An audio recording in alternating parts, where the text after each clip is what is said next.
Press Secretary Kylie McEnany and blocked its transmission via direct message. This episode marked the first time Twitter directly limited the spread of information from a mainstream news organization. And the New York Post would not get its account back for 2 weeks. Twitter would finally admit its mistake, but the damage had already been done. On October 19th, 51 former intelligence officials published a letter that Hunter Biden's laptop was Russian disinformation, which Joe Biden used as a talking point at a presidential debate on October 22nd. But we all know now this was not Russian disinformation. It wasn't disinformation. I want to make sure the American people truly understand the timeline here because it's very important. The Hunter Biden laptop story was published on Wednesday. Twitter did not acknowledge a mistake for at least 24 hours. Then on Monday morning, 51 former intelligence officials published their letter. That letter was then wholeheartedly accepted by mainstream news as proof that the laptop was fake. Joe Biden used that letter to brush aside the few questions he received about the story. During that time, the mainstream media was more concerned about what flavor of ice cream Joe Biden had ordered on a particular day. All this happened 2 weeks before the 2020 election. 2 weeks. One survey found that 17% of Biden voters would not have voted for the Biden-Harris ticket if they had known about the Biden laptop. But many Americans did not know about it because of a coordinated cover-up by big tech, the swamp, and mainstream news. Now mainstream media outlets have verified the laptop, but the damage has been done. Today we are joined by 3 former high-ranking employees at Twitter. Vijaya Gadde, Twitter's former top lawyer, James Baker, Twitter's former deputy general counsel, and Yoel Roth, Twitter's former head of trust and safety. We're also joined by Annika Collier-Navaroli, Twitter's former head of trust and safety. A former Twitter member of U.S. safety policy team. Let me get that right. I would like to thank you all for your participation in today's hearing. We owe it to the American people to provide answers about this collusion to censor information about Joe Biden's involvement in his family's business schemes. With that, I yield to the ranking member for his opening statement. Thank you kindly, Mr. Chairman. Last night in his State of the Union address, over all the heckling, President Biden reviewed significant achievements his administration and congressional Democrats are delivering for the American people.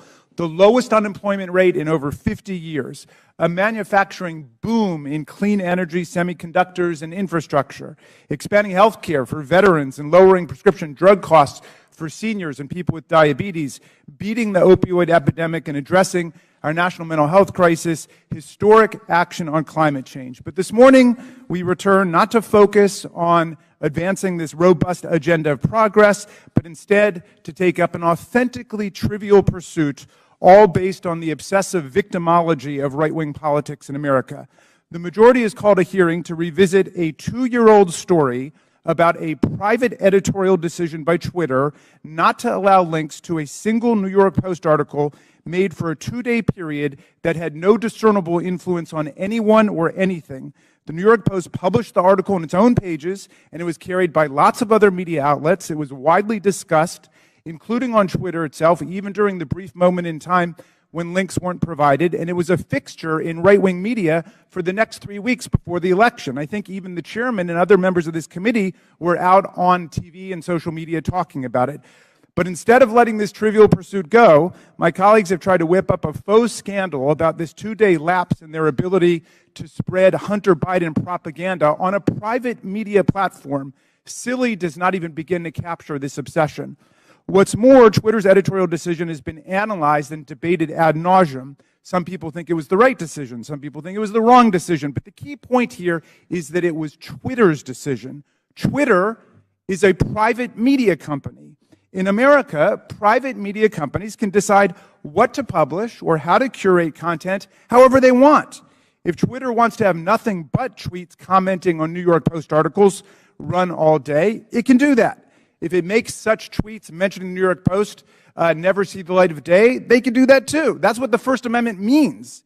Twitter can ban Donald Trump for inciting violent insurrection against the Union, as he was impeached by the House of Representatives, and as 57 of 100 senators found he did. And it can also try to resurrect his political career. Elon Musk just purchased Twitter and therefore controls its editorial content. And among the first things he did was to fire some people, hire some people, denounce some prior decisions, and reinstate an unrepentant and still clearly lying Donald Trump to the platform. Those decisions, however heroic or imbecilic you think they might be, are protected by the First Amendment in the United States of America. Officially, Twitter happens to think they got it wrong about that day or two period. In hindsight, Twitter's former CEO, Jack Dorsey, called it a mistake. This apology might be a statement of regret about the company being overly cautious about the risks of publishing contents of potentially hacked or stolen materials, or it may reflect craven surrender to a right-wing pressure campaign.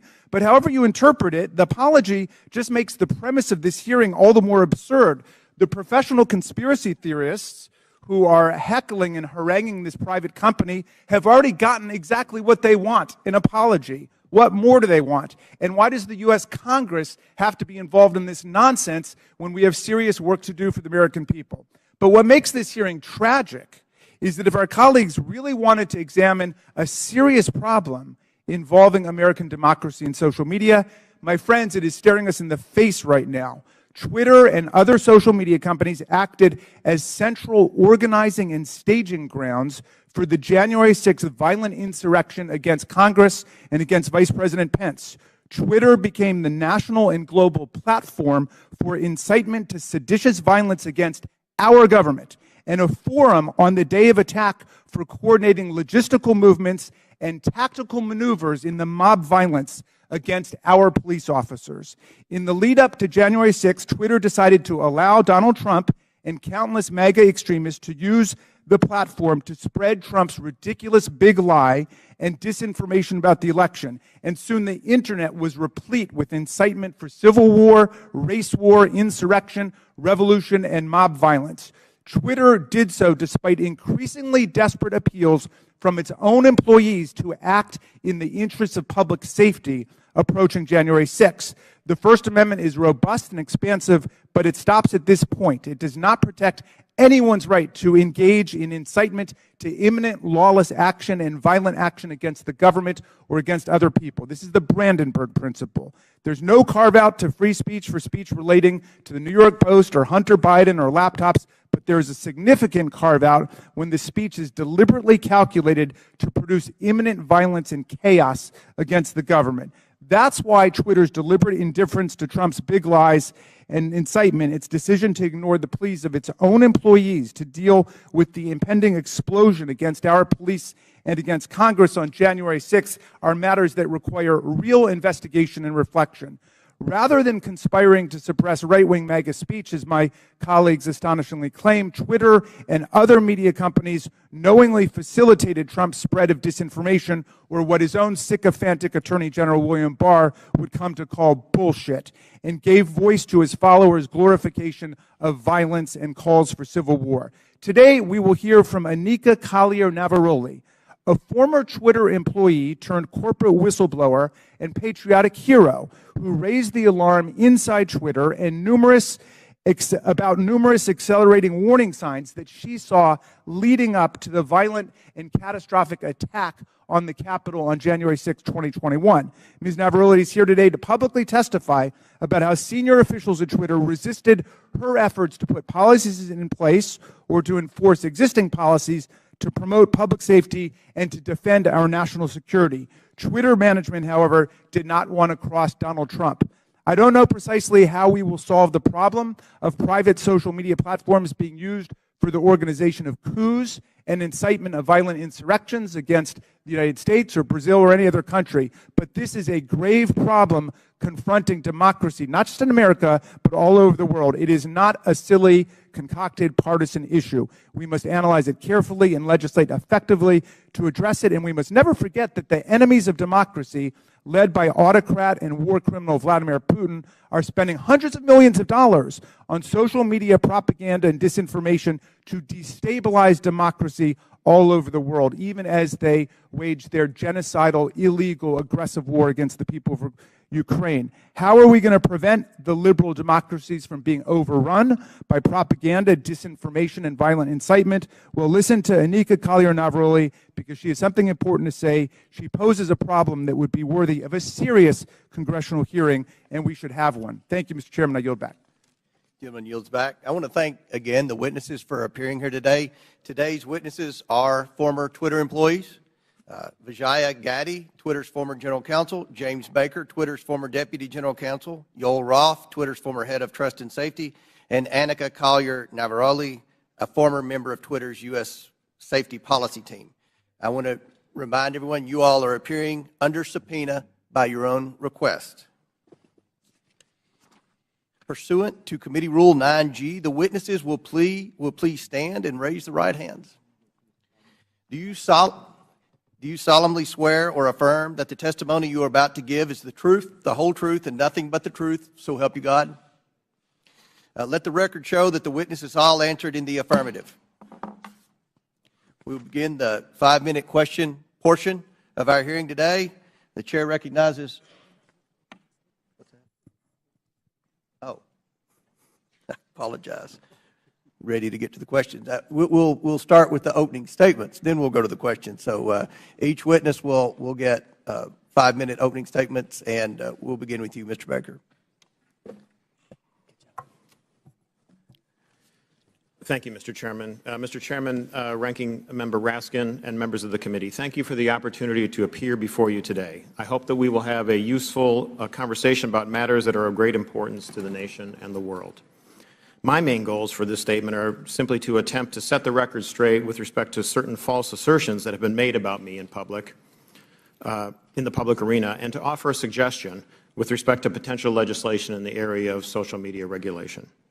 As the committee is aware, however, based on the advice of counsel, I believe in good faith that I'm constrained today by my legal and ethical obligations as a former lawyer for Twitter, as well as by certain non-disclosure agreements. Within those constraints, however, I will endeavor to respond to the committee's questions as fully as I possibly can. And I believe I can make the following statements. First, I was not aware of and certainly did not engage in any conspiracy or other effort to do anything unethical, improper, or unlawful while I was at Twitter, period. I did not act unlawfully or otherwise inappropriately in any manner with respect to Hunter Biden's laptop.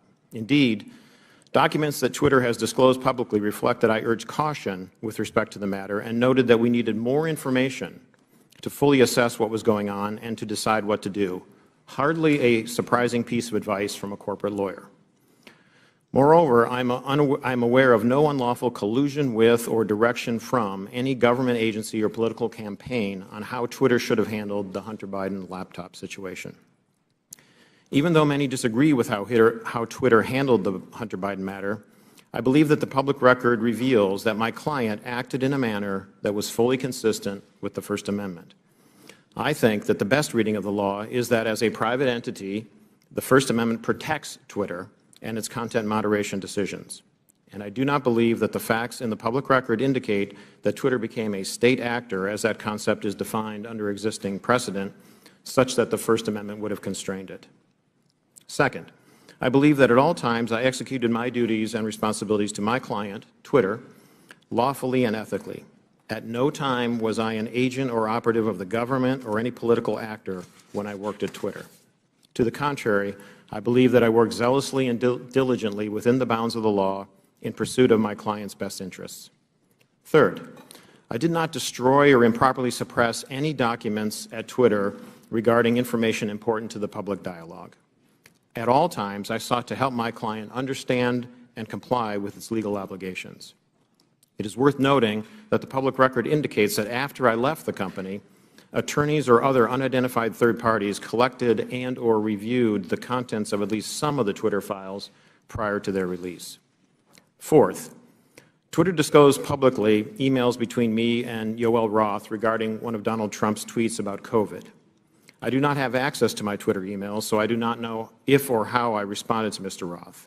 To the best of my recollection, I do not recall directing or urging him to take action with respect to Mr. Trump's tweet. Instead, what I recall is that I asked him a question so that I could better understand how he and others were implementing Twitter's COVID misinformation policy. Asking questions and learning more about what a client's activities are is what I think good lawyers should do, and again, hardly surprising. Fifth, the Twitter files reference prior investigations of me.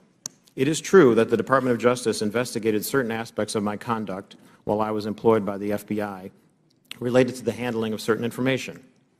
Because I believe in the accountability for government officials, I cooperated with the department, including sitting for lengthy interviews. Eventually, the department closed the matter.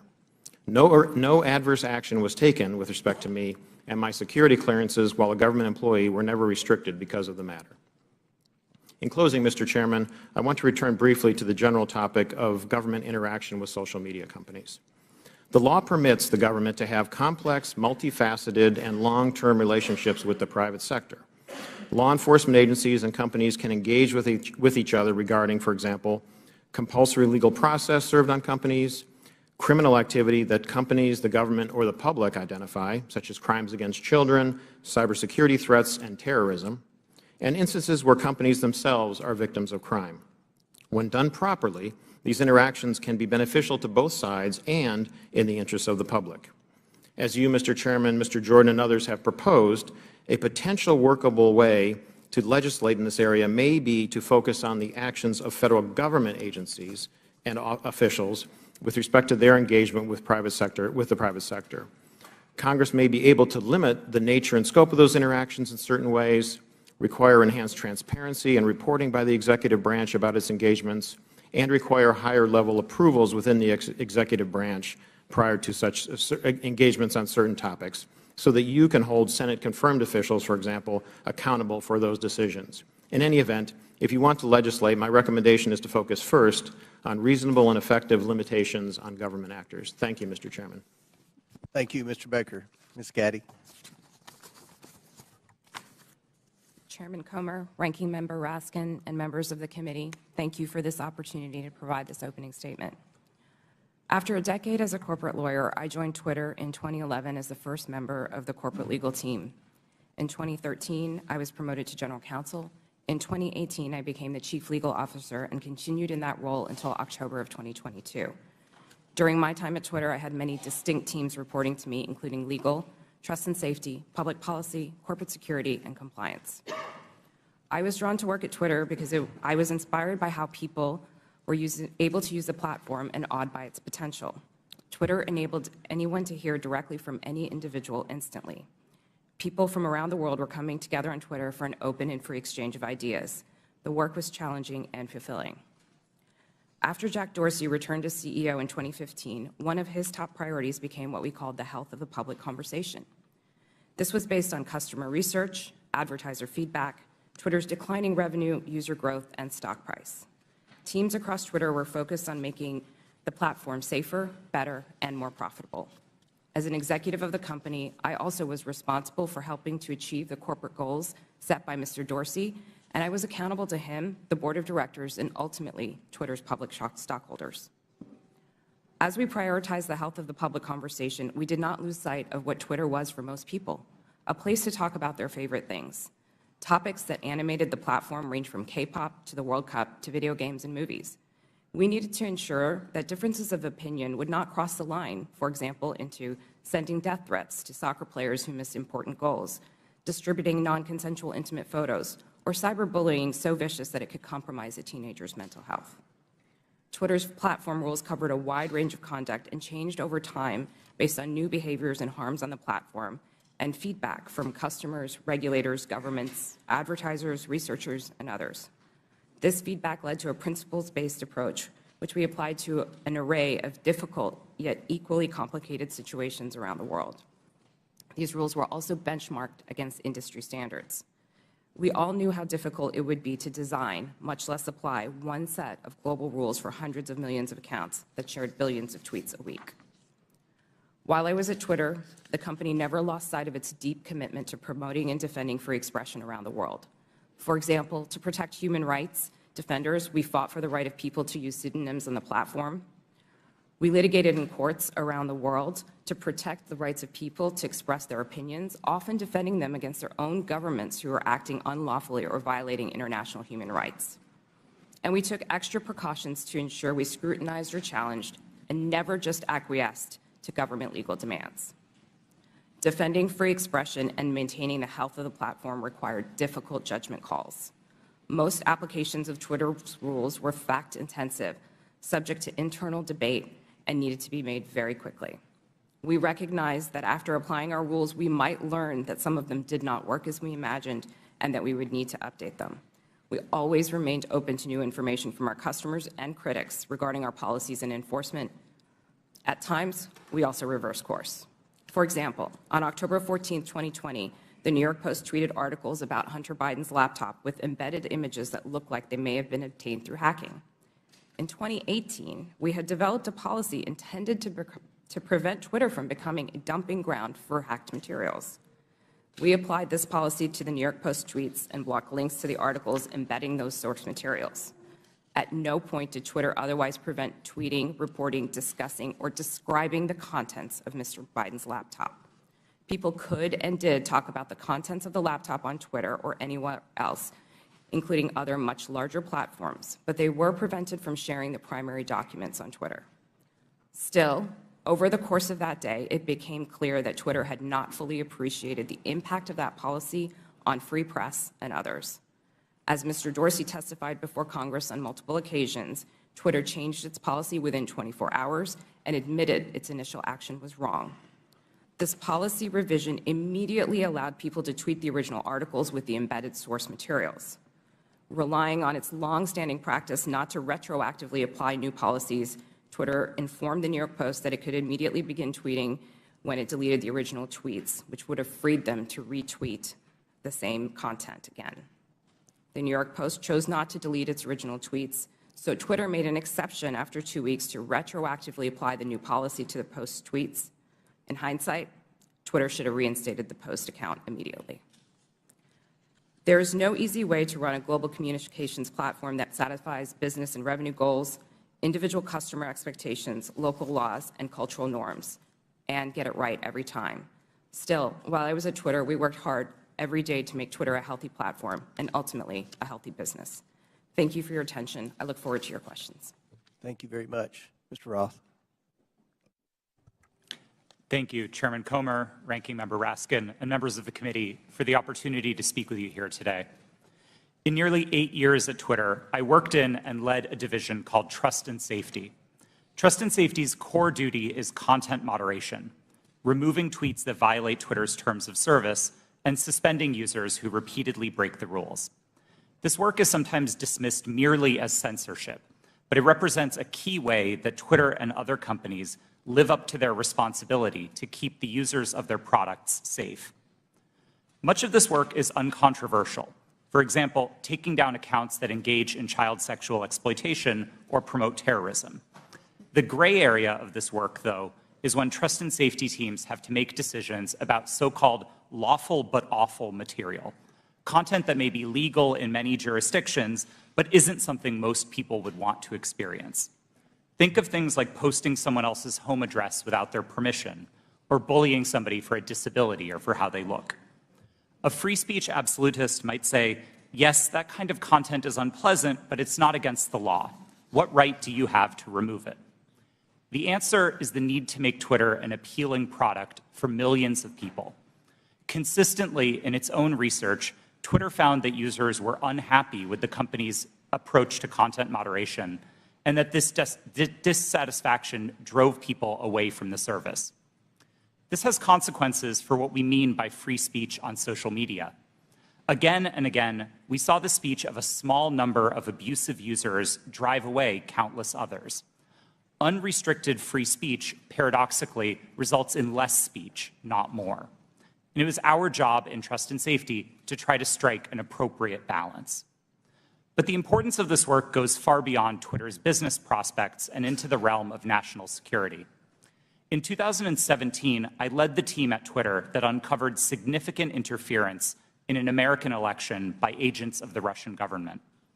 Their mission was to stoke culture war issues on social media, to try to further divide Americans. My team and I exposed hundreds of thousands of these accounts from Russia, but also from Iran, China, and beyond. It's a concern with these foreign interference campaigns that informed Twitter's approach to the Hunter Biden laptop story. In 2020, Twitter noticed activity related to the laptop that, at first glance, bore a lot of similarities to the 2016 Russian hack and leak operation targeting the DNC. And we had to decide what to do. And in that moment, with limited information, Twitter made a mistake.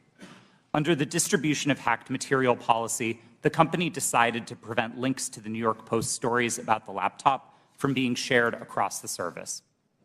I've been clear that in my judgment at the time, Twitter should not have taken action to block the New York Post's reporting. And just 24 hours after doing so, the company acknowledged its error. But the decisions here aren't straightforward, and hindsight is 2020. It isn't obvious what the right response is to a suspected but not confirmed cyber attack by another government on a presidential election. I believe Twitter erred in this case because we wanted to avoid repeating the mistakes of 2016. And so the basic job of trust and safety is to try to strike this balance between the harms of restricting too much speech and the dangers of doing too little. I'll be the first to admit that we didn't always get it right. Even rare mistakes add up when you're carrying out content moderation at the scale of hundreds of millions of unique posts per day. While I was head of trust and safety at Twitter, I strove to do this work with impartiality and with a commitment to the fair enforcement of Twitter's written rules. But whether it's me or Elon Musk or someone else in the future, someone will have to make choices about the governance of online spaces. Those decisions should not be made behind closed doors or based on personal whims. I hope that we can work together to find ways to bring greater trust and transparency to social media, and I look forward to answering the committee's questions about any of these topics to the best of my ability. Thank you. Ms. Navaroli. Good morning, Chairman Comer, Ranking Member Raskin, and members of the committee. Thank you so much for the opportunity to speak with you all today. I'm here because there is an urgent need for us to understand the impact that social media companies are having on our democracy. I will be very clear. I was not involved in the decision around Hunter Biden's laptop, but I was involved in decisions that were made leading up to, during, and after the January 6th attack on the Capitol. If we are going to talk about social media in the government, we need to talk about Twitter's failure to act before January 6th. I am here to tell you that doing nothing is not an option. If we continue to do nothing, violence is going to happen again. My background is as a trained lawyer and journalist, and my expertise over the past decade has been in the areas of media, technology, law, and policy, with a particular focus on social media and free expression. I joined Twitter in 2019, and by 2020, I was the most senior expert on Twitter's US safety policy team. My team's mission was to protect free speech and public safety by writing and enforcing content moderation policies around the world. These policies included things like abuse, harassment, hate speech, violence, and privacy. So if no other algorithm or no other human could decide if a tweet violated my team's policies, the safety team policy acted as the final moderators. If a high-profile individual like any member of this committee or President Trump tweeted something controversial, it was sent to my team's desk. Every day, we had to decide whether a particular piece of content equated to yelling fire in a crowded theater. My work at Twitter and subsequently at Twitch put me in the middle of key events in history. What I've learned from them is that social media played and continues to play a role in these events. And 2 years after January 6th, we still need to better understand the role that Twitter played in order to prevent it from happening again. So what do we need to understand? First, Twitter's leadership bent and broke their own rules in order to protect some of the most dangerous speech on the platform. I'm going to talk a little bit about what happened in the months leading up to January 6th. During this time, my team worked to try to minimize the threat of violence that we saw coming. After President Trump instructed the Proud Boys to stand back and stand by in a debate, we considered the danger that that statement would have if it was tweeted. So we crafted what we called a coded incitement to violence policy to address dog whistles like this. Instead of approving it, management bent over backwards to find ways to not approve it. On January 5th, when the policy was still not approved, I led a meeting where one of my colleagues asked management whether someone was going to have to get shot before we were allowed to take down tweets. Another colleague looked up live tweets and read them to management to try to convince them of the seriousness of the issue. Still, no action was taken. On the morning of January 6th, I sent Twitter lawyers a message warning them that our team was hamstrung by leadership. 2 days later, when it looked like it was going to happen all over again, I asked management whether they wanted more blood on their hands. Only then did they act. The second problem is that there is way too much power concentrated in the hands of too few. With January 6th and many other decisions, content moderators like me did the very best that we could. But far too often, there are far too few of us, and we are being asked to do the impossible. For example, in January 2020, after the U.S. assassinated an Iranian general and the U.S. president decided to justify it on Twitter, management literally instructed me and my team to make sure that World War III did not start on the platform. No person, people, or company should have that kind of unchecked power or that kind of responsibility. The modern-day public conversation should not be susceptible to the whims of any one individual or any one company. Fixing the systemic issues that lead to bad decisions is not going to be easy, but people like me who have been in the trenches can help lead the way. But I must say, coming forward and offering this information is risky and it is difficult. Doxing and harassment are real, and people are afraid to tell what they know. So we need to make sure that there are protections for those who speak the truth. We need to create space to hear from people on the front lines. We need to give them protection so they can share their experiences. Only then can we begin to understand the full scope of the problem and to find solutions. There is far too much at stake for us to do nothing. Thank you. Thank you all. Excellent opening statements. Now we'll begin with the question portion. We'll begin by recognizing Mr. Biggs for 5 minutes. Thank you, Mr. Chairman. Mr. Roth, within just mere minutes or hours after the New York Post published its story on the Hunter Biden laptop, at 8:51 a.m., you sent a message to a team, part of your team, I assume, and you said, "It isn't clearly violative of our hacked materials policy," referring to the story, "nor is it clearly in violation of anything else." Do you remember sending that message? Thank you for the question, Congressman. I don't recall that message specifically, but that does sound like my judgment on that day, yes. Okay, so that was early on in the day, and yet shortly thereafter, Kayleigh McEnany, White House press secretary's, her account was locked. So an inquiry was made the next day by a person named Carolyn Strom. You know Carolyn Strom? Yes, sir, I do. Yeah, and Carolyn Strom asked what's going on here, and somebody named Elaine Ong Soto said the user was bounced by site integrity for violating our hacked materials policy. Do you remember that incident? Yes, sir, I do.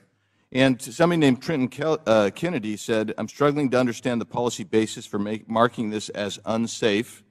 And I think the best explainability argument, now that may be a technical term for you, but for me it looks like we're trying to create a narrative here to cover our butt.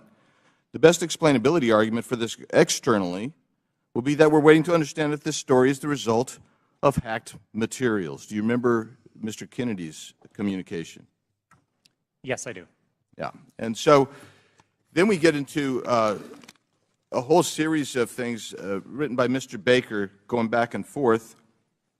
And he says on that same day, now at 9:26, which is about a half an hour after your statement that you don't think that anything's been violated here, He says, I've seen some reliable cybersecurity folks question the authenticity of the emails in another way.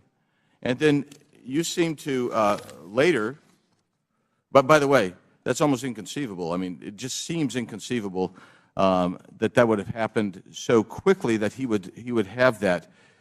And then you sent out something right after that said, the key factor informing our approach is consensus from experts monitoring election security and disinformation that this looks a lot like a hack and leak that learned from the 2016 WikiLeaks approach. I'm wondering if you can name for me today any of the experts that seem to have a consensus at 10:12 a.m. on the morning of October 14th that you put out saying that we're going to rely on some group of experts. Who were they? Thank you for the question. Twitter did not give me access to any of my documents or emails to prepare for this hearing, and so unfortunately I can't give you a direct answer. Were there, Mr. Roth, were there experts? Were there people that you consulted that were cybersecurity experts between 9 a.m. and 10:15 a.m. on that day? My recollection is that we were following discussions about this incident as they unfolded on Twitter. So cybersecurity experts were tweeting about this incident and sharing their perspectives, and that informed some of Twitter's judgment here. But I want to emphasize, as I said in my statement, I didn't think that the evidence or those perspectives warranted removal, and I advocated against taking that action. I understand. Let's look at one other document. Our teams made the determination that the materials fall under our hacked materials policy. It's my understanding from reports and internal sources that normally a hacked material policy would require a government official or law enforcement determination that there had actually been a hacked account before that hacked policy were to be in place or imposed. Is that accurate? No, sir, it's not. So the policy did not require that there be any kind of official finding by the government, by a government source? No, there were a number of different types of evidence that we considered under the policy. Certainly government attribution would be a powerful one, but we also looked So you weren't looking, that wasn't determinative is what we're saying? In that instance, we did not have any specific information from any government source, no. I'm going to read something that applies to this and several other things from the Twitter stack that you guys had. This might be an unpopular opinion, but one-off ad hoc decisions like this that don't appear rooted in policy are, in my humble opinion, a slippery slope and reflect an alternatively equally dictatorial problem. Quite frankly, that's what the essence of all four of your testimony. I realize you're trying to fight against it, but you exercised an amazing amount of clout and power over the entire American electorate by even holding them hostage for 24 hours, reversing your policy, and then they're like, well, we want to go back with the originals.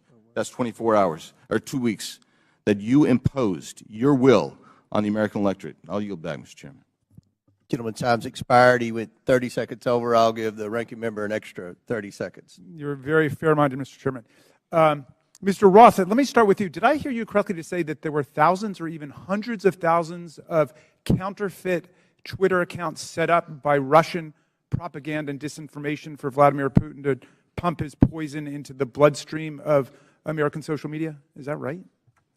That's right, sir. And that's not just past tense. Those accounts are active on social media today. This is an ongoing campaign. Well, we should be having a hearing about that. I appreciate your alerting to us what's taken place. Ms. Navaroli, so you've testified that in the months leading up to the November 2020 election and then in the weeks before January 6th, you were growing increasingly anxious about the violent rhetoric and incitement that you saw posted on Twitter. Can you describe specifically what made you so concerned during that period? And did you raise your concerns with people at Twitter? Thank you for that question.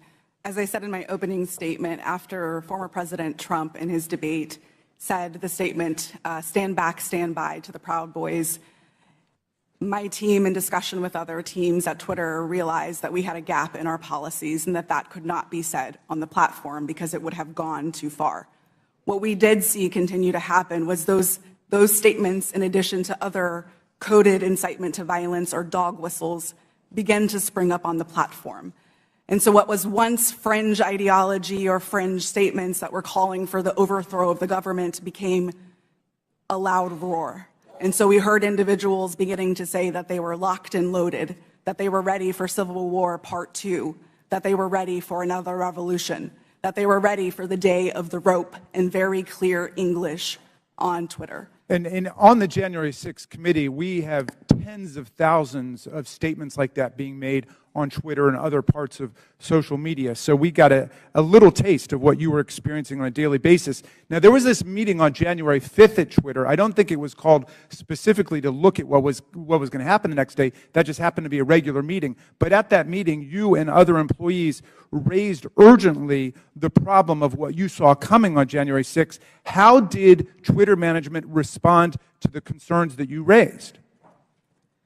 That's a great question. And yes, that meeting was a regularly scheduled meeting. Within the meeting, I believe I referred to it in my testimony to the January 6th committee as I was at my wit's end.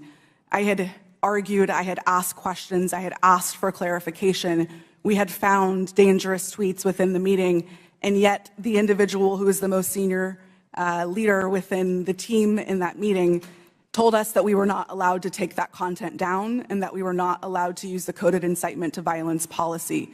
The reason that she gave us mirrored what we had been told by the former head of Trust and Safety, Del Harvey, that individuals might be saying things like locked and loaded or stand back and stand by in ways of self-protection. That was not what we were seeing on the platform. So when you were seeing things like locked and loaded and Civil War Part 2 and race war and so on, were you warning your superiors at Twitter that you thought there was going to be real violence, that this was not hyperbole that was being spoken at that point? Absolutely. I specifically told Del Harvey herself that someone was going to get shot, as I testified to to the January 6th committee. You stated that Donald Trump described his own tweets as little missiles. Why did that stick in your mind? Yes, the quote that you're referring to, I don't remember exactly what news article that it was in, but it was a news article that I had read in which the former president said that he liked to send out his tweets like little missiles.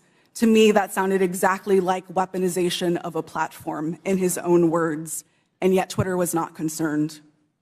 All right. Well, again, this bears a complete hearing on its own. This is a real issue, unlike something that happened a couple of years ago for 24 hours that has already disappeared in the sands of time. But this is facing us today. As you say, those right-wing violent forces are still out there, and the social media can still be used as a channel for incitement to violent action against state legislatures, school boards, the Capitol of the United States, Congress, and so on. How do we prevent this from happening in the future, and do you think that Twitter is dealing with this problem effectively now? As I said in my opening statement, we have to do something. There is too much at stake for us to continue to do nothing. And this question of how do we prevent it is a big one. Unfortunately, I do not believe that we are at a place that we can come to solutions because we do not know how these companies work. We must continue to hear from individuals like myself.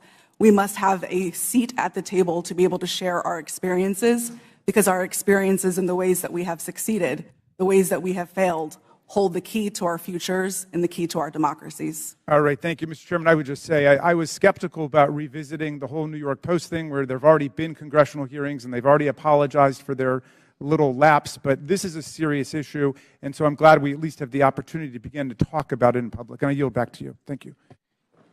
Gentleman yields back. I'll recognize myself now for questioning. The Biden family investigation begins with the story of how big tech, the media, former intelligence agents, and the Bidens themselves suppressed the story of Hunter Biden's laptop weeks before the 2020 election.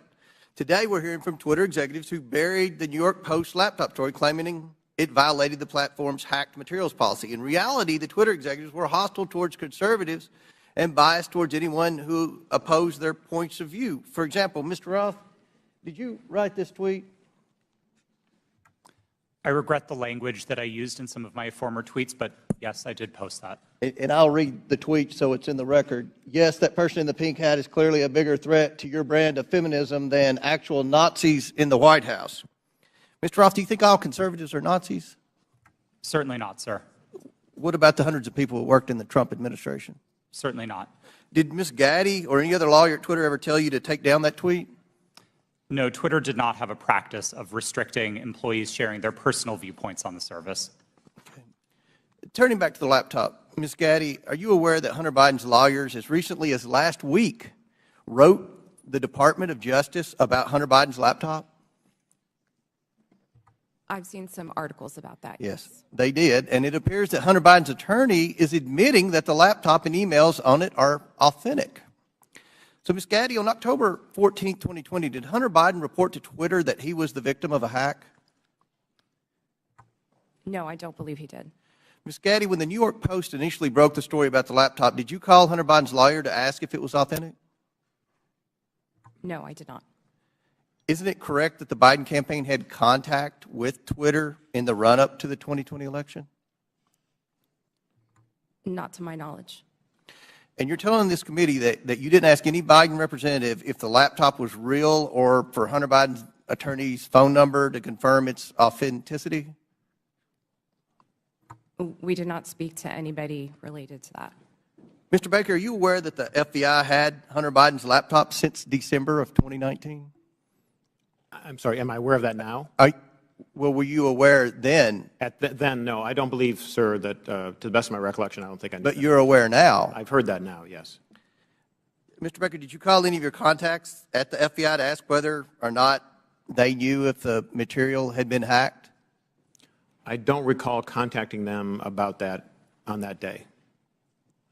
Mr. Roth, Ms. Gaddy, and Mr. Baker, it appears to me that you failed at your jobs. You were entrusted with the highest level of power at Twitter, but when you were faced with the New York Post story, instead of allowing people to judge the information for themselves, you rushed to find a reason why the American people shouldn't see it.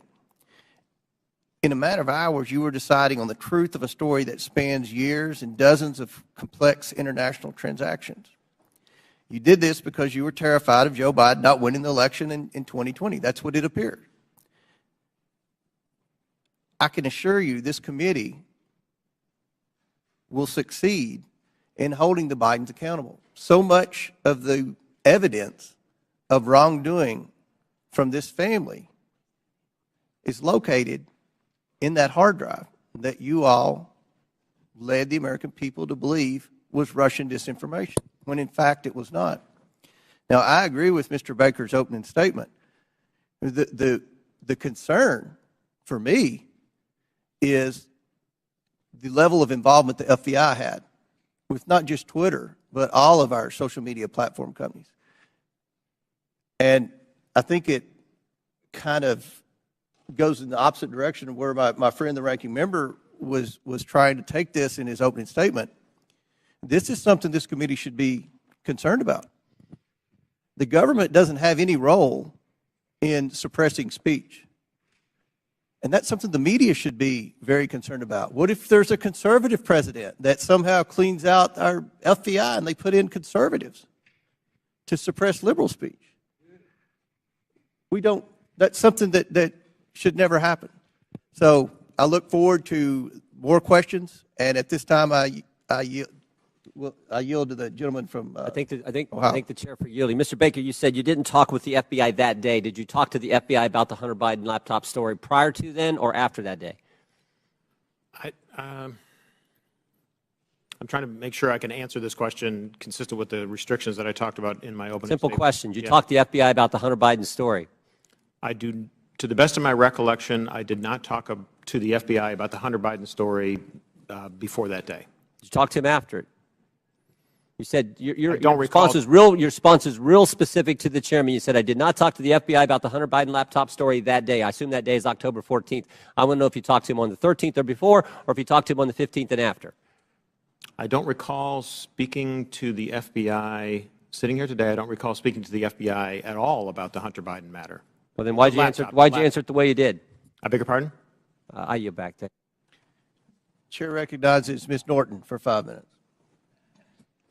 Thank you, Mr. Chairman. Like Benghazi before, Republicans are on a taxpayer-funded expedition to attack their political rivals, and they're feeding the flames of conspiracy in the process. With the release of the so-called Twitter files, Donald Trump has seized the moment to further his own conspiracies about the 2020 election, writing in December, and I quote, "Do not throw the presidential election results of 2020 out and declare, do you throw the presidential election results of 2020 out and declare the rightful winner, or do you have a new election?" A massive fraud of this type and magnitude allows for the termination of all rules, regulations, and articles, and even those found in the Constitution, end quote. Now, it bears repeating that this is the same man who incited an insurrection on January 6th, and just last week reposted a message on Truth Social that suggested his supporters will, quote, and I'm quoting him now, physically fight for him this time, and added, "They got my 6 and we are loaded, and I mean loaded." This is a question for Ms. Navaroli. What did the phrase locked and loaded mean to you while you were at Twitter prior to January 6th? Yes, thank you for that question. The way that I read locked and loaded to be interpreted by the tweets that I saw coming on Twitter prior to January 6th was that individuals were loaded, were armed, and that they were ready to commit violence. Are you concerned that the use of this language will continue to incite and legitimize political violence leading to the next election? Absolutely. We are sitting exactly 1 month in which the exact same playbook was played in Brazil when we saw almost deja vu happening again. As I said in my opening statement, unless we do something, this will continue to happen again. Thank you, Ms. Navaroli. Mr. Roth, you are no stranger to conspiracies and their real-world consequences. If you don't mind, can you please describe for the committee how the release of the so-called Twitter files has affected your personal safety? Thank you for the question, Congresswoman. The Twitter files, I would note first and foremost, didn't just affect me, but affected much more junior employees at Twitter. Employees as far away as Manila in the Philippines were doxxed, had their families threatened, and experienced harm equal to or greater than what I've experienced. But concurrent with the Twitter files, Elon Musk also made the decision to share a defamatory allegation that I support or condone pedophilia. And this lie led directly to a wave of homophobic and anti-Semitic threats and harassment against me, of which Twitter has removed vanishingly little. And following the Daily Mail's decision to publish where I live, ultimately I had to leave my home and sell it. Those are the consequences for this type of online harassment and speech. Well, I must say, those are very real consequences. By legitimizing unsubstantiated conspiracy theories about the deep state, big tech, and government censorship for political gain, committee Republicans are holding a match to a powder keg. We all saw the consequences of this kind of rhetoric on January 6th, and we continue to see it play out as political violence and hate crimes grip communities around the country. And I yield back, Mr. Chairman. That lady yields back. Chair recognizes Ms. Mace for 5 minutes. Thank you, Mr. Chairman. The Twitter files were not just about Hunter Biden's laptop. Twitter files make it apparent Twitter worked overtime to suppress accurate COVID information. Dr. Jay Bhattacharya is a professor of medicine at Stanford who once tweeted an article he wrote about natural immunity. Thanks to Elon Musk's release of the Twitter files, we learned some of his tweets were tagged with the label of Trends Blacklist. Apparently, the views of a Stanford doctor are disinformation to you people. I, along with many Americans, have long-term effects from COVID. Not only was I a long hauler, but I have effects from the vaccine. It wasn't the first shot, but it was the second shot that I now developed asthma that has never gone away since I had the second shot. I have tremors in my left hand, and I have the occasional heart pain that no doctor can explain, and I've had a battery of tests. I find it extremely alarming Twitter's unfettered censorship spread into medical fields and affected millions of Americans by suppressing expert opinions from doctors and censoring those who disagree with the CDC. I have great regrets about getting the shot because of the health issues that I now have that I don't think are ever going to go away. And I know that I'm not the only American who has those kinds of concerns. Another example of what Twitter has done to censor folks is from Dr. Martin Kulldorff, a Harvard-educated epidemiologist, who once tweeted, "COVID vaccines are important for high-risk people and their caretakers. Those with prior natural infection do not need it, nor children." The Twitter files reveal this tweet was deemed false information because it ran contrary to the CDC. So my first question this morning of Ms. Gaddy, may I ask of you, where did you go to medical school? I did not go to medical school. I'm sorry? I did not go to medical school. That's what I thought. Why do you think you or anyone else at Twitter had the medical expertise to censor a doctor's expert opinion? Our policies regarding COVID were designed to protect individuals. We were seeing... You guys censored Harvard-educated doctors, Stanford-educated doctors, doctors that are educated in the best places in the world, and you silenced those voices. My next question is, did the U.S. government, I have another chart I want to show you, Ms. Gaddy. I have another tweet by someone with a following of a full 18,000 followers. This person put a chart from the CDC on Twitter. It's the CDC's own data, so it's accurate by your standards, and you all labeled this as misleading. You're not a doctor, right, Ms. Gaddy?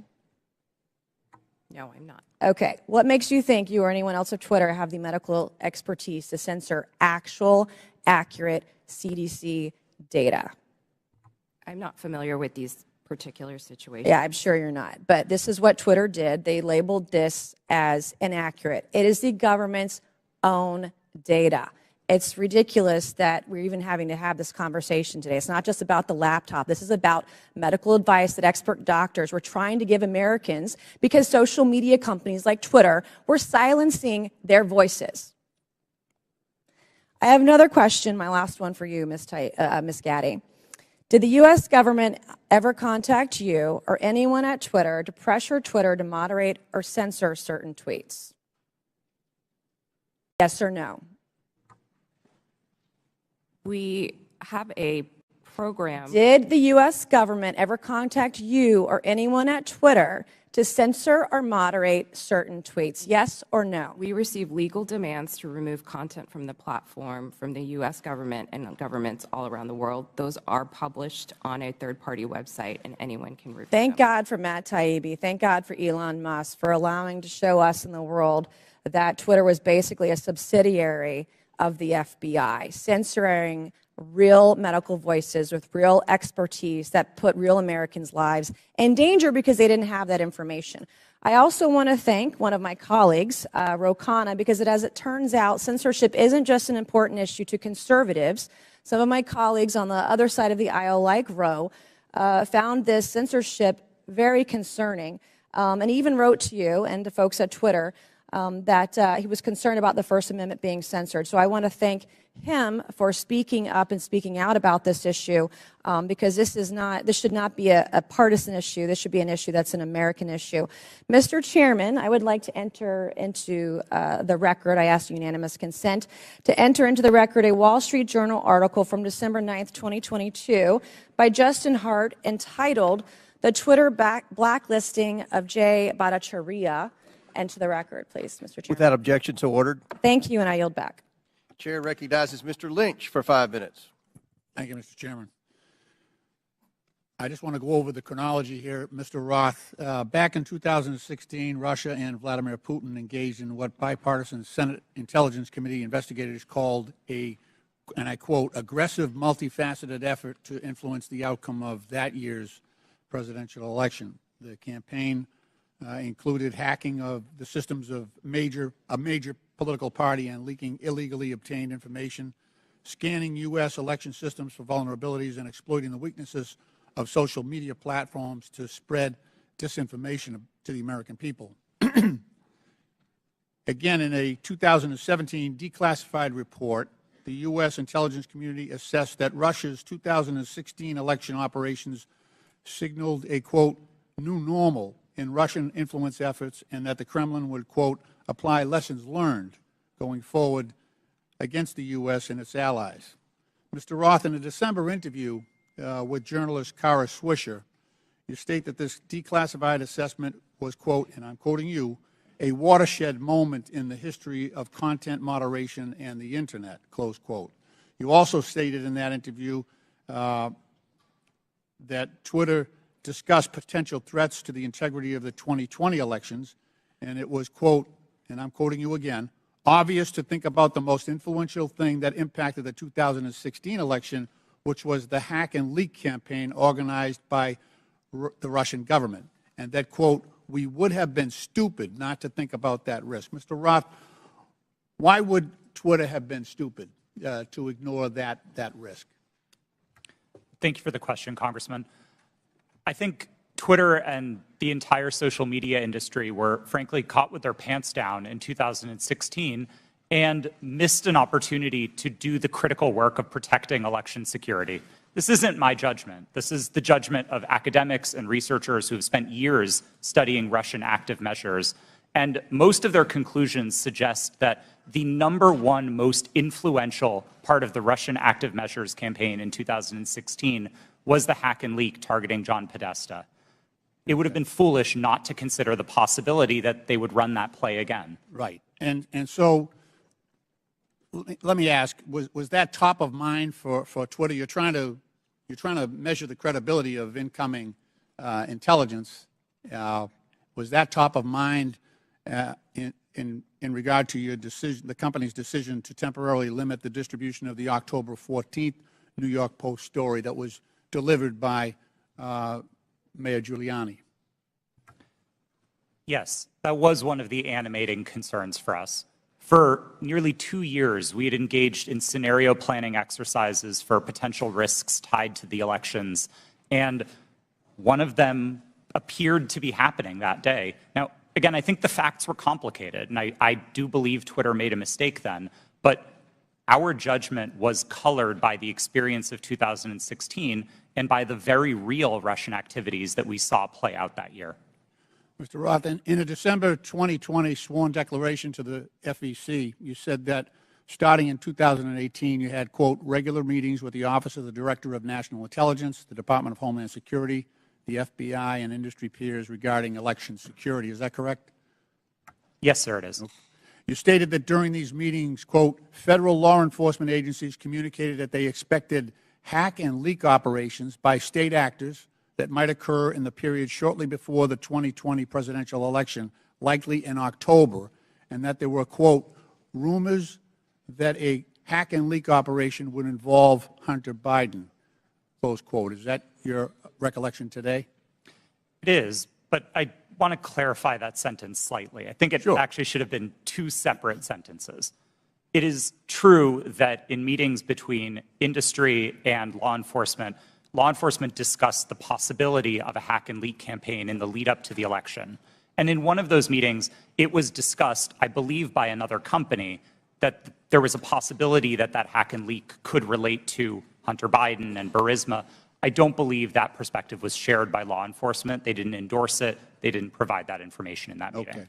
Just to fast forward here, and in fact, in March 2021, 4 months after the election, the U.S. intelligence community assessed that Russian President Putin authorized a range of government organizations conducted influence operations aimed at denigrated President Biden's candidacy and the Democratic Party, supporting former President Trump in undermining public confidence in the electoral process and exacerbating socio-political divisions in the U.S. that obviously reared their head on January 6th.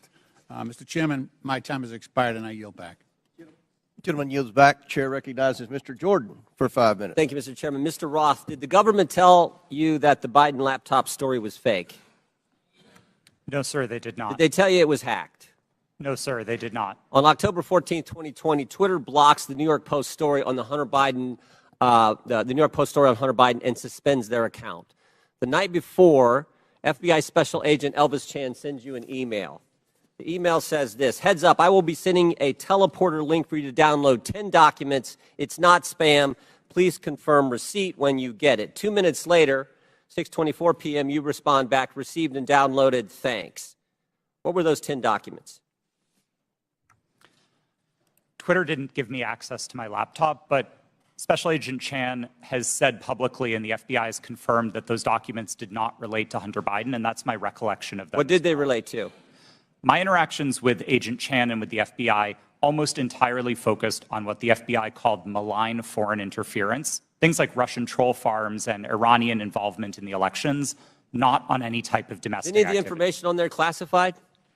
No, sir, I do not hold a security clearance, and so I would not have received any classified information. Who does hold a security clearance? I'll just go to the second email here. I'm just curious about this. What I propose is that 30 days out from the election, this is another email to you from Mr. Chan. 30 days, we get temporary clearances. You pick who they are. Who were the people at Twitter who had a security clearance? To be honest, sir, I'm not sure, and we never ultimately followed through on this plan to get temporary clearances. Did anyone at Twitter have a security clearance? It's my understanding that at least some current or former employees did hold clearances, but I wasn't certain about that. Ms. Gaddy, do you know if anyone took up Mr. Chan's offer to hand out security clearances 30 days before the 2020 election? Not that I'm aware. So we don't know how many people had security clearances. Twitter, do we know? Mr. Baker, Mr. Gaddy, Ms. Gaddy, anyone know how many people at Twitter had a security clearance in the 30 days prior to the election? I don't know the answer to that question, Ms. sir. Gaddy? I do not know. Mr. Roth, you don't know? No, sir. Well, how about the last one? Ms. Navaroli, do you know? No. I mean, it seemed like the offer was to sort of just hand them out like candy. I just wondered who had them. No one knows? Okay. So the FBI didn't tell you that it was fake, didn't tell you that it was hacked. And Mr. Roth, did the story violate your policies? In my judgment at the time, no, it did not. Yeah, that's what you said. Said what I would propose, is you said it isn't clearly a violation of our hack materials policy, nor is it clearly a violation of anything else. So I think what a lot of people are wondering is if it didn't violate your policies and they didn't tell you it was fake, didn't tell you it was hacked, why'd you take it down? The company made a decision that found that it did violate the policy. It wasn't my personal judgment at the time that it did, but the decision was communicated to me by my direct supervisor, and ultimately I didn't disagree with it enough to object to You know what I think happened, Mr. Roth? I think you guys got played. I think you guys wanted to take it deep down. We saw what the chairman put up where you said, everyone in the White House is a fascist. I think you guys wanted it to be taken down. I think you meet with these guys every week. We know that's been established in the Twitter files. You had weekly meetings with Mr. Chan in the run-up to the election. They send you all kinds of emails. They send you documents on the super secret James Bond teleporter. You get information on that. I think you guys wanted to take it down. I think you guys got played by the FBI. And that's the scary part. Because we had 50, this to me is the real takeaway. 51 former intelligence officials 5 days after you guys take down the Hunter Biden story and block the New York Post account. 5 days later, 51 former intel officials send a letter and they say, the Hunter Biden story has all the classic earmarks of a Russian information operation. The information operation was run on you guys. And then by extension, run on the American people. And that's the concern. And to Mr. Raskin's point that you guys aren't bound by the First Amendment because you're a private company, okay, maybe so. But your terms of service don't have to comply with the First Amendment. Would that be right, Mr. Roth? They don't have to. You've said that as much in your testimony. My understanding of the First Amendment is that it protects people and businesses from government, not Understand informs how the... in your terms of service. So here's what I want to know. Is this a violation of the First Amendment when the government Mr. Chan again sending you an email saying, we think these accounts need to be looked at because they violate your terms of service. That's a different standard. So you got the government saying your terms of service, which don't have to comply with the First Amendment, but the government saying we don't think these accounts comply with your terms of service, please take them down. You see a problem there, Mr. Roth? Mr. Chairman, I'm seeing a flashing red light. I'm happy to answer the question. Do I think that that's a valuable use of the FBI's time? No, but I don't see in a request for review a problem under the First Amendment, no. I sure do. I thank the gentleman. I yield back.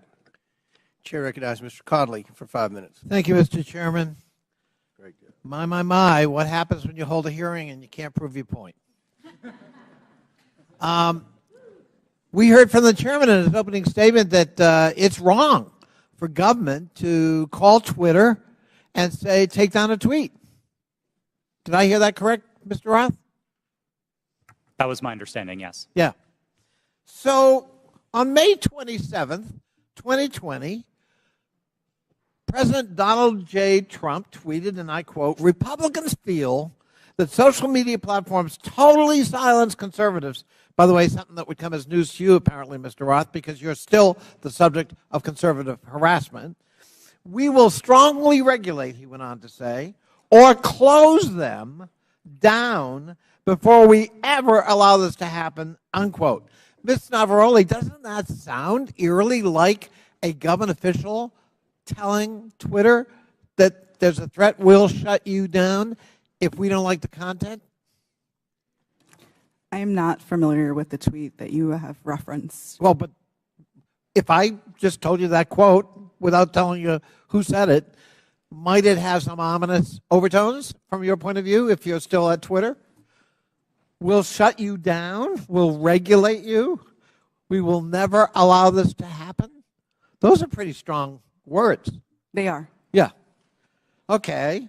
On September 8th, 2019, at 11:11 p.m., Donald Trump heckled two celebrities on Twitter, John Legend and his wife, Chrissy Teigen, and referred to them as the musician John Legend and his filthy-mouthed wife, unquote.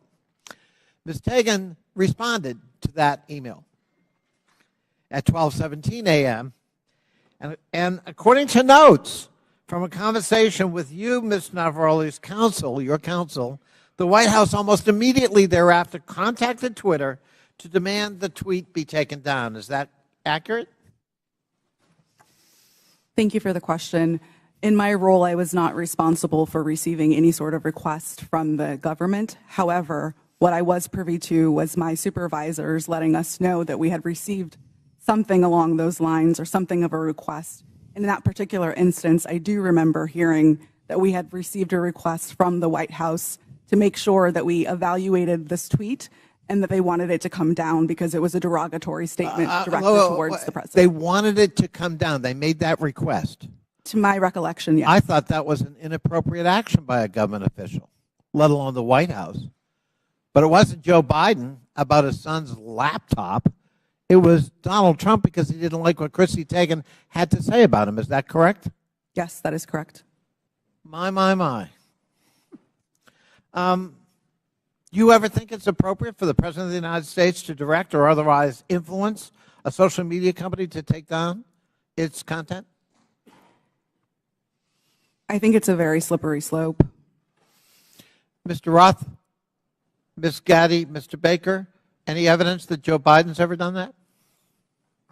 Certainly none that I'm aware of, no.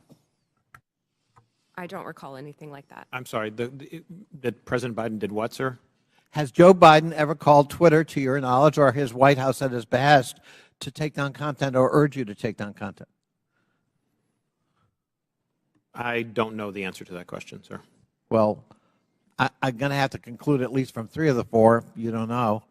There's no evidence he's ever done that, but there's plenty of evidence Donald J. Trump tried to do that.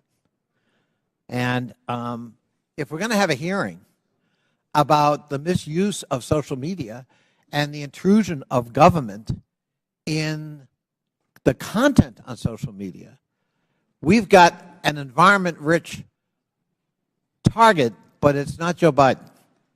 it's Donald J. Trump. And, of course, we don't want to talk about that. We don't want to talk about Russian bots and Russian fabrications using fake accounts on Twitter to a political purpose, and it's not to help elect Democrats. And we don't want to talk about 4 years of Donald Trump manipulating the truth and trying to manipulate social media and threaten it, or directly to try to shape it by taking down content because it was critical of him personally. And that's what we ought to be talking about as we move forward, not the subject of today's hearing. I yield back. Gentleman yields back. Chair recognizes Mr. Donalds for 5 minutes. Thank you, Mr. Chairman. Real quick, Mr. Roth, you've stated already that what happened with the New York Post story was similar to the hack and leak scenarios from 2016. You also said that you actually were opposed to deleting the New York Post story. Who advocated for the removal of the New York Post story? The company's decision to treat it as a violation. Mr. Roth, who at the company actually went over your recommendation? Because you're pretty high up. Who overrode you? The decision was communicated to me by my direct supervisor. Who is that person? Her name was Del Harvey. She was Okay. the vice president of trust and safety at the time. All right, thank you so much. Ms. Gaddy, real quick, you said to the chairman earlier, and I want to paraphrase what I heard earlier, is that Twitter had no contact with anybody from the Biden team. Is that correct to your knowledge? Not to my knowledge. Put that up for me. Okay, over my right shoulder, we have an email. Reference, this is Saturday, October 24th, 5:39 p.m., referencing 5 different tweets. This is with a Twitter email chain. Under the line, it's more to review from the Biden team. Does anybody have a comment on how much interaction was happening with the Biden team at Twitter with respect to tweets that they wanted Twitter to review? Ms. Gaddy, Mr. Roth? I'm not familiar with this email. So you're not familiar with this email, Mr. Roth? Are you familiar with this email? Only from what's been reported in the Twitter files. Did you ever have contact with anybody from the Biden team? No, sir, I did not. We explicitly separated the teams that would interact with campaigns from teams like mine that were responsible for content moderation. How big was the organization in Twitter that was actually working with campaigns?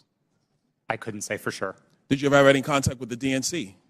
Directly? No, I did not. Did anybody at Twitter have any contact with anybody at the DNC? I think it's likely that somebody at Twitter did, yes. In these emails, it's listed these are tweets that had to be flagged from the Biden team. That's what's in the files. You have no idea how many people actually engaged with the Twitter team or how frequently that engagement happened. No, and again, that was by design. We kept those functions separate from content moderation so that we could impartially assess reports like this. Do you know how many tweets were actually flagged and taken down at the behest of the Biden team? I wouldn't agree with the characterization of it as being at the behest of them. These tweets were reported, and Twitter independently evaluated them under its rules. But the email is very clear. More to review from Biden team. The response 3 hours later at the bottom, hold this up real quick so we can see. The request at the bottom, it says, handled these. What does handled these mean? My understanding is that these tweets contained non-consensual nude photos of Hunter Biden, and they were removed by the company under. Hold on, real quick, Mr. Roth. How could you know so much about the content of these tweets? I mean, as far as I'm concerned, these are just web addresses. I don't know what's in these tweets. You have these things committed to memory that you know the content, but you don't know who you talk to at the Biden team? Sir, I didn't meet with the Biden team, but there was extensive public reporting about these tweets specifically that uncovered what they were. You know the contents of the tweets. It was obviously at Twitter, but you have no idea how often people who worked in your organization had with the Biden team during the end of the 2020 presidential elections. I would emphasize that the people who interfaced with the campaigns were not part of my team or organization. I would know what the interactions were if they were on my team. It was a different part of the organization, not mine. Let me ask you a separate question, and I'll ask it of you too, Mr. Baker.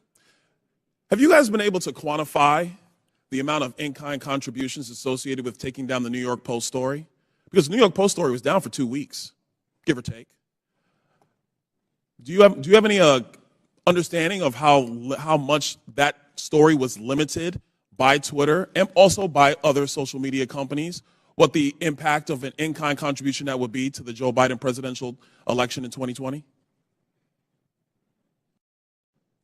I don't know the answer to that question, sir. Do you think it's big?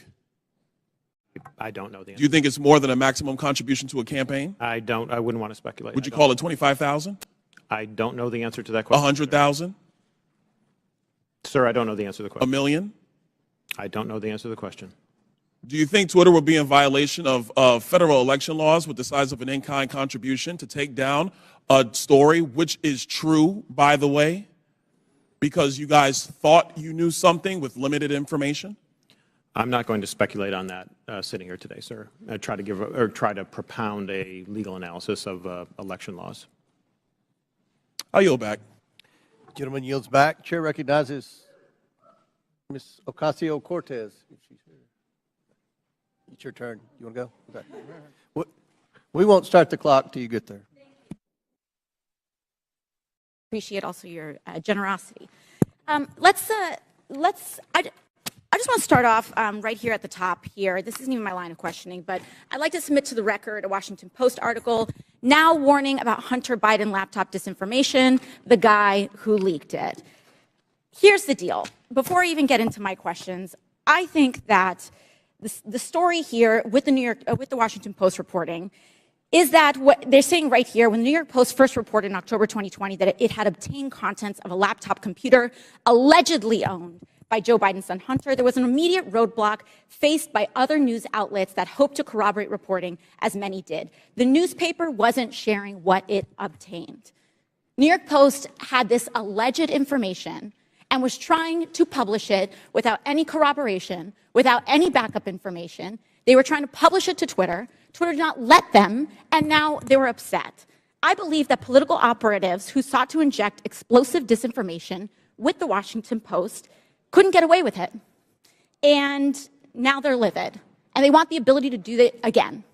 They want the ability to inject this again. So they've dragged a social media platform here in Congress. They're weaponizing the use of this committee so that they can do it again. A whole hearing about a 24-hour hiccup in a right-wing political operation. That is why we are here right now. And it's just an abuse of public resources, an abuse of public time. We could be talking about health care. We could be talking about bringing down the cost of prescription drugs. We could be talking about abortion rights, civil rights, voting rights. But instead, we're talking about Hunter Biden's half-fake laptop story. I mean, this is an embarrassment. But I'll go into it. Ms. Navarrete, let's talk about something real. I'd like to show you a tweet posted by former President Trump about my colleagues and I on July 14, 2019. It says in part, quote, "Why don't they go back and help fix the totally broken and crime-infested places from which they came? Then come back and show us how it's done. These places need your help badly. You can't leave fast enough. I'm sure that Nancy Pelosi would be very happy as quickly to work out free travel arrangements." A day or two after that, Donald Trump publicly incited, violence at a rally, targeting 4 congresswomen, including myself, saying, "Go back to where you came from." Ms. Navarrete, as I understand it, you were the most senior member of Twitter's content moderation team, or a senior member of Twitter's content moderation team when this was posted. As part of your responsibilities, did you review this tweet? Yes, it was my team's responsibility to review these tweets. And what did you conclude? My team, Ray, made the recommendation that for the first time we find Donald Trump in violation of Twitter's policies and use the public interest interstitial. For the first time? Yes. And at the time, Twitter's policy included a specific example when it came to banned abuse against immigrants, as they specifically included the phrase, "go back to your country," or go back to where you came from, correct? Yes, that was specifically included in the content moderation guidance as an example. You brought this up to the Vice President of Trust and Safety, Del Harvey, correct? I did, yes. And she overrode your assessment, didn't she? Yes, she did. And something interesting happened after she overrode your assessment. A day or two later, Twitter seemed to have changed their policies, didn't they? Yes, that trope, "go back to where you came from," was removed from the content moderation guidance as an example. So Twitter changed their own policy after the president violated it in order to potentially accommodate his tweet? Yes. Thank you. So much for bias against right wing on Twitter. Additionally, Ms. Navaroli, are you familiar with the account Libs of TikTok? I have heard of it from the news, yes. Mr. Roth, are you familiar with this account? Yes, ma'am, I am. Are you aware that from August 11th to August 16th, that account posted false information about Boston Children's Hospital, claiming that they were providing hysterectomies to children? Yes, I am aware of that and other claims from the account. And are you aware that this lie was then circulated by other prominent far-right influencers? Yes. And are you aware that all these claims, which I have reiterated were false, culminated in a real-life harassment and ultimately a bomb threat to the Boston Children's Hospital? Yes, I am aware. And this account is still on that platform today, isn't it? Regrettably, yes, it is. Despite inspiring a bomb threat due to the right-wing incitement of violence against trans Americans in this country, because they cannot let go of this obsession with fixating violence and inciting violence against trans and LGBT people, in addition to immigrants, in addition to women of color. This is a party that cannot pick on anyone their own size. And they are trying to co-opt an entire social media platform and use the power of this committee and of Congress in order to pursue a political agenda. I yield back. Lady yields back. Chair recognizes Mr. Fry for 5 minutes. Thank you, Mr. Chairman. This hearing shows who really has been in control of what is said to be one of the world's most widely used websites, Twitter. The American people probably didn't know who these witnesses were today, but these witnesses were powerful enough to silence an American president with just a few clicks from their California office. We're also learning that some of those in Washington, D.C. have forgotten their role and exercised their power to achieve ends antithetical to American principles of free speech and expression. The FBI is the lead federal agency responsible for investigating foreign influence operations. However, in recent years, the FBI has devoted countless amounts of time, taxpayer money, and manpower to combating Russian foreign influence on social media. The FBI, as one reporter noted, acted as a, quote, doorman to the vast program of social media surveillance and censorship encompassing agencies across the federal government, from the State Department to the Pentagon to the CIA.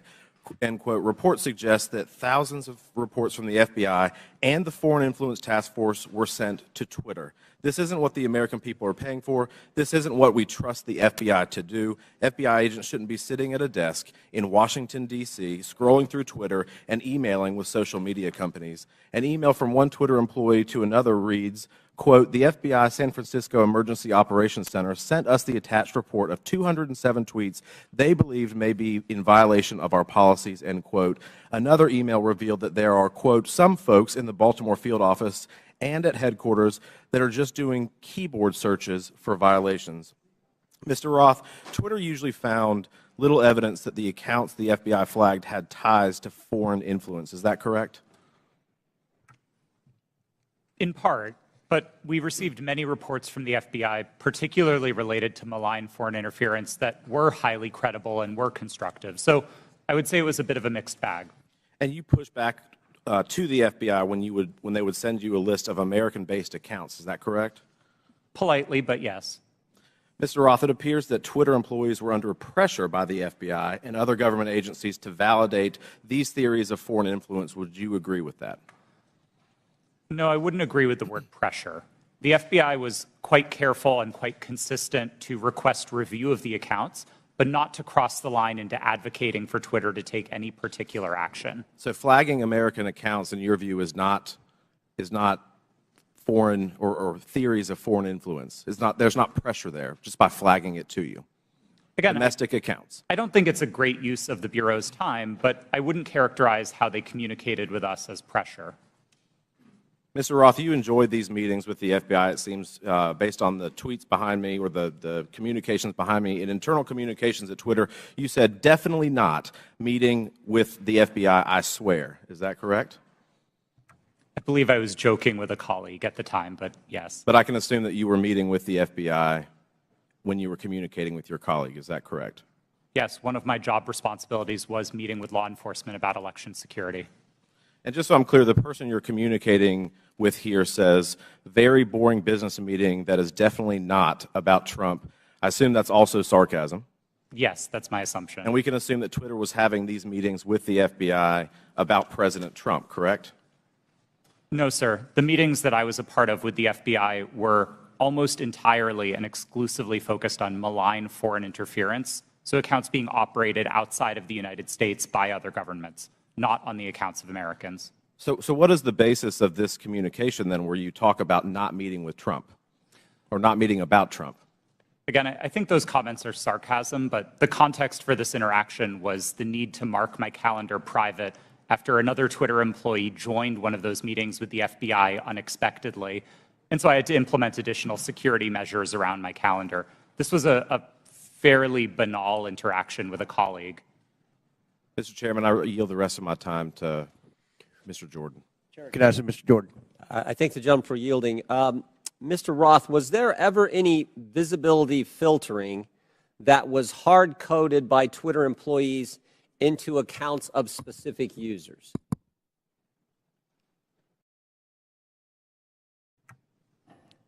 Twitter employees were responsible for building the systems that performed visibility filtering, and then that filtering would have been applied either automatically. I'm asking a very specific question. I'm asking, was the code written in a way that for certain accounts, those accounts, unique in and of themselves, would be visibility filtering, to use your term, so that they wouldn't have as much reach or as much influence? The term hard coding suggests that it was permanent and immutable, and I wouldn't agree with that, no. But it did happen, is what you're saying. There was hard-coded into some of these accounts of specific users by Twitter employees this ability to filter and limit the reach of that particular post, or that particular tweet, I should say. Again, I wouldn't say that they were hard-coded. Thank you. Chair recognizes Ms. Brown for 5 minutes. Thank you, Chairman Comer and Ranking Member Raskin, for holding this hearing today. Social media has been a revolutionary gift of the 21st century. From helping people across the world build meaningful connections to learning a new skill set, these platforms have played a significant role in creating an interconnected global world. When handled responsibly, social media serves as a useful resource with many positive outcomes. However, social media is not without its flaws, and the challenges are much larger than any specific incident or decision by one private company. Recently, social media has contributed to the rise and amplification of domestic extremist content and organizing. This is extremely concerning and, unfortunately, is contributing to the division of our society. According to an Anti-Defamation League survey, 66% of the LGBTQ+ respondents, that's a full 2/3, experienced harassment online. 37% of Jewish respondents and 34% of African Americans respondents said the same. This is truly disturbing. The power that social media has to inspire real-world action, both good and bad, is well known to all of us. And sadly, the hate online does not stay online. Social media has the power to influence not just here at home, but those who are watching us abroad. For example, an online disinformation campaign by a hostile foreign power can have the power to sway a close election. So, Mr. Roth, in a recent interview, you stated, and I quote, beginning in 2017, every platform, Twitter included, started to invest really heavily in building out an election integrity function. So I ask, were those investments driven in part by bipartisan concerns raised by Congress and the U.S. government after the Russian influence operation in the 2016 presidential election? Thank you for the question. Yes, those concerns were fundamentally bipartisan. The Senate's investigation of Russian active measures was a bipartisan effort. The report was bipartisan. And I think we all share concerns with what Russia is doing to meddle in our elections. Thank you so much. Did those investments include better information sharing mechanisms with the federal government? Yes. I think one of the key failures that we identified after 2016 was that there was very little information coming from the government and from intelligence services to the private sector. The private sector had the power to remove bots and to take down foreign disinformation campaigns, but we didn't always know where to look without leads supplied by the intelligence community. That was one of the failures highlighted in the Senate Intelligence Committee's report and in the Mueller investigation, and that was one of the things we set out to fix in 2017. Thank you for that. And Mr. Roth, were those communication channels useful to Twitter as it worked to combat foreign influence operations? Absolutely. I would say they were one of the most essential pieces of how Twitter prepared for future elections. Thank you so much. So clearly, we must come together as a committee to stand up and protect our country from foreign election interference and disinformation. I sincerely look forward to spending more time with this committee, working to understand how to fight back against our adversaries and strengthen our democracy. And with that, Mr. Chairman, I yield back. Thank you very much. Chair recognizes Ms. Green for 5 minutes. Thank you, Mr. Chairman. Mr. Baker, Ms. Gaddy, Mr. Roth, and Ms. Navaroli, you can consider your speech canceled during my time because you canceled mine. You see, you permanently banned my personal Twitter account, and it was my campaign account also. So let's talk about election interference, shall we? January 2nd, 2002, you permanently banned my Twitter account.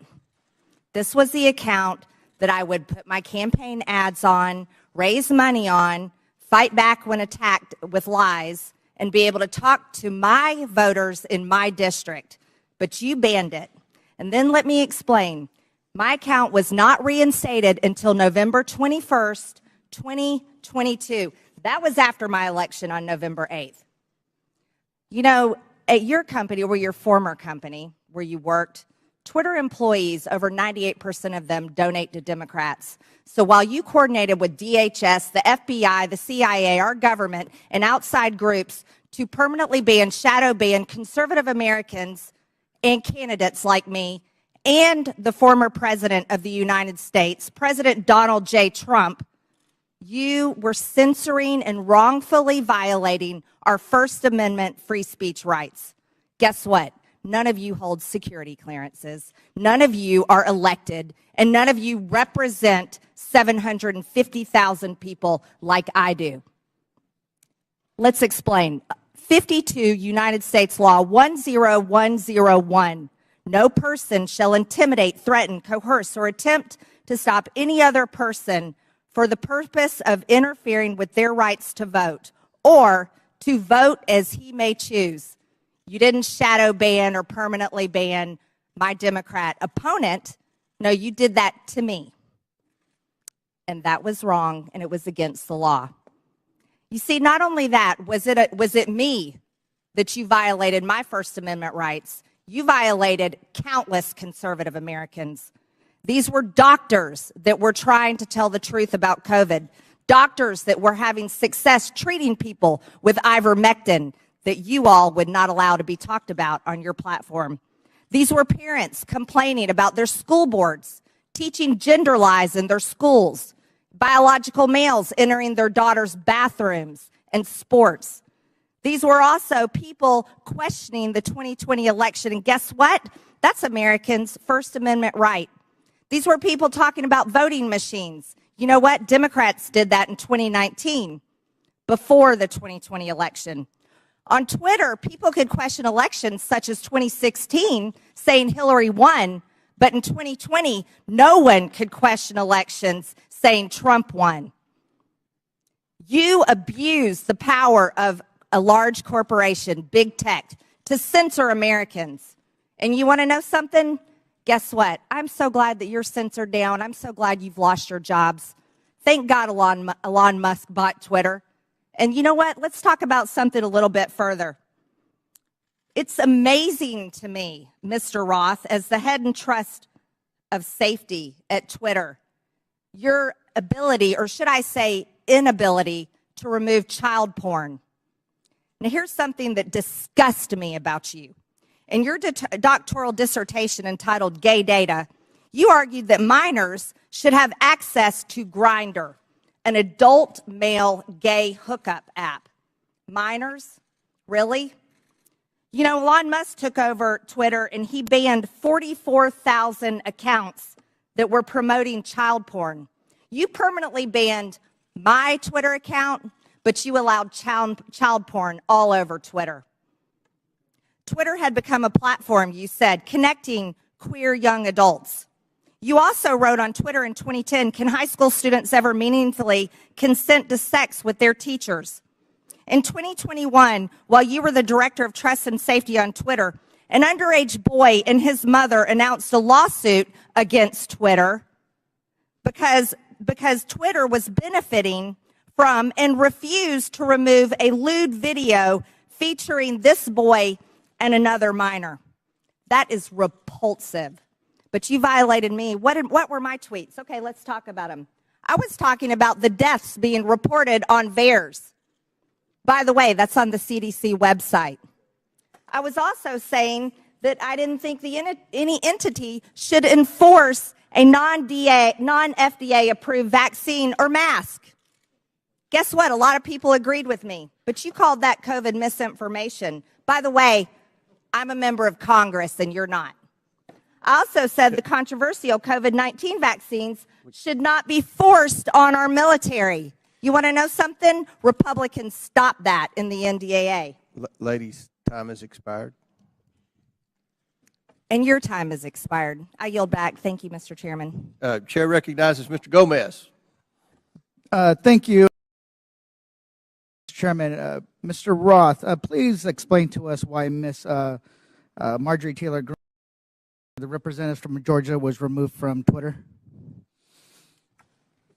Thank you for the question, Congressman.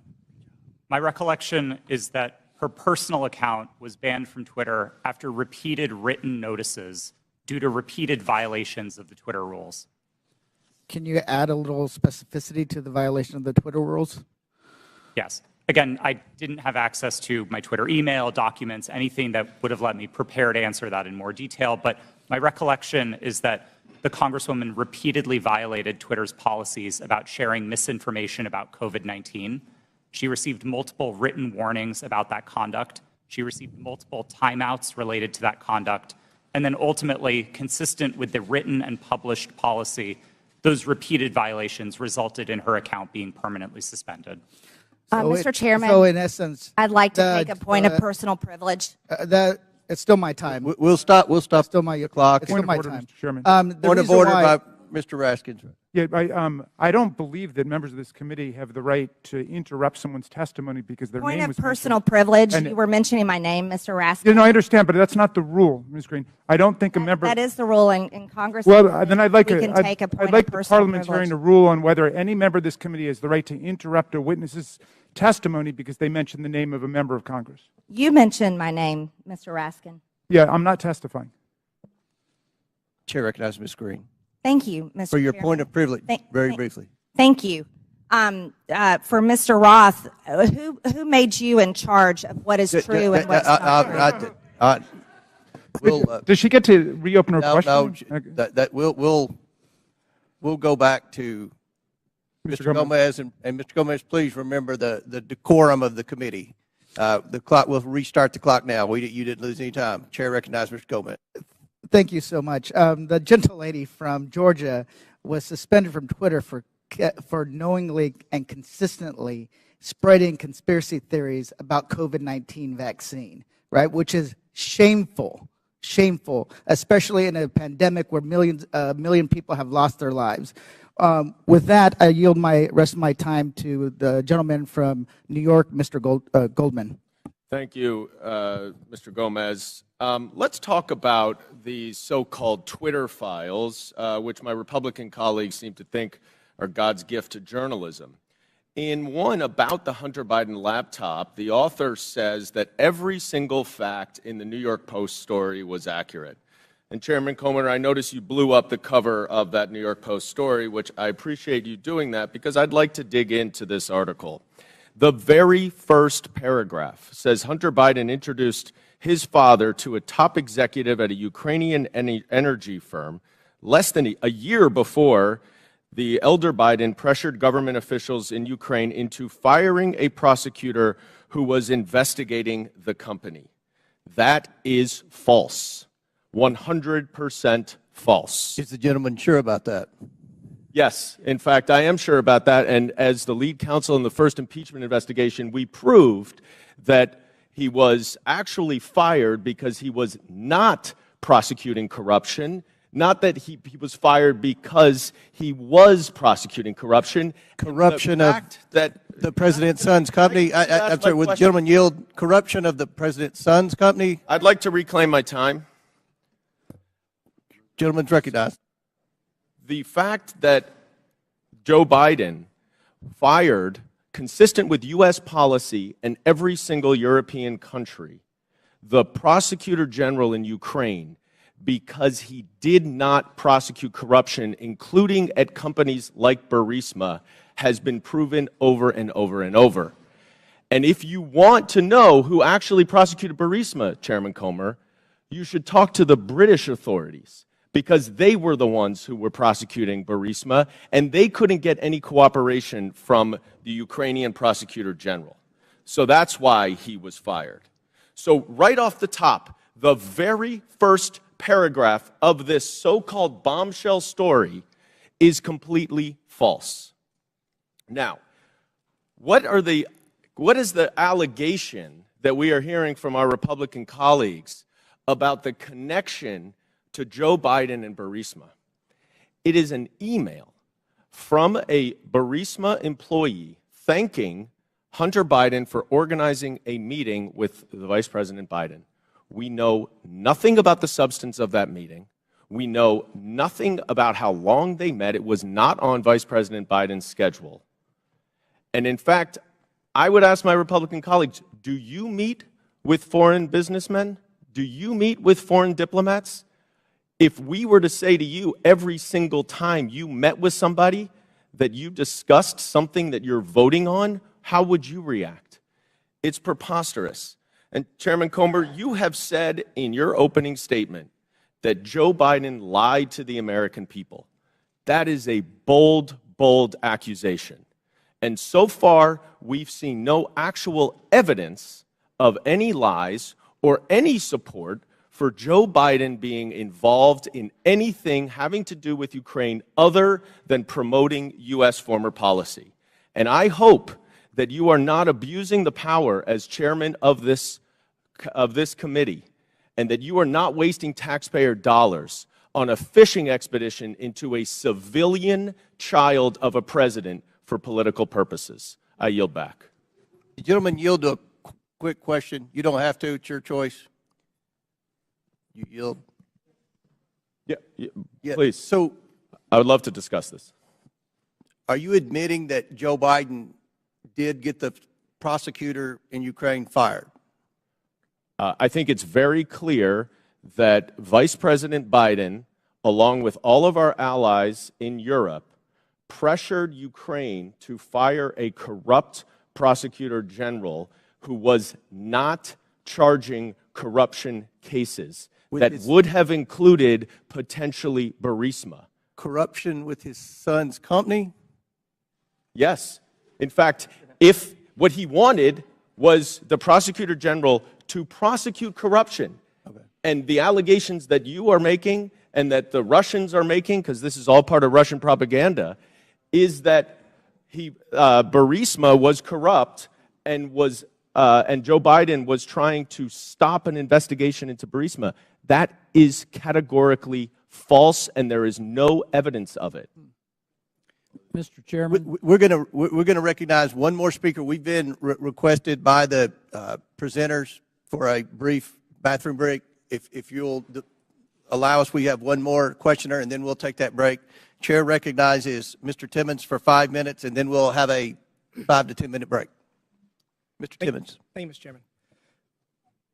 We have a big picture problem right now, and we're talking about Twitter specifically and Hunter Biden's laptop, but it's not just that. It's the general trend of the media, social media, the FBI, DOJ, doing one side's bidding. That's the issue. there's mistakes that have been made, and we keep looking back at these mistakes and say, oh, that shouldn't have happened that way. We are going to have a new policy to avoid that from happening again. But every mistake benefits one side. Every mistake benefits one side. Let's go back to 2016.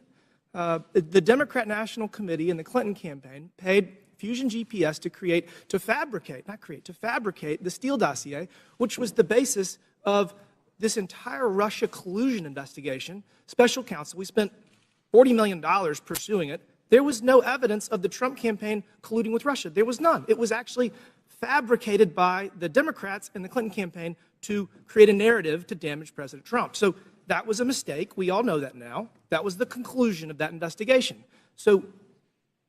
And as a side note, that's why Adam Schiff is no longer on Intel, because he lied about that investigation. He said, as the chair of Intel, I have all this information. He abused his position, and that's why he was removed from Intel. So next, we go to 2020. Another mistake. We have something that is real labeled as something that is fake. We tell the American people that we're going to have an honest, open conversation about issues, about challenges that our country faces, and everybody has their own facts. Congressman from New York is mentioning his facts. It's just very bizarre that Hunter Biden making tens of thousands of dollars a month with no credentials from a business in Ukraine, whether they're being investigated, who knows? I mean, these are all speculation, and it's something the American people can't really digest because we don't know the answers to it. And when we're told the answers by our government, by big corporations, by big tech, and they're repeatedly wrong, it creates a trust issue. It creates a trust issue. So the American people do not trust what they're being told. They do not trust what they're being told. We're going to dig into the Hunter Biden laptop briefly. Jack Dorsey has said that he did not make that decision. Ms. Gaddy, did you make the decision to censor the Hunter Biden laptop story?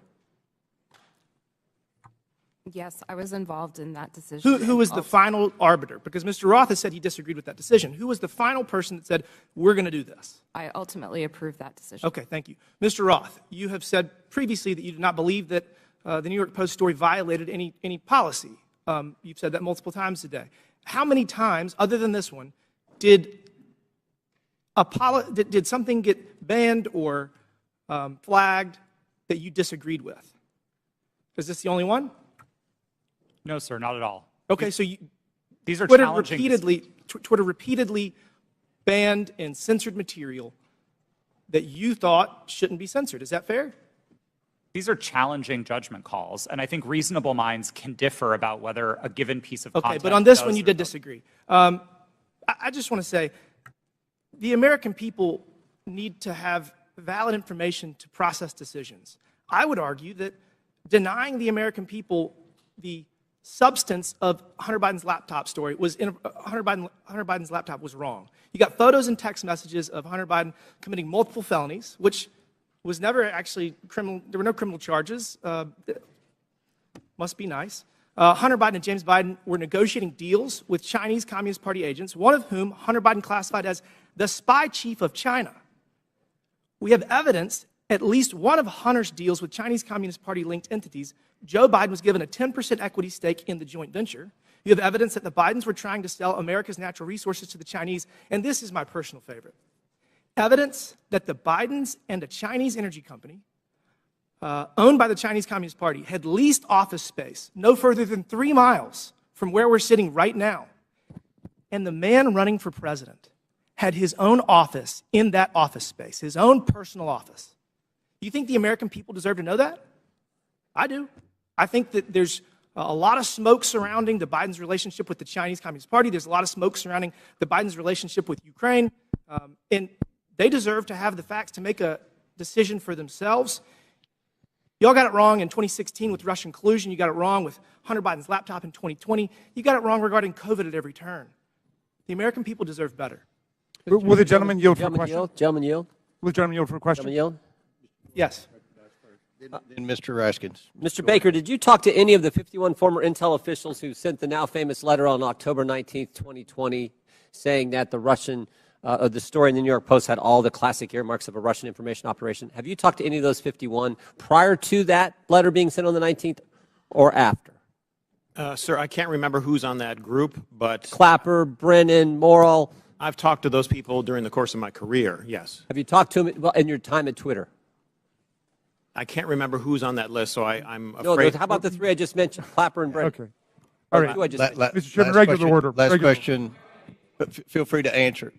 Then we'll recognize Mr. Raskin. Well, I was going to ask the gentleman before he left whether he's denying the Russian disinformation propaganda campaign that we've heard about from witnesses, or he's just denying Russian collusion, which was something that Mr. Mueller specifically did not address in his final report. He said collusion is not a legal concept. He was looking just at conspiracy, and he said there wasn't substantial enough evidence to charge conspiracy, but there were dozens of contacts between Donald Trump and the Russians that were documented in that report. That's all I wanted to say. Chair recognizes Mr. Jordan, then we'll recess for... Just to restate the question that's on the table to Mr. Baker. Did he talk with Mr. Clapper, Mr. Brennan, or anyone else that he knows of on that who signed that? Point of order, letter? Mr. Chairman. Whose time is this? This was The chairman's remaining 3 seconds of... He doesn't have remaining time. Okay. He's gone over by a minute. We're over. Mr. Baker, feel free to answer the question if you want, and then we'll take a recess. Mr. Jordan, I don't recall discussing that publication that they did about the Hunter Biden laptop with any of those people. We'll stand in recess for 5 minutes. When we return, Mr. Garcia will begin our questioning. We're in recess for 5 to 10 minutes. Now we'll resume questioning, and Chair recognizes Mr. Garcia for 5 minutes. Thank you, Mr. Chairman. Thank you, Mr. Chairman. I want to thank our witnesses, and I just want to start off also by just apologizing to our witnesses, particularly Mr. Roth, for just the homophobic rant and comments that were recently just made from the gentle lady from Georgia. That was really shameful.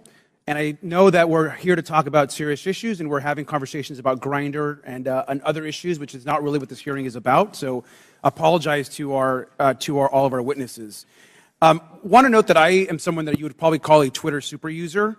I use the social platform constantly. I communicate regularly. It's how I get my news. It's how I find out what's happening in popular culture.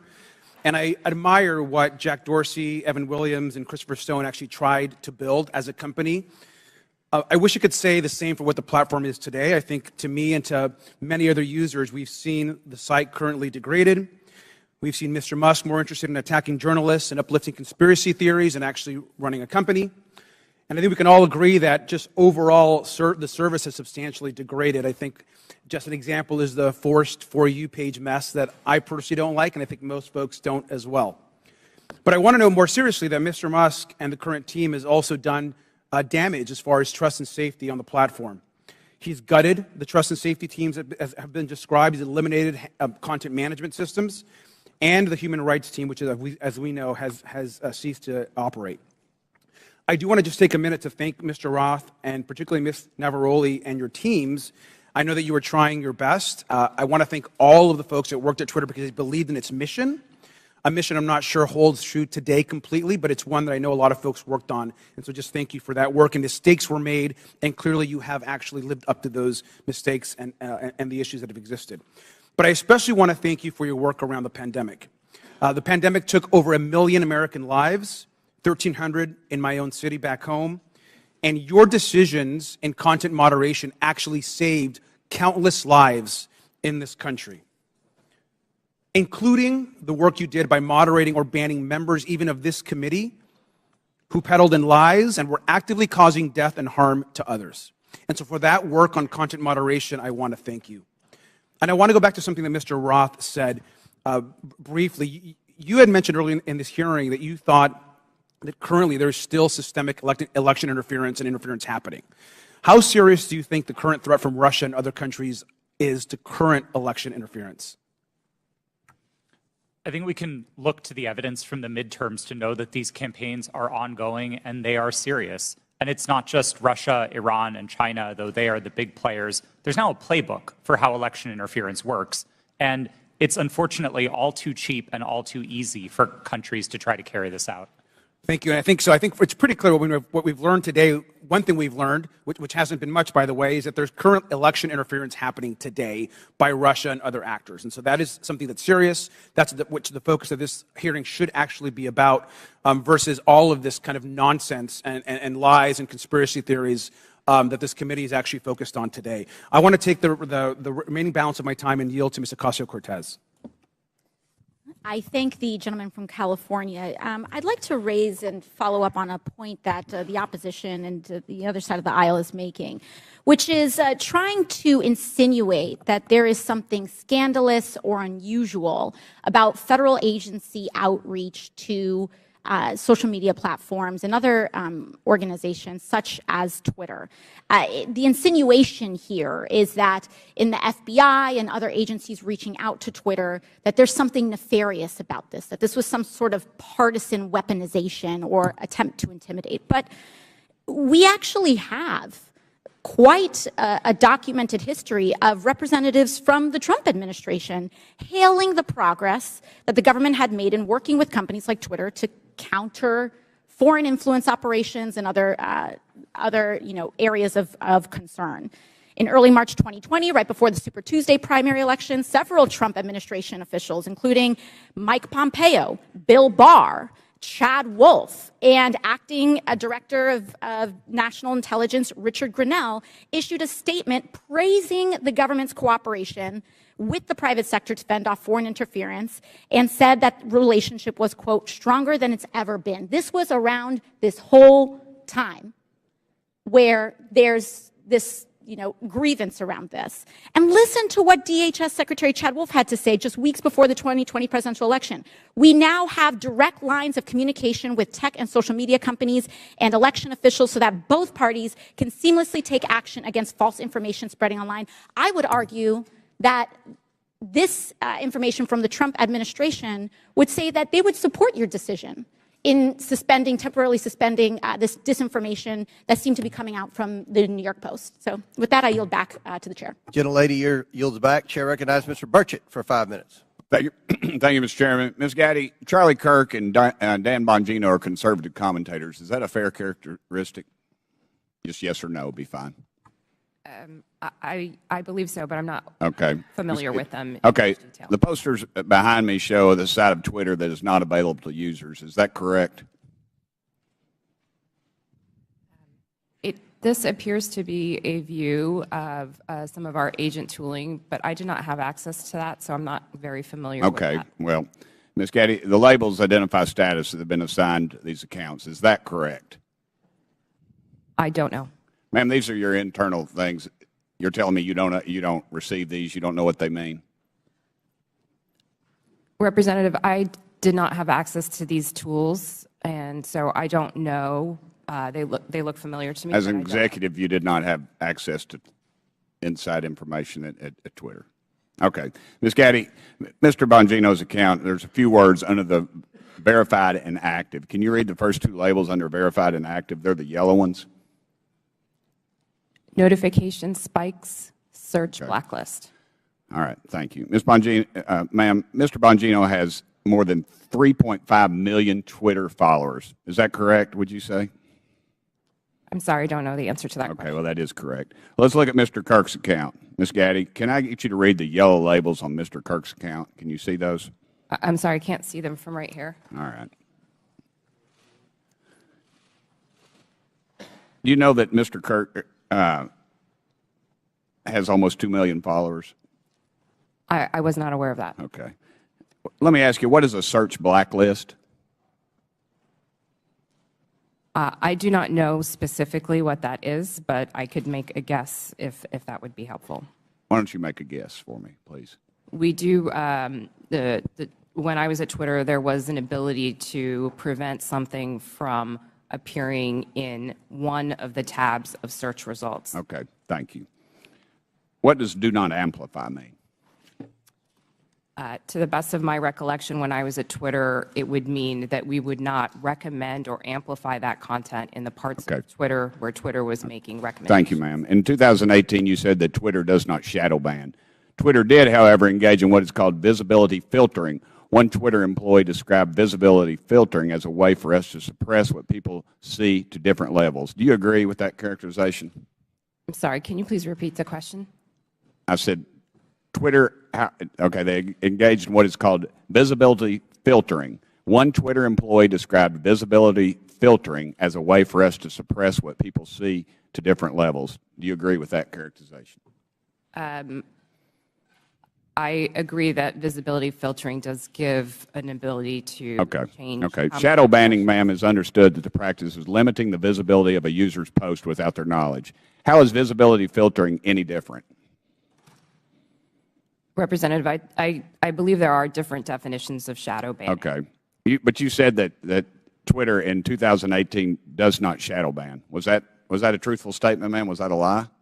At that time, I had specifically defined shadow banning to mean something different than visibility filtering. You also said that Twitter does not shadow ban based on political viewpoints or ideology. Do you stand by those comments?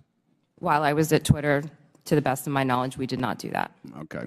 Mr. Roth, on January 22nd, 2017, you tweeted that there were actual Nazis living in the White House. Do you still stand by that comment? Yes or no? Sir, I regret the language I used. No, I do not. Okay. Mr. Roth, earlier in your testimony, you said you regretted tweeting that, quote, actual Nazis are living in the White House. However, Iran's Ayatollah sent anti-Semitic tweets, one stating, quote, Israel is a malignant, cancerous tumor that has to be removed and eradicated. Yes or no, did Twitter ever ban the Ayatollah or remove this hateful anti-Semitic tweet? Yes or no? To the best of my knowledge, Twitter did not remove that tweet. The answer is no. Mr. Chairman, it's clear that conservative voices are being silenced on social media in the mainstream. I appreciate this hearing. I might also suggest we look into holding one on DirecTV, Newsmax, and OAN. I give the rest of my time to Mr. Jordan. I thank the gentleman for yielding and for his good questions. So the user knows when their account's been suspended or blocked, but they don't know when they have some of these gold terms that were under Mr. Bongino and Mr. Kirk. Is that right, Mr. Roth? As of the time that I worked at Twitter, yes, that's correct. So they don't know if they're on the search blacklist. They don't know if they're on the do not amplify. They don't know that. That's correct. Twitter did not disclose that. So you did that to these two accounts. What I want to know did you know, Mr. Roth, if that was at the prompting of anyone from the government? Gentleman's time's expired, but please answer the question. No, sir, I'm not aware of any requests or orders or demands or anything from the government requesting that visibility filtering be applied to those accounts or any others. Chair recognizes Mr. Frost for 5 minutes. Thank you, Mr. Chairman. Look, I mean, I've been sitting here for over 2 hours, and I'm still not really seeing the point of this hearing. Is it to solve the problems of the American people, what people are struggling with? No. We get it. My Republican colleagues wish that the Hunter Biden story would have helped them win the 2020 election, and that didn't happen. And so they're angry about it, and that's the point of this hearing. You know, it was actually the foundation of the chairman's opening statement. It's why he brought up that poll on the 2020 election. That's what this is all about. And so I want to say to my colleagues, don't worry. There's still many platforms you can spread disinformation on, Parler, Truth Social, that have questionable editorial policies but aren't here today. There was no collusion, as the witnesses have said, under oath. There was no pressuring from the United States government, as we heard under oath. We're wasting our time here bullying former Twitter employees. So that way, it's calling the ref. So that way, in the future, when they want disinformation to be put on the internet, social platforms will be scared to call them out down the road. It's called calling the ref. But let's talk about the root of this hearing. My Republican colleagues would have folks believe that Democrats are preparing for some sort of major culture war. And there's a difference between a culture war and how culture naturally changes, culture change. Some on this committee are very resistant to culture change. I mean, just yesterday we heard a member equate immigration negatively to changing our culture, black and brown folks coming to our country. The reality is that culture changes, it adopts, it welcomes more people, it becomes more understanding, and it also decides to reassess what's acceptable behavior and rhetoric. It could be different now than it was in, say, the 1950s. In this supposed culture war, they often conflate the right to free speech with the non-existent right to not be criticized or held accountable for what you say on the internet or even in real life. And just because it's legal to say something and the government won't throw you in jail for it, doesn't mean the rest of the world, and sometimes even your own family, have to associate themselves with you or your comments. Mr. Roth, you helped set up content moderation policy at Twitter. What type of user tweets were more likely to get limited? Did it have to do with racism, sexism, homophobia, violence, or were y'all looking for people who were supporting Donald Trump, President Trump, and limiting those? Our policies were built fundamentally to be viewpoint neutral. They were focused on harm reduction, looking to things like the Universal Declaration of Human Rights with a focus on protecting people's safety, people's right to free and fair elections, people's rights to free speech. And we built concern with those rights into our policy. So being a decent human being. That's certainly what we tried to do. Gotcha. Yes. Ms. Naravoli, earlier you testified about a 2019 tweet that was about President Trump, and I think it was from Ms. Teagan. What was the tweet about? Would you like me to give the direct quote? Yeah. Please excuse my language. This is a direct quote, but Chrissy Teigen referred to Donald Trump as a pussy-ass bitch. Okay. Free speech. And what happened after Ms. Teagan posted her tweet? What did the White House do? What did the Trump White House do? From my understanding, the White House reached out to ask that this tweet be removed. It was my team's job. This fell underneath the policy for abusive behaviors, and we evaluated underneath our insults policy. At that time, up to 3 insults were allowed, and so it was our job to determine how many insults were included within that phrase. So the Trump White House reached out, not an agency, but the White House reached out and requested that you remove the tweet? From my understanding, yes. Okay. Mr. Roth, you mentioned a serious problem of foreign interference in our elections. Did you see that mass interference work more in support of right-wing candidates like President Trump in 2016 or President Biden in 2020? Thank you for the question. It's an important one, and I don't think there's a clear or easy answer to this. We saw Russian operatives playing both sides and often playing them against each other. One of the most enraging interactions that my team saw were accounts operated out of the same Russian troll farm arguing with each other. And they were manufacturing drama both on Democratic sides and on the Republican side. So it's still a huge issue? Absolutely. 100%. Well, there you have it. There's issues of big tech. There are serious issues we need to litigate. Hunter Biden's laptop is not one of them. And like many of my colleagues have said, we need to talk about these issues, how January 6th maybe could have been prevented if Twitter had taken action due to the hateful speech, and how we have foreign interference in our elections. Why are folks on this committee so obsessed with Twitter's editorial decision on Hunter Biden's laptop? Would they hold the same hearings of the editorial decisions of Fox News and Newsmax? Free speech is about the government limiting speech around about the public. My governor, Ron DeSantis, is doing that right now. I have a venue in my district that he's revoking the liquor license of, trying to close because they had a drag show. We have teachers who are not able to teach the curriculum that they want because they disagree with Ron DeSantis and his view of the world. That is limiting free speech, and I'd love to see this committee bring in some of these governors who are abusing their power, like Governor DeSantis in my state of Florida, to limit the free speech of people. I yield back. Gentleman yields back. Chair now recognizes Mr. Gosar for 5 minutes. Thank you, Mr. Chairman, for this important hearing, and thank you for our witnesses for appearing as well. I want to be clear. Despite claims in witness testimonies, government cannot deputize the private sector for actions that would be otherwise be restricted by the Constitution. In this case, the censorship of lawful speech. Now I want to direct you to a tweet over my shoulder sent by President Trump on October 5th, 2020, before Twitter banned him from the platform. This was after President Trump had become infected with COVID and received treatment at Walter Reed Medical Center. It says in part, "Don't be afraid of COVID. Don't let it dominate your life," end of quote. Do you see that, Mr. Roth? Yes, sir, I do.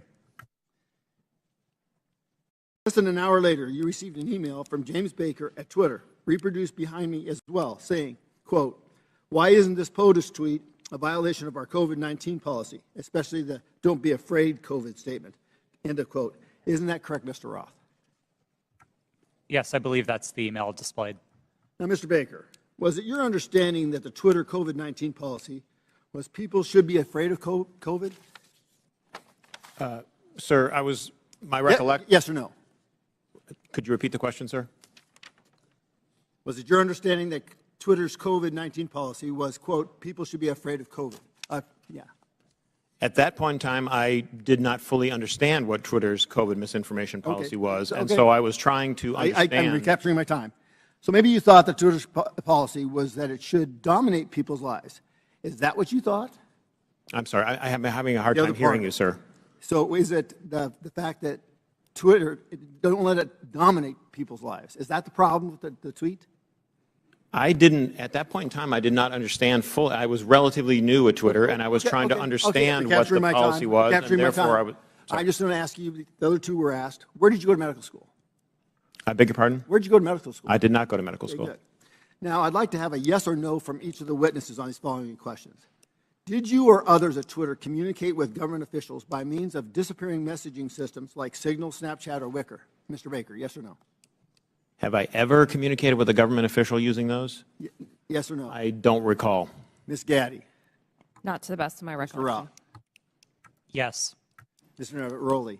Not to my recollection, no.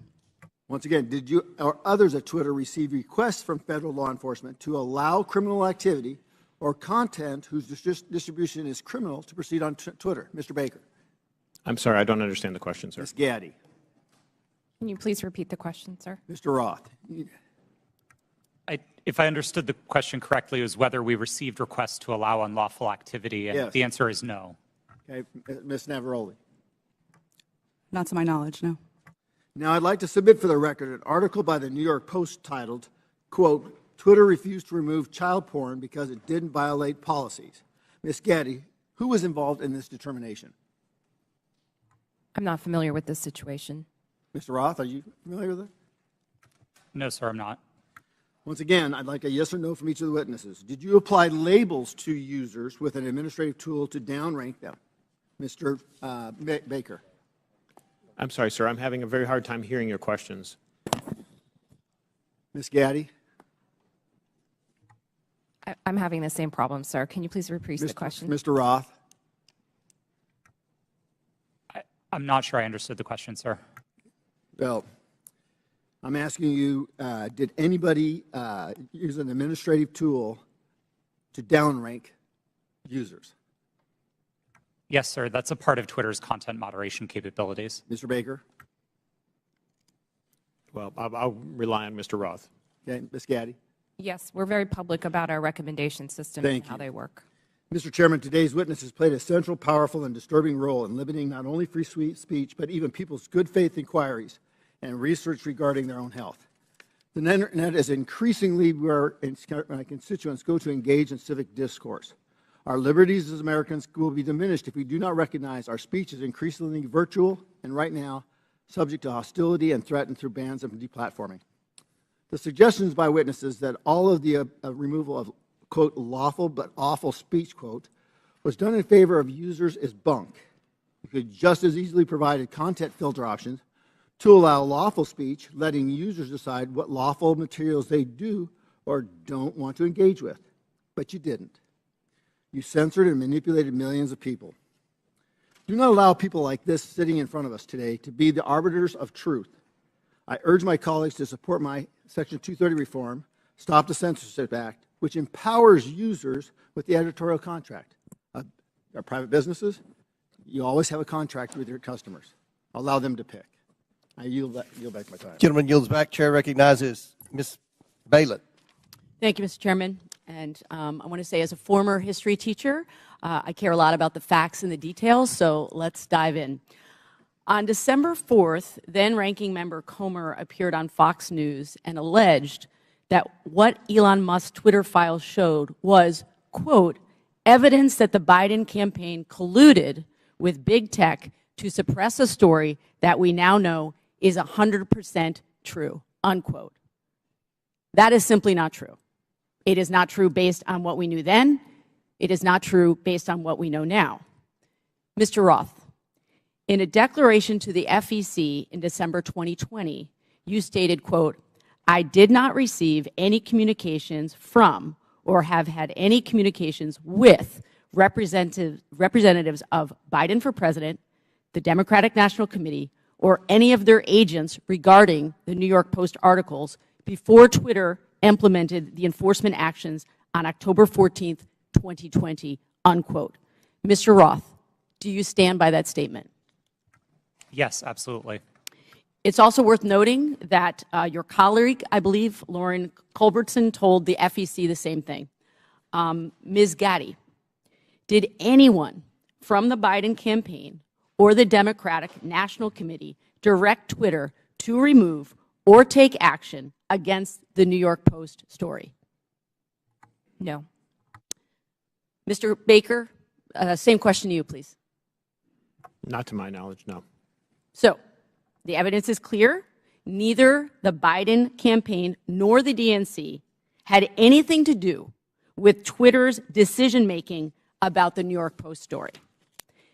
My Republican colleagues are using what are otherwise innocuous emails to suggest that there was somehow collusion between Twitter and the Biden campaign. For example, in one email, and this is the same one mentioned in Mr. Donald's questioning earlier, in one email selectively used by Elon Musk, one Twitter executive sends another a series of hyperlinks on October 24th, 2020, with the comment, quote, "More to review from the Biden team." For the record, this is tweet number 8 in the first installment of the so-called Twitter files. So, Ms. Gaddy, are you familiar with this email? No, I'm not. Okay. So, just to be clear, this email has nothing to do with the New York Post story. It is dated October 24th, 2020, after Twitter had both made and reversed its decisions about the New York Post story. Mr. Baker, do I have that right? Based on, I think, the exhibit that was shown earlier, that sounds correct, yes. So, Ms. Gaddy, can you clarify for the record, if you're able to, what's happening here? Can you please be more specific about? With this email? I don't believe I was a recipient of that email or reviewed it during my time at Twitter, so I'm sorry I don't have familiarity with that situation. That's okay. Mr. Baker? To the best of my understanding, these were tweets that the campaign had concerns about. I don't know the details of those, and they were referred to Twitter as, I'm not sure exactly why, but I can't get inside their heads, but they were referred to Twitter, and Twitter reviewed them, and someone, again, going off the exhibit from earlier, said they were handled. I don't know what that means in terms of whether they took any action or didn't take any action, but at least they addressed the matter. So I believe that's what I construe from that email. Appreciate that. So, from my understanding of everything that we've heard today, it's really not uncommon for outside entities, including, as we've heard, Mr. Trump's campaign, to request that Twitter remove content that violates the company's terms of service. Is that correct, Ms. Gaddy? That is very common globally. Thank you. So, to the best of your ability to answer, Ms. Gaddy, were any decisions approved or acted upon based on the political party making the request? No, our teams were trained to enforce our rules consistently and fairly without regard to any sort of political ideology. Thank you. So I believe that what's happening here is my Republican colleagues know that the premise of this whole hearing is misleading. There is no evidence that the Biden campaign had anything to do with the Hunter Biden New York Post story. And the evidence we do have simply shows that the Biden campaign did what the Trump campaign and millions of Twitter users do routinely: flag content and ask Twitter to conduct its own review to determine whether it violates Twitter's own rules and policies. I yield back. Lady Yield, Chair recognizes Mr. Palmer for 5 minutes. Thank you, Mr. Chairman. I'd like to submit a June 22 study conducted by Princeton University called "Powered by Twitter: The Taliban's Takeover of Afghanistan." Without objection, so ordered. This study covers the time frame of April to September of 2021, which is 4 to 5 month period between President Biden's official announcement of America's intentions to withdraw and the chaotic end of the American troop presence in Afghanistan. The study found that the Taliban weaponized Twitter and that Twitter's moderation policies failed. There were more than 126,000 accounts in the Taliban support network, and 83% of these Taliban-associated accounts were created before 2021, well before Twitter could claim that these accounts represented a government. These accounts shared graphic images and videos depicting dead and decomposing bodies and rampantly spread disinformation about the facts on the ground in direct violation of Twitter's public policies. Taliban tweets were shared millions of times in the summer of 2020. The study also found that 3/4 of Taliban content was produced by only 20 accounts, which is suggestively straightforward. By the way, the U.S. government classifies the Taliban as an insurgent group, in case some of my colleagues don't understand what real insurgencies are. Mr. Roth, why wasn't Twitter more effective at curtailing the clear-cut content violations by Taliban Twitter accounts? Thank you for the question, sir. At the time that you referenced, I wasn't responsible for Twitter's work on counterterrorism. Do you have any idea why Twitter would allow clear-cut violations by an insurgent group? And by the way, they carried out multiple suicide attacks during the time frame they were sending out these tweets, killing dozens and injuring hundreds. It's my understanding that Twitter's policies at the time distinguished between some of the more violent portions of the Taliban and some of the more political portions of it. I'm not rendering judgment on it. That stuff's still up on Twitter, and I just wonder how many content moderators were assigned, if any, to check on these accounts. Additionally, it appears that Twitter was profiting from Taliban's presence on the platform in the lead-up to the overthrow of the Afghan government. Twitter placed ads from U.S. companies, including Amazon, Disney, McDonald's, and on the Twitter accounts of the Taliban news organization and their spokespersons and their senior leaders. Ms. Gaddy, did Twitter make money off placed ads on Taliban Twitter accounts on August 26, 2021, when 13 U.S. men and women died in a suicide bombing? I have no knowledge of this matter. You don't have any knowledge about whether or not these ads were up? I do not. According to Twitter, the decision to ban President Trump was after a close review of his tweets and the context around them, specifically how they are being received and interpreted on and off Twitter. On June 3rd, 2018, the Iranian Ayatollah Khomeini. Now, did Twitter do that?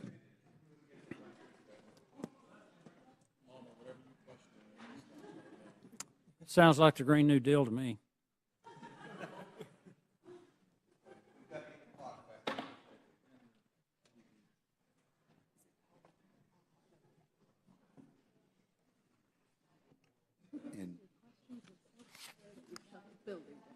It's your fault, Coach.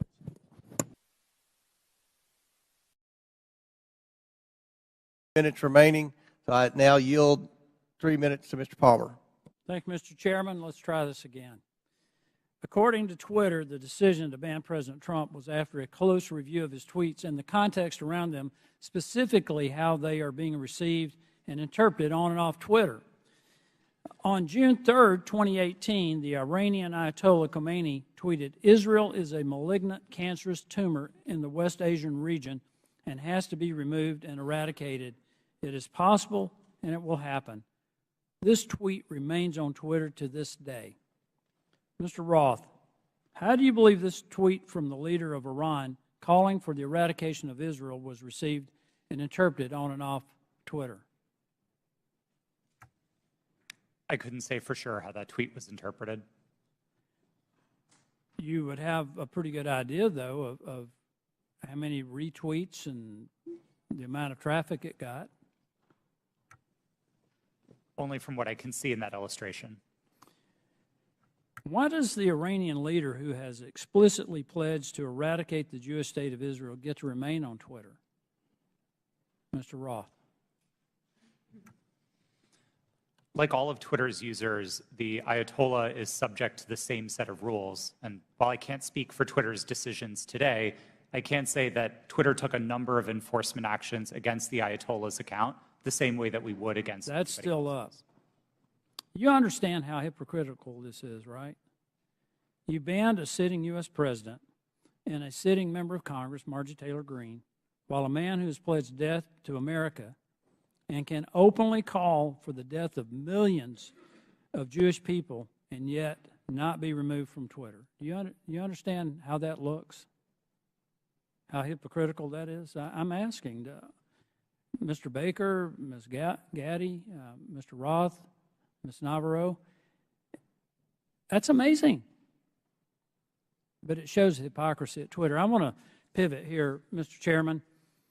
Mr. Goldman made a very troubling statement claiming that as Vice President Joe Biden fired the Attorney General of Ukraine, since he had knowledge of this prior to becoming a member of Congress, Mr. Goldman should provide to the committee documentation about this action. We should know who authorized Vice President Biden to take this action against the Ukrainian Attorney General. We need to know, was there an investigation to justify the firing of the Ukrainian Attorney General, and if yes, who conducted it? He needs to provide all details involving this action, including Vice President Biden's threat to withhold $1 billion of U.S. funding if the Ukrainian AG was not fired, and who authorized Vice President Biden to make that threat. I would request that the committee look into this, and I yield back. Gentleman yields back. Chair now recognizes Ms. Lee for 5 minutes. Thank you, Mr. Chair. This has been an incredibly electric hearing. It'd be funny if it weren't real life.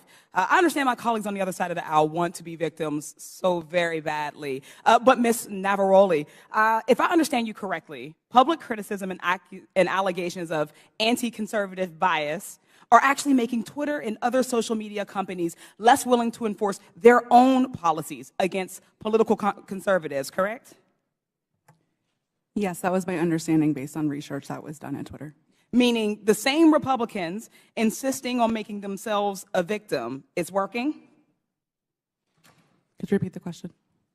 The same Republicans, folks on this panel who are insisting on making themselves victims in this conversation about Twitter censorship and other accusations they've made, is this working because of the conservative bias and the implications of it?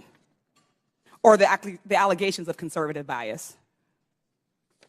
In other words, are the allegations of conservative bias making it harder for those in Twitter or those who are working there to enforce these policies against folks who incite hate speech or make... Thank you for rephrasing that question, and thank you for asking it. Yes, these allegations are very much having an impact on the leadership within every social media company as they hope to not receive allegations of being biased or in any way being politically leaning. Thank you. I'm not the only lawyer in the room, so you all know that while the Constitution does provide us the right to free speech, there are, of course, limitations. As Ms. Navaroli pointed out, we cannot yell fire in a crowded theater. Compromising freedom of speech may seem dangerous until we weigh that compromise against the men and women massacred in Buffalo, for instance, or the many other places where radicalized violent extremists found their motivation to kill on social media. This isn't about oppression. It's about public safety. This isn't about censorship. It's about protecting our democracy from misinformation. Ms. Navaroli, it was your job to decide whether someone was yelling fire in the theater. Could you describe the coded incitement to violence policy Twitter did not implement? Yes, thank you for that question. The coded incitement to violence policy was an incredibly nuanced policy that was created in order to fill the gaps that were existing in the already existing policies around violence. The policies around violence were explicit. So these were calls that said, I'm going to, I want to, I plan to, I wish to. Those sorts of incitements would have come down. Things like stand back, stand by. Things like I am locked and loaded and ready for a civil war were dog whistles that were not covered underneath the policy. Thank you. Could it have saved lives if it were implemented on January 5th, 2021, or possibly in November of 2020? I can't speculate as to what might have happened, and I do wish we would have acted. Thank you. Ms. Gaddy, the very same words that were plastered across Twitter were shouted at the January 6th insurrection. What threats do Americans face now that Elon Musk has removed all guardrails and welcomed back Donald Trump to the platform? Thank you for the question. I'm actually not really familiar with what the content moderation policies of Twitter are today. Okay, thank you. Social media platforms like Twitter must own up to their responsibility in spreading violence and chaos. I'd argue so too do members of this panel and institution. Thank you. I yield the balance of my time to Mr. Raskin. Thank you very much. Mr. Roth, I want to go back to the whole question of your finding hundreds of thousands of fake accounts set up by Vladimir Putin and the Russian Internet Research Agency, I think they called it, which was the propaganda arm in 2016, and I suppose to this day. Some have been suggesting on the other side of the aisle that it's illegitimate for the FBI or any representative of the federal government, presumably even Donald Trump, who did a lot of this, to contact private media entities in order to apprise them of anything, whether it might be the penetration of organized crime or child pornography or foreign malign influence. And I'm just wondering if you would give us a sense of how much work is actually being done, and I was going to check with you and Mr. Baker about that. How much work does Twitter and other social media entities do that relies on the FBI and other national security agencies? Thank you for the question. There was a considerable amount of work to address foreign disinformation at Twitter and also at other companies. And this work was reliant in part on intelligence shared with companies by law enforcement and by the intelligence community. I would regard that work as essential. At Twitter, we had dozens of people working just on these questions of election interference. Those teams no longer exist under Mr. Musk. And Mr. Baker, if you could. Thank you, sir. Just generally, I mean, it's a matter of public record that the FBI has worked with the public, including private entities, for decades. Indeed, they've had for some number of years now an office of, I think it's called Office of Public Sector Engagement. This is part of what they do in order to fulfill their responsibilities and to do their jobs to protect the country. Thank you. Yield back.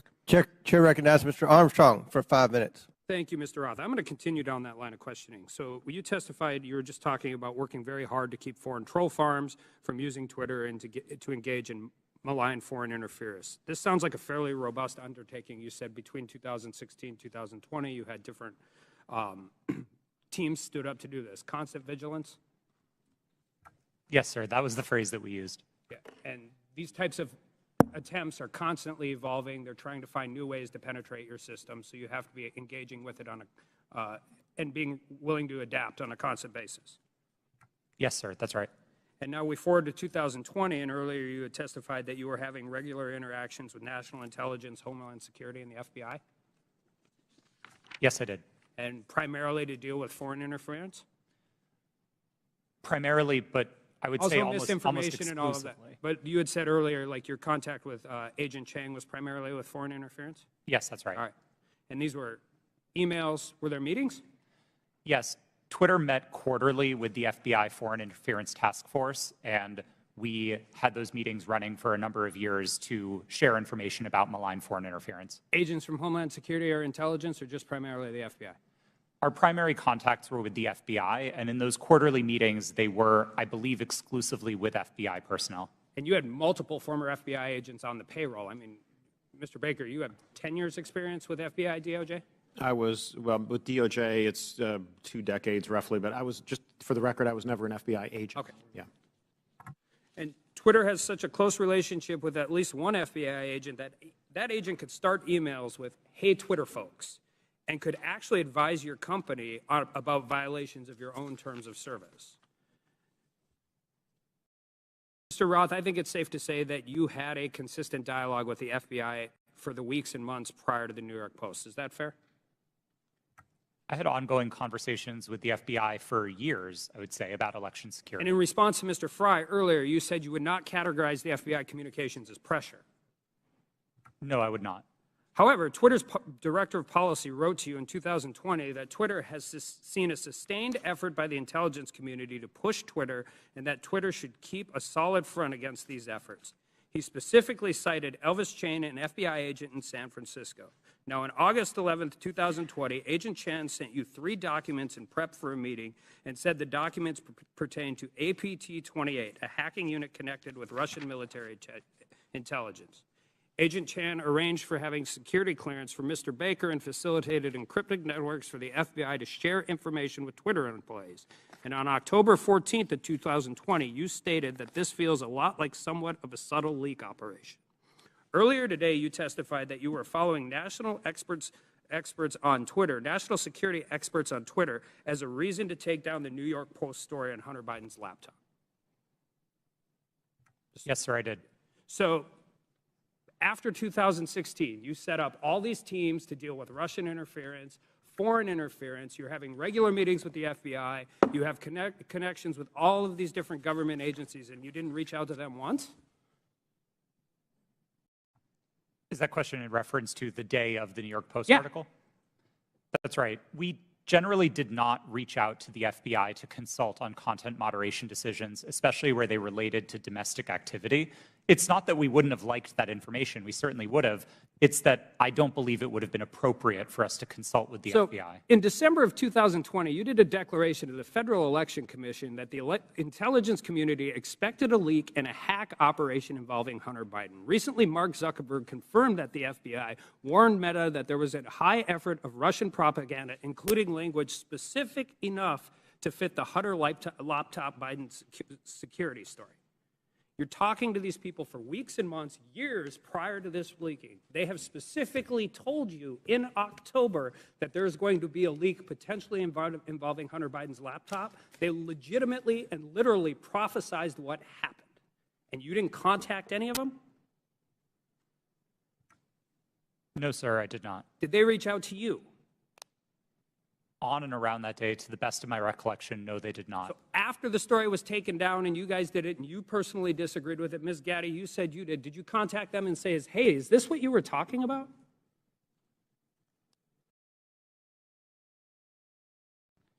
If that question was directed to me, no, I did not. Ms. Gaddy, did you talk to anybody from the FBI?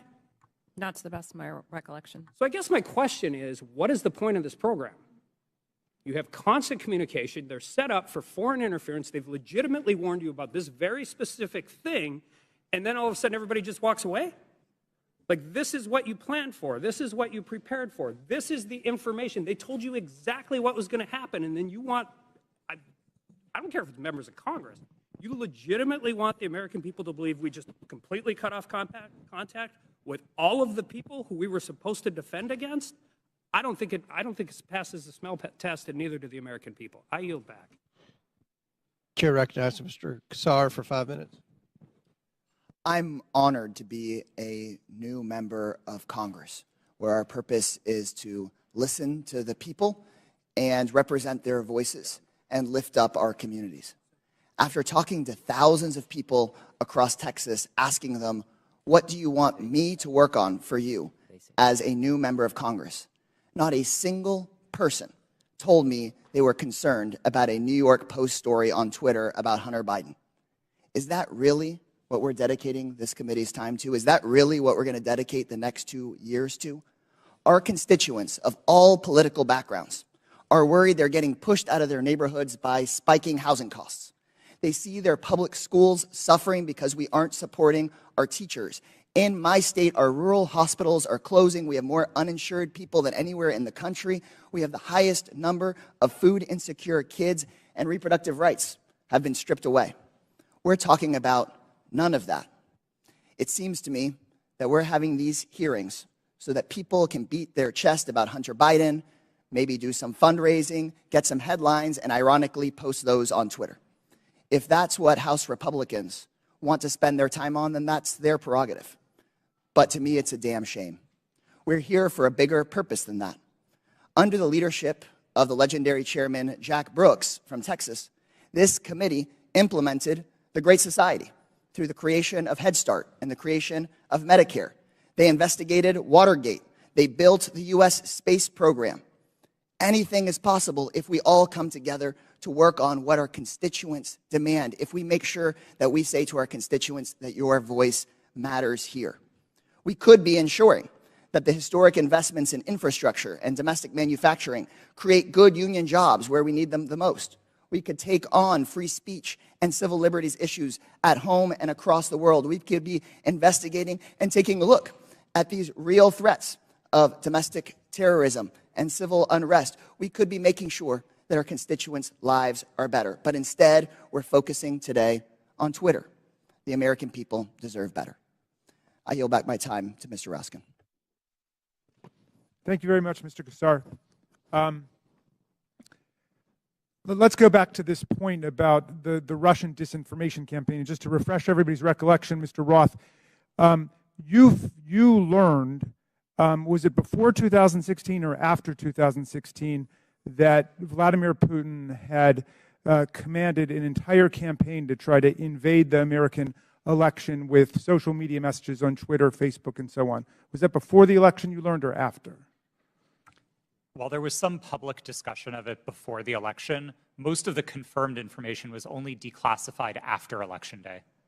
Okay, so there was this powerful, massive campaign unleashed by a malign foreign actor interested in undermining American democracy with a specific electoral objective, right? Did you find that? Was he just trying to create chaos, or did he want to put the thumb on the scale with his intervention for either Hillary Clinton or Donald Trump? A bit of both, honestly. I think there was a significant amount of the troll activity on social media in particular that wasn't tilted one way or the other. It played both sides and it played them off of each other. And I think that's bad for America and it's bad for democracy. I think the hack and leak campaign was a bit more skewed because that focused very specifically on the DNC and on John Podesta. Okay, and so the hack and leak campaign against the DNC and Hillary Clinton was one meant to damage Hillary Clinton's campaign. Is that right? That's what most research concludes was the objective, yes. All right. So some people are suggesting that if the U.S. government finds out about a malign foreign influence disinformation or propaganda campaign in our elections at any level, the government shouldn't say anything to the public or the news media about it. What do you think about that proposition? I believe that would be a profound failure. I think there's a collective responsibility across the private sector and the public sector to address our shared threats, and Russian interference in American democracy is one of those shared threats. Okay. Ms. Gaddy, do you agree with that? Yes, I do. Okay. And just back to you, Ms. Navaroli, for a moment. Did you follow the attempt to overthrow the official election result in Brazil? I was not working at Twitter at the time, but I paid attention to the news, yes. Okay, and were you struck by any of the resemblances between what happened in Brazil and what happened here on January 6th? Yes, it was the exact same playbook that was played on January 6th, in which a ruling party claimed that an election was stolen and that misinformation continued to spread and lead to political violence. Thank you. I yield back, Mr. Chairman. Chair recognizes Mr. Fallon for 5 minutes. Thank you, Mr. Chairman. If there was ever, if there's ever a time where our government becomes the sole arbiter of truth, then we've lost the United States. Twitter's become the virtual town square. It now has the power to transform public opinion like no other medium in history, with their algorithms shaping and molding the public mind to their own ends. Mr. Roth, to the best of your knowledge, what percentage of your colleagues when you worked at Twitter donated to Democratic causes or candidates in 2020? I don't know, sir. We have it here. It was 98.4% of Twitter employees gave to Democratic candidates or causes in the 2020 election cycle. And believe it or not, those numbers actually went up in the 2022 cycle to 99.7% of Twitter employees donating to Democratic candidates and causes. So clearly, Twitter as a whole had a political bias. Mr. Roth, do you personally think that you have a political bias, and did you have one when you worked at Twitter? A personal political bias? No, sir. You didn't. That's remarkable because it's pretty obvious you did have strong biases when you compared, ironically using Twitter, people that worked in the Trump White House to Nazis. They were good folks that you simply disagreed with politically in our representative republic, and you compared them to the most evil people on the planet that murdered 60 million people, or at least were responsible for those deaths. You think that was a little bit hyperbolic? Yes, I do. As I said, I regret the language. I agree with you. It was.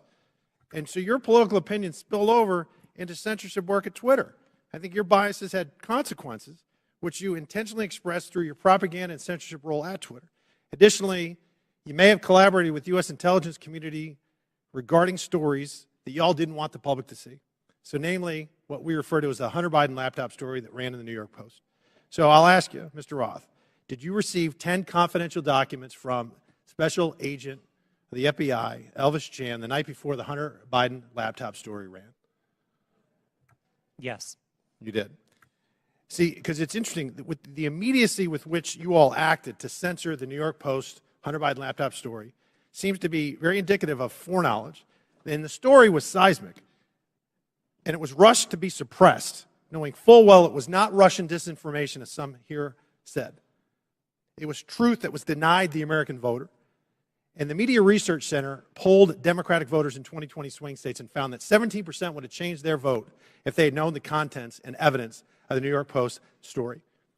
President Trump lost key states, Georgia, Pennsylvania, Arizona, and Wisconsin, by collectively just over 100,000 votes. And if this is accurate, this poll, 3.2 million votes could have swung. And he only needed a teeny fraction of those 3.2 million. That decision almost certainly changed the result of the 2020 presidential election. Did you have any idea the contents of the New York Post story, Mr. Roth? Only what I read in the New York Post that day. And then it was killed by Twitter, and the mainstream media followed. So I found this interesting. In 2019, candidate for President Joe Biden said, and I quote, "I have never spoken to my son about his overseas business dealings." And yet, the evidence in that story and on that laptop revealed that two of Hunter's Mexican business associates, Miguel Magnati and Miguel Velasco, visited the White House in February 2014, and he was later photographed. Joe Biden was photographed with him in the White House. Also in October 2015, Hunter arranged a video conference with his dad, Joe Biden, the sitting vice president, and Carlos Slim, the Mexican billionaire. And then unbelievably in 2015, Hunter introduced his father, then vice president, to Vadim Pizarski, an executive at the now infamous Burisma Holdings Company, where Hunter would later magically make millions as a board member despite having no experience whatsoever in the energy sector. Joe Biden lied. He created the firewall, and then he was exposed because of this story and other information. He lied to the American people, and Mr. Roth, you withheld information on the eve of a presidential election, and you protected that lie. And I hope for the sake of the country that men like you that do those things, men and women, never get to put in such power, in positions of power again. And Mr. Chairman, I'd also like to see if, I'd like to ask unanimous consent to enter into the record a tweet from Ranking Member Raskin. The tweet reads, "It's horrifying to see images of Border Patrol agents whipping Haitian refugees at the Texas border." Not exactly the feeling I get from Without objection, it's ordered. Thank you. I yield back. Yield. Yep. Oh, well, I just think that's misinformation, or at least it was a mistake, and Twitter left it up for a week, or not a week, a year, a full year. Gentleman yields. I yield. Mr. Baker, in top of page 2 in your written testimony, you said, "I did not destroy or improperly suppress Whose time is this? any documents at Twitter regarding information important to the public dialogue." The way you worded that, it sounds like there is some Chairman, kind how of much extra time is he going to get during this hearing? You finished He the had question, and then you time. figured Let him it was repeat the ordered. question, and then his time will be expired. And It please expired answer. before he started. Clearly, it's up to the chairman, so why don't you let him answer? Mr. Baker, on top of page 2 of your written testimony, you said, "I did not destroy or improperly suppress any documents at Twitter regarding information important to the public dialogue." The use of the term improperly suppressed suggests there was some kind of suppression done in a proper way. I just want to know what that was, and is this referring to your work at Twitter when the Twitter files were first released just a few months ago? Unfortunately, sir, I think I'm constrained from answering that question any more fully than in my testimony because of attorney-client privilege. So unfortunately, I'm just going to have to leave it at that. I thought that's been waived. Not the privilege, not the privilege. The non-disclosure agreement, my understanding, has been waived, but not the attorney-client privilege. Gentlemen, time's expired. I do not have anything in writing to indicate that the Twitter has waived privilege with respect to that matter. Chair recognizes Ms. Crockett. Thank you, Mr. Chair. MAGA Republicans can't let go. That should be the name of this hearing. I'm glad that seemingly we have now accepted that President Joe Biden won the election, even though now we are blaming President Trump's loss on Twitter. Can we finally let it go? This is why Democrats are reinforcing that in this hearing, we should be talking about the threats to our democracy. That's the real threat, not an old article that seemingly couldn't reach the viewership it sought through its own platform to disparage and attempt to skew the election in favor of a twice impeached former president who lost a secure and fair election. As a Texan who served in the House and fled the state as MAGA Republicans there pushed an agenda just as insidious as the foreign interference we experienced in the 2016 election, we should be talking about what they don't want to talk about as they continue to cut you off as you try to talk about things such as interfering with our democracy, and how there has been an inciting of political violence against individuals as well as our democracy as a whole. We are supposed to live in the land of the free, and when some people are afraid of losing power, they engage in conspiracy theories and distractions, such as the Joe Biden, a candidate at the time, not government actor at the time, colluded with social media to win. So let me say thank you for showing up for this political theater. Unfortunately, the American people deserve better of its leaders. They deserve a robust conversation around the very real and very present threats to our democracy, the greatest democracy in this world. So with that being said, let me be clear. I believe that there has been testimony previously by Miss Navaroli. I hope I'm not just killing your name right now. At some point, you stated if January 6th and anything like it, that language, if we would have seen that happen in any other country with any other leader, Twitter would have acted completely differently. It is my understanding from this statement, and correct me if I'm wrong, that you almost felt as if Trump was treated differently. In fact, that you may have been of the impression that he was treated with more deference than other world leaders. Is that true? Yes. As I testified earlier today, Twitter bent and broke its own rules in order to protect dangerous speech, like the tweets that were directed towards Representative Ocasio-Cortez. And when we talk about bending, it's my understanding from another deposition that there were actual alarms that would go off if someone would access Trump's Twitter account other than, I believe, the CEO. It was my understanding that alarms would ring within Twitter if the account was accessed outside of a select group of individuals who had access to that account. Are you aware of this being an ongoing practice for other individuals' Twitter accounts? At my time at Twitter, the former President Donald Trump's account was the only account that I did not have access to. Okay, so we know that there weren't individual actors running around Twitter setting off alarms every other day. Is that correct? Not to my knowledge, no. Okay. Now, as we talk about January 6th, because I think that's the only thing we should be talking about, what I want to talk about is what, and anyone can answer this question. Did you see a correlation between a rise in homegrown domestic white supremacy online as it correlates to leading up to January 6th? I can answer that. So some of the things that we were seeing specifically on Twitter related to white supremacy fan fiction. I mentioned earlier in my testimony that we saw things like people wishing that the day of the rope would occur. That comes from things like the Turner Diaries, which are, again, white supremacy fan fiction. You would also agree with me that it was clear that white extremists were seemingly triggered and activated to take action against our very democracy here at home by some of the activity that was going on Twitter, correct? Yes, I believe so.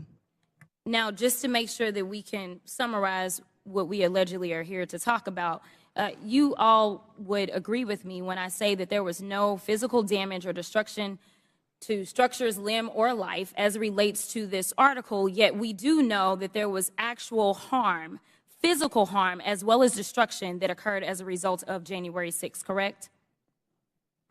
Yes, people died on January 6th. Thank you. With that, I'll yield the remainder of my time to Chairman Raskin, or Ranking Leader Raskin. Thank you. Mr. Chairman, I would just use the second to ask unanimous consent to submit for the record an extraordinary article just published called "Twitter Kept Entire Database of Republican Requests to Censor Posts," published on February 8th. It was just published by Rolling Stone. So for everybody's reading enjoyment, if people think it was biased against conservatives, this would lead us to believe it was definitely biased against liberals and progressives. Didn't have you pegged for a Rolling Stone reader, but without objection, so ordered. Chair recognizes Mr. Groffman. First of all, just a comment. When we talk about the Pledge of Allegiance, one of the lines in there is, "To the Republic for which we stand." Ben Franklin, when he was asked about our Constitution, he said, "We give you a republic if you can keep it." Just two lines that maybe some people around here haven't heard. Now, this is kind of a little story for the three of you on the left here.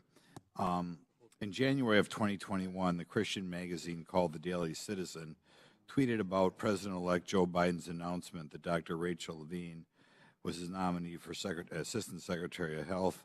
They commented that Dr. Levine is a transgender woman. This was banned from Twitter. Are you familiar with this story? I'm not familiar with it, sir. Do you have any reason why it would have been banned?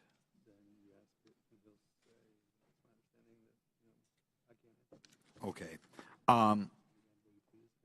There are local talk radio hosts in my area, well-known media hosts out of the Madison, Milwaukee, Green Bay media market, widely listened to. They were shadow banned on Twitter.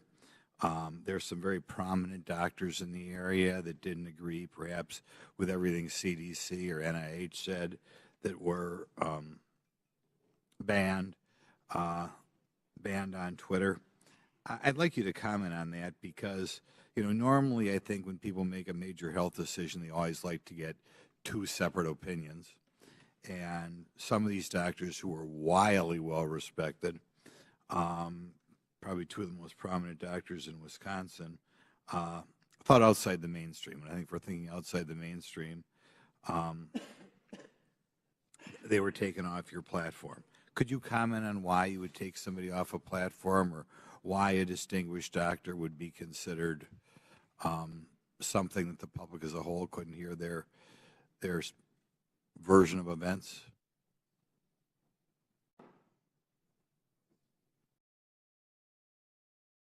No, you're not aware that ever any doctors who commented outside the mainstream version of what was going on with COVID, going on with the vaccine, going on with treatments, that there were people who disagreed with the NIH recommendations and you took them off of Twitter? You're not familiar with that? None of you are familiar with that. Okay.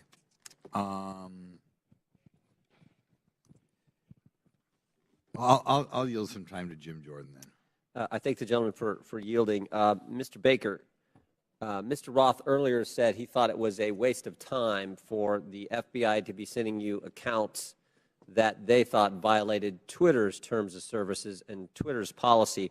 I was just curious, did you ever tell Twitter executives or FBI acquaintances that the FBI had no legitimate interest in enforcement of Twitter's policy? Sir, I'm going to give you the same answer I gave before. I think the advice that I was giving internally to folks would be covered by the attorney-client privilege. And as let me yes, stop, Mr. Baker. Although you're testified today by subpoena, you nonetheless have raised the attorney-client privilege to avoid answering this committee's question. Congress does not recognize the common law attorney-client privilege. With that, I'm going to allow Mr. Jordan to ask the question again. Well, there's been two questions I've asked that he's refused to answer. So let me, if I could, Mr. Chairman, I'll ask both again. I'll go back to the one asked a couple minutes ago. Top of page 2 of your testimony, you said, quote, "I did not destroy or improperly suppress any documents at Twitter regarding information important to the public dialogue."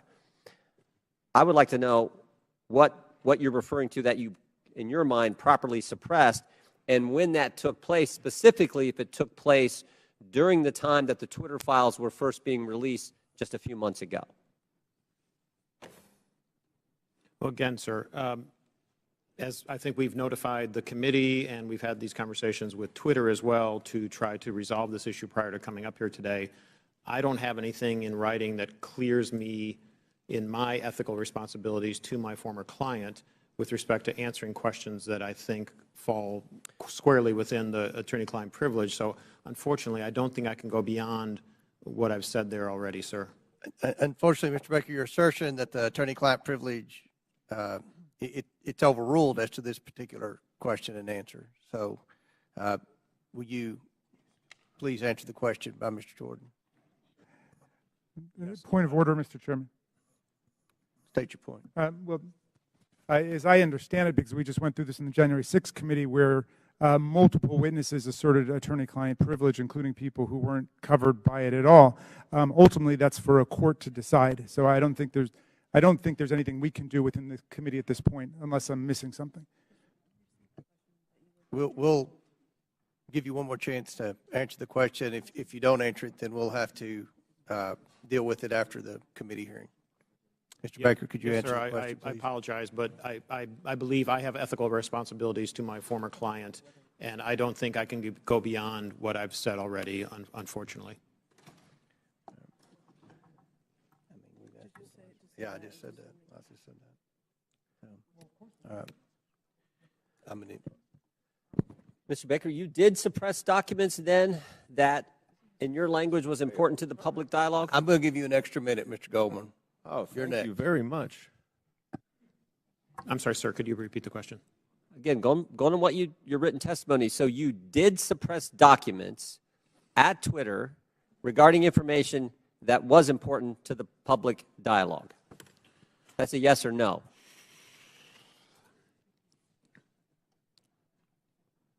I'm going to answer the question with the following sentence, which is right after that. At all times, I sought to help my client understand and comply with its legal obligations. Okay.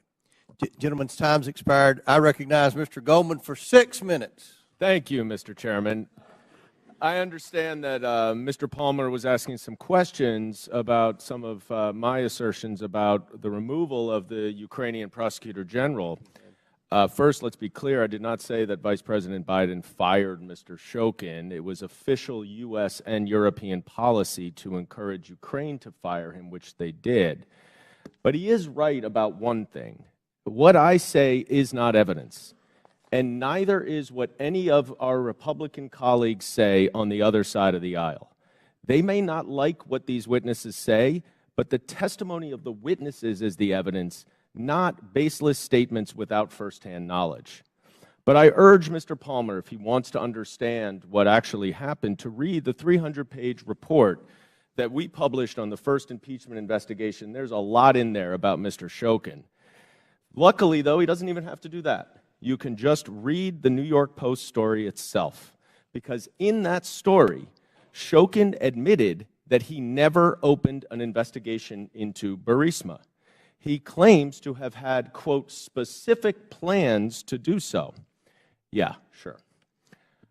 For 2 years, Rudy Giuliani had been peddling Victor Shokin's bogus story, including with agents of Russian intelligence.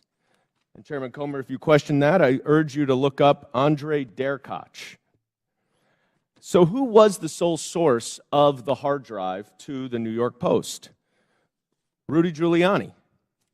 And for these reasons, many journalists were highly skeptical.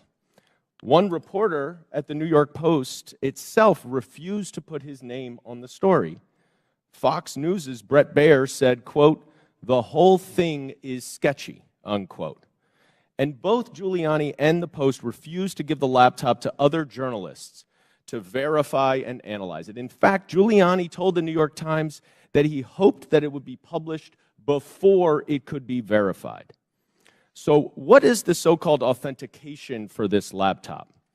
Well, Chairman Comer said in his opening statement that it's a subpoena to the computer repair shop owner, which happened over about a year before the New York Post story. But that is not the same hard drive that Rudy Giuliani received months later from that repair shop owner and passed along to the New York Post after he was in possession of it for several months. Now, Mr. Baker, based on your understanding of Russian malign influence campaigns, does Russian intelligence have the capacity to manipulate a hard drive? Yes. So it is possible that some of the materials on a hard drive could be authentic, and some could be altered, manipulated, or even added to the hard drive. Is that right? I believe so, yes. Mr. Roth, you have testified today that Twitter was keenly aware of the hacking efforts by Russia in connection with the 2016 election. Is that right? Yes, sir. And those efforts, I believe you said, and correct me if I'm wrong, by Russian intelligence to interfere in our electoral process continued up and through and including the 2020 election. Is that right? Russian efforts certainly continued through the 2020 election and even through the midterms. I couldn't say specifically if it was military intelligence, as was the case in 2016, but certainly the Russian government was involved. So let's run down what Twitter knew about this hard drive and this story when it was published. First, the sole source of the hard drive was Rudy Giuliani, who had been working closely with Russian intelligence agents throughout 2020. Second, Russian intelligence interfered in the 2016 election and was actively trying to do it again. And third, numerous journalists, including at the New York Post and Fox News, raised suspicions about the hard drive, and they refused to allow an independent analysis and verification of it. Now, Mr. Baker, based on your experience in law enforcement, wouldn't this give anyone concerned about Russian interference in our elections serious pause?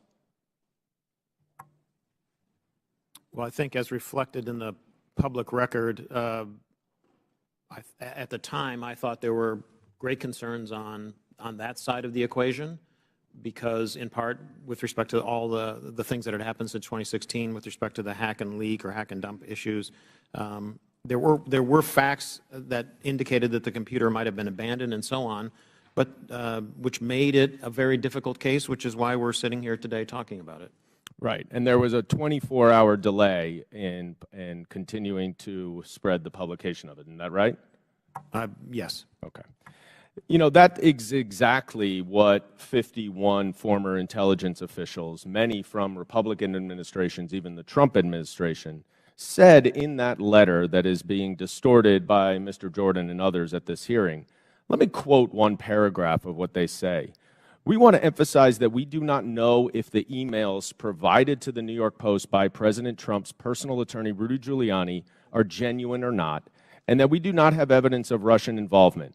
Just that our experience makes us deeply suspicious that the Russian government played a significant role in this case. And unless Twitter, like Special Counsel Mueller concluded about the Trump campaign in 2016, wanted to welcome Russian interference in an election, all of you sitting here today were entirely correct to be highly concerned about the legitimacy of this story. I yield back. Chair recognizes Mr. Higgins for 5. Thank you, Mr. Chairman. I'm going to be yielding some time to my colleague, Mr. Jordan, here momentarily. But for the record, Mr. Baker, Ms. Gotti, Mr. Roth, Mr. Navaroli, are you here under the advice of counsel, and do you have counsel present? Yes, sir. That was a yes? Yes, sir. Yes, sir. Yes, I do. Yes, I was subpoenaed That's to good appear. to know.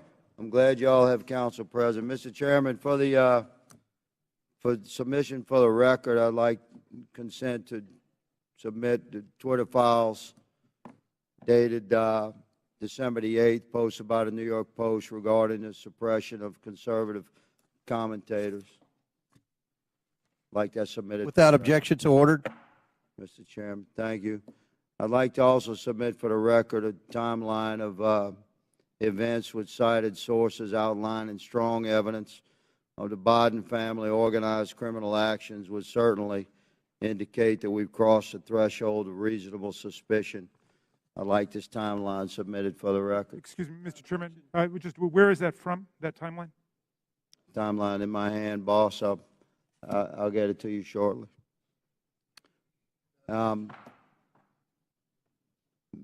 bottom line is that the FBI had the Biden crime family laptop for a year.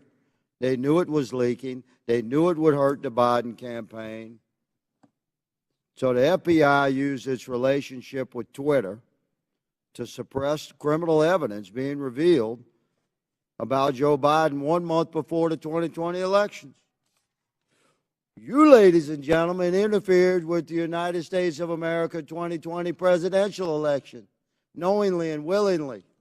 That's the bad news. It's going to get worse because this is the investigation part. Later comes the arrest part. Your attorneys are familiar with that. Mr. Chairman, I'd like to spend 5 hours with these ladies and gentlemen doing depositions surely yet to come. But for right now, I'll yield the balance of my time to my colleague, Mr. Jordan. I thank the gentleman for yielding. I think he made the right point. And I would just respond to to our colleague from New York. You know who knew the laptop was real was the FBI. They had it for, or maybe they had it for a year and just said, you know what, we're going to put it on the shelf, we're not going to look at it. But if anyone knew it was real, it's them. That's why I asked the question, again, back to my colleague from New York, what he was talking about. That's why I asked the question earlier. I said, did anyone at the FBI or Mr. Baker know, did Mr. Baker talk to any of those 51 former intel officials who sent the letters saying this has all the classic earmarks of a Russian misinformation operation? Maybe they could have checked with the FBI because the FBI had the actual laptop in their possession. So I appreciate the gentleman from Louisiana. I think it's a great point that he made. Mr. Roth, I'm going to come back to you in something we were at a few hours ago. And we're talking about this visibility filtering, which in my mind I understand to be something short of suspending and blocking the account, which the user then knows has happened because there's a notification in a public way, like you did to Ms. Green when you suspended her account. But there's other things, this search blacklist, this do not amplify, that are some kind of filtering that account that the user doesn't know about. And I asked the question earlier, was there any bit of this visibility filtering that was hard-coded by Twitter employees into the account of specific users? And you said, you hesitated for a while, and you said, well, you wouldn't use the term hard-coded, but it seemed to me like something like that went on. Can you elaborate? Thank you for the question.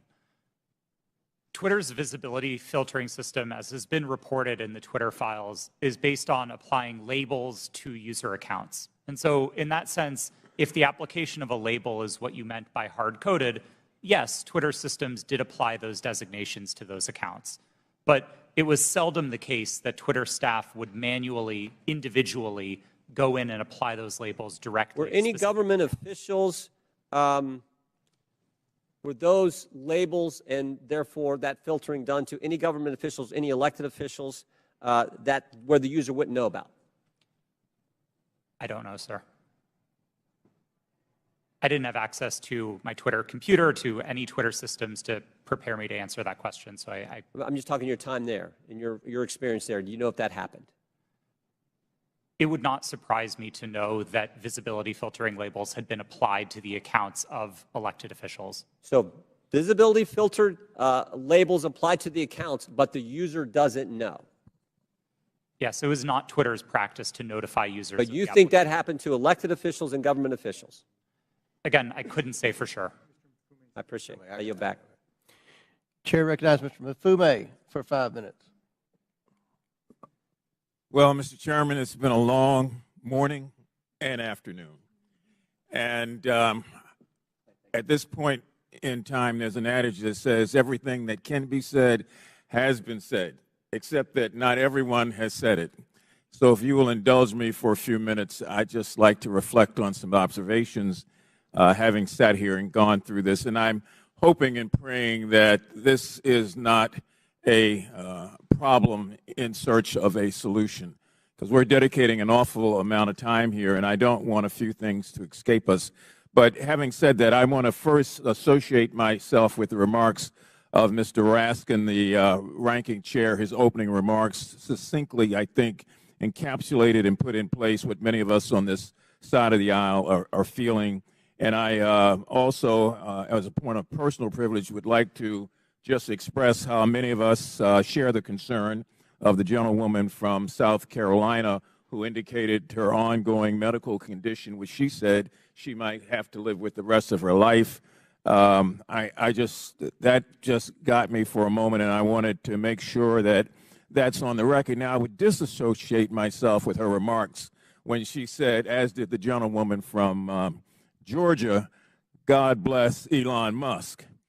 For me, it's God bless my country, God bless my family, God bless my friends. Mr. Musk can take care of himself. I would also caution, if I might, all of us, but particularly the gentleman from South Carolina who said earlier that there is proof that Hunter Biden committed multiple felonies. The gentleman said that without offering anything for the record. And I know we're all covered by congressional immunity in terms of when we're on the floor and when we're in these committees, but sometimes we probably don't want to feed into hot rhetoric. I mean, we campaign in that kind of poetry, but we are elected to govern in prose. And when you do that, there's a different sense of responsibility that goes with all of us. Mr. Roth, I listened to you, and I feel bad that you were attacked. And, you know, you had to sell your home. You had to move your family. And I just want to remind you and remind myself that there are members of this committee who are also always under attack because of their race or because of their surname or because of their political affiliation. That kind of reckless incitement, I think, is best dealt with when you have content moderation. Otherwise, we gin up the rhetoric.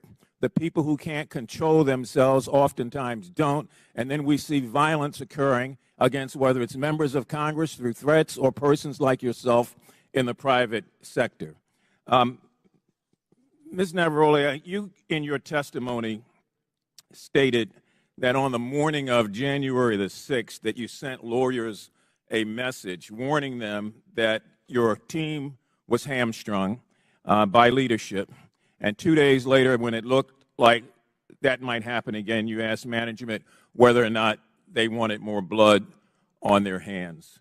What was their response, and what did they do?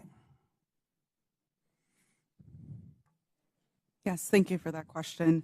On the morning of January 6th, I did send that message to a Twitter lawyer, specifically because I believe that Twitter was going to be facing liability for what was going to occur that day. I do not remember their exact response, but I do remember there coming in a response of confirming that the information had been received. Would you repeat the second question that you asked? I wanted to know what was their response. What did they do? Nothing. Okay, you went on to say that in January of 2020, after the United States assassinated an Iranian general, that the president at that time, Mr. Trump, decided to justify it on Twitter, and management literally instructed you to make sure that we were not about to start World War III on that platform. Is that correct? Yes, that did occur. And what happened after that? It was up to me and my team to create what we called enforcement guidance, so a document that explained how we would apply our policies specifically related to content moderation in that specific instance. I believe the document was relating to foreign policy discourse. So my point here about content moderation on the front end prevents some of the crazy things we see on the back end. Mr. Chairman, I have from the Anti-Defamation League their latest report on murder and extremism in the United States, oftentimes fueled by the lack of content moderation, that I would ask unanimous consent be entered into the record. And I also have the National Threat Assessment done by the Secret Service of our country. This was just released, and it talks about how 25% of all of these acts are being conducted by people who are not moderated, but who in fact end up breaking the law and threatening the lives of people. And I would ask unanimous consent that also be.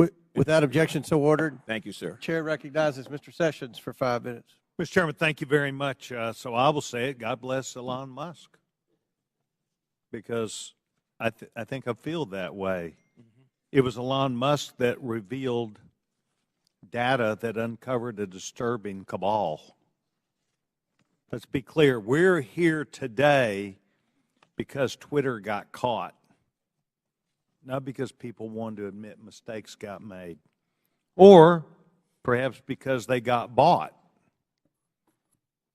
If not for the Twitter files released by Mr. Elon Musk, this activity we're discussing today would still be going on.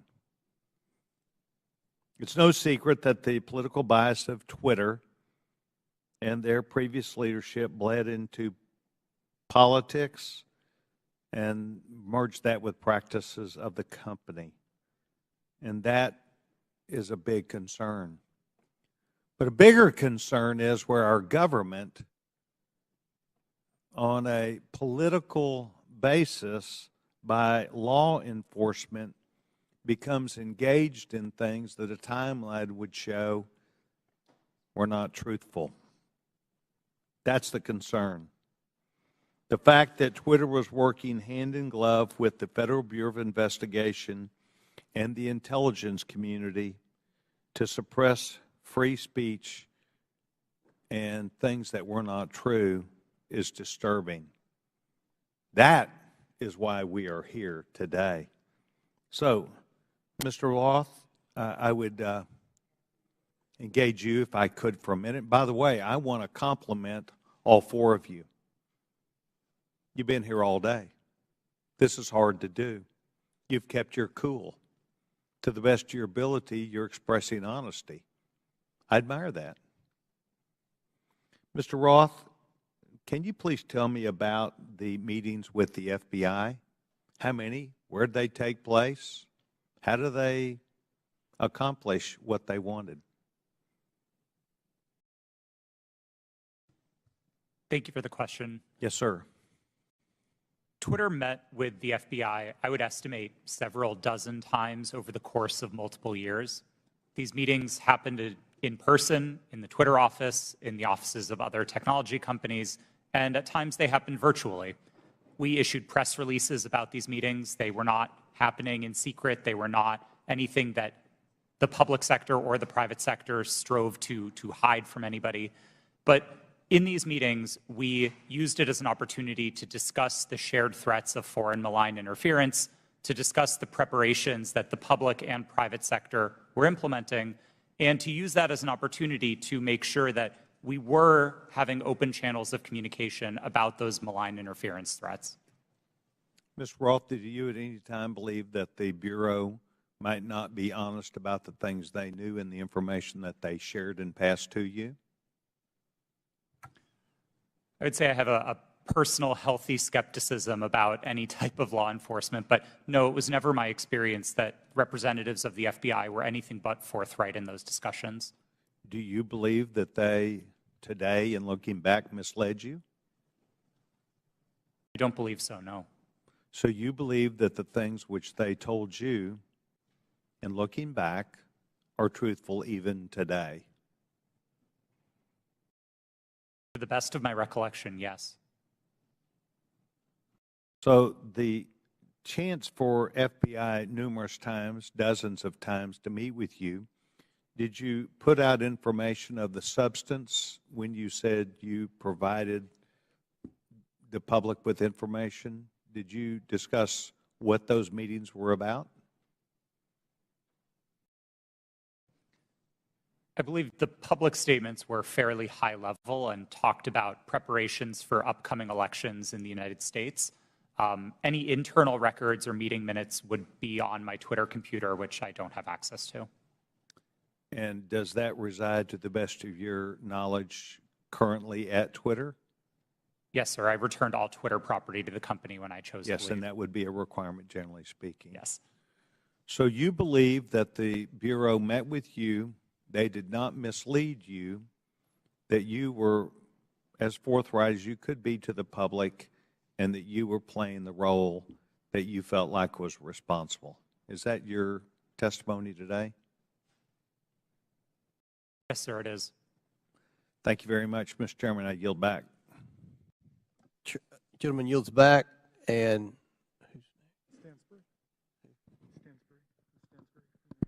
Stansbury. Yeah. Oh, yeah, yes. I'm sorry. Thank you, Mr. Chairman. You know, I'm beginning to feel like a little bad for the majority. Like, I just feel guilty because you guys have come today to try to prove that the Biden administration in coordination with Twitter is impugning free speech. And the problem is that Donald Trump, he is just this thing that hangs around your neck. Because at every turn, he undermines whatever credibility you want to have on this subject. I mean, Donald Trump and his administration, it's been proven, reached out to Twitter to take down tweets that got under his skin. The tough guy, Donald Trump, right? He got called the B word. Let's reach out to Twitter. Let's get the tweet taken down. You guys have no credibility. You have none. Your own guy taking free speech off of Twitter. You know, I also don't understand this bipolar thing that you're doing with Joe Biden. So every day you guys tweet out, Joe Biden is boring, he's sleepy. Every day you say it on TV. Now you want to tell the American people Joe Biden is an international super mastermind along with his son Hunter. I mean, it's just bananas. You know, the Trump family is getting billions of dollars of loans from foreign governments by using their White House relationships. Any questions? Any questions on that? No, I didn't think so. You want to know if the Trump family made any money selling PPE during the pandemic out of the West Wing? Any questions about that? No, I didn't think so. But let's move on to Hunter Biden's laptop. Your leaker, I always love this, by the way. You guys are against leakers unless they're leaking things you like. Your leaker, Matt Isaac, and I love, you know, have you seen this guy? I mean, he's like a Radio Shack dot matrix guy who copied files off a private citizen's hard drive. Okay? That's your entire theory is based off of. But I want to use his words. This is his own words. Your guy, your leaker, the guy who gave you the information. There have been several attempts by several individuals to modify and insert fake data. I do know there has been multiple attempts over the past year and a half to insert questionable material into the laptop, to pass off information or disinformation as coming from the laptop. He continued, "This is a major concern of mine because I fought tooth and nail to protect the integrity of the drive, and to jeopardize that is going to mean everything I sacrificed will be for nothing." Your guy, your leaker, questioning the integrity of the information you guys are peddling. By the way, why isn't he here? Bring him here. Let's ask him questions. And why haven't we seen the hard drive? You guys aren't shy. Why won't you show it to the American people? Let's talk about Twitter. Let's talk about God bless Elon Musk. See these? God bless the guy who is allowing Nazis and anti-Semitism to perpetrate Twitter. There's been a 66% increase of anti-Semitism on Twitter since Elon Musk set it free. Mr. Chairman, I agree with you. It's not fair to say all conservatives are Nazis. That's preposterous. That's not true. But your Lord and Savior Donald Trump is having tea and dinner with them at Mar-a-Lago. Nick Fuentes right here, who is a picture that is tweeted at me all the time saying Jews are a virus in response to my tweets. Donald Trump's having dinner with him. Nazis at Mar-a-Lago. And so, no, not all Republicans are Nazis, but I got to tell you, Nazis seem really comfortable with Donald Trump. So I have questions about that, Mr. Chairman. Why is that? Why do I get these tweets? Let's talk about Kanye West, right? The chairman of the Judiciary Committee for 3 months praising Kanye West. We love Kanye, right? A Nazi. Clearly now. It took months for that tweet to come down. How come? I mean, these are things I'd love to know. Is it because maybe they're your voters? I mean, they certainly aren't voting for me. I yield back. Chair recognizes Mr. Langworthy for 5 minutes. The Twitter files revealed the unrestricted power and censorship regularly exercised by the 3 witnesses in front of us today, Mr. Roth, Ms. Gaddy, and Mr. Baker. Now, Ms. Navaroli, in your opening, you stated that too few people and companies have too much power. Well, I think you're right. The witnesses here today, they had too much power at Twitter. And they tried to play the role of God as they interfered with a natural right of the people to a free and fair election. Twitter knowingly suspended the New York Post's account, one of the most reliable conservative voices in the country, in fear that an honest story would swing the most divisive election in American history into the hands of their enemy, former President Donald Trump. Now, Mr. Roth, you were part of the secretive SIP-PES censorship team at Twitter, correct? No, sir, I'm not sure what that refers to. Mr. Roth, the Twitter files revealed that you rarely adhered to company policy in making your censorship decisions. One reporter from the Twitter files called your group a, quote, high-speed Supreme Court of moderation, issuing content rulings on the fly, often in minutes, based on guesses, gut calls, and even Google searches in cases even involving the president. Do you recall making decisions in this manner? No, I do not. Can you explain the process for these quick decisions? Thank you for the question. I think the core of content moderation, whether it's fast or slow, begins with a written set of rules and policies, and that was the primary responsibility of my group at Twitter. It wasn't about making a one-off decision in the moment. It was about having a written and codified set of, laws for the platform that we followed in each instance. In the vast majority of cases, content moderation decisions were not made by me or by another executive or even by a member of my direct team. They were made by hundreds of content moderators enforcing those rules again and again and again. The situations in which decisions would be escalated to senior executives were few and far between and largely related to the really hard gray area calls. So, Mr. Roth, as part of the, quote, Supreme Court of Moderation at Twitter, did you have the final call over political censorship decisions? No, sir, I did not. Then who had the final call on these decisions? There was a team of people, some of whom represented on this panel today, others not, who were involved in trying to make these decisions. But a portrayal that any one person held sort of supreme or ultimate authority over these decisions would misrepresent what the process was. So your team labeled high-profile accounts as VITs, standing for very important tweeters. What was the threshold for being labeled as a VIT? That's an excellent question for which there is not a consistent answer. I don't think Twitter was particularly well put together on that definition. So was the New York Post labeled a VIT? I believe the New York Post's account is verified, and verification conferred some of that status of being a VIT. But again, the definitions here are a little squishy. Now, is it true that the Twitter comms director, Trenton Kennedy, said in regard to the Post story, I'm struggling to understand the policy basis for marking this unsafe? Yes, it's my understanding that Mr. Kennedy said that. Was the New York Post story regarding Hunter Biden's laptop marked unsafe regardless of uncertainty? It is true that Twitter marked links to that story as unsafe in a number of our systems, which resulted in restricting people's ability to tweet it. That was the decision that Twitter reversed 24 hours later. Well, it's clear from this panel that too few people had too much power. The New York Post Twitter account was suspended in an attempt by Democrats and big tech to go ahead and play God and interfere in a natural, free, and fair election in the free flow of information in this country. The censorship is unbounded. The New York Post has been a reliable source for decades, including their coverage of the nursing home scandals in New York during the pandemic.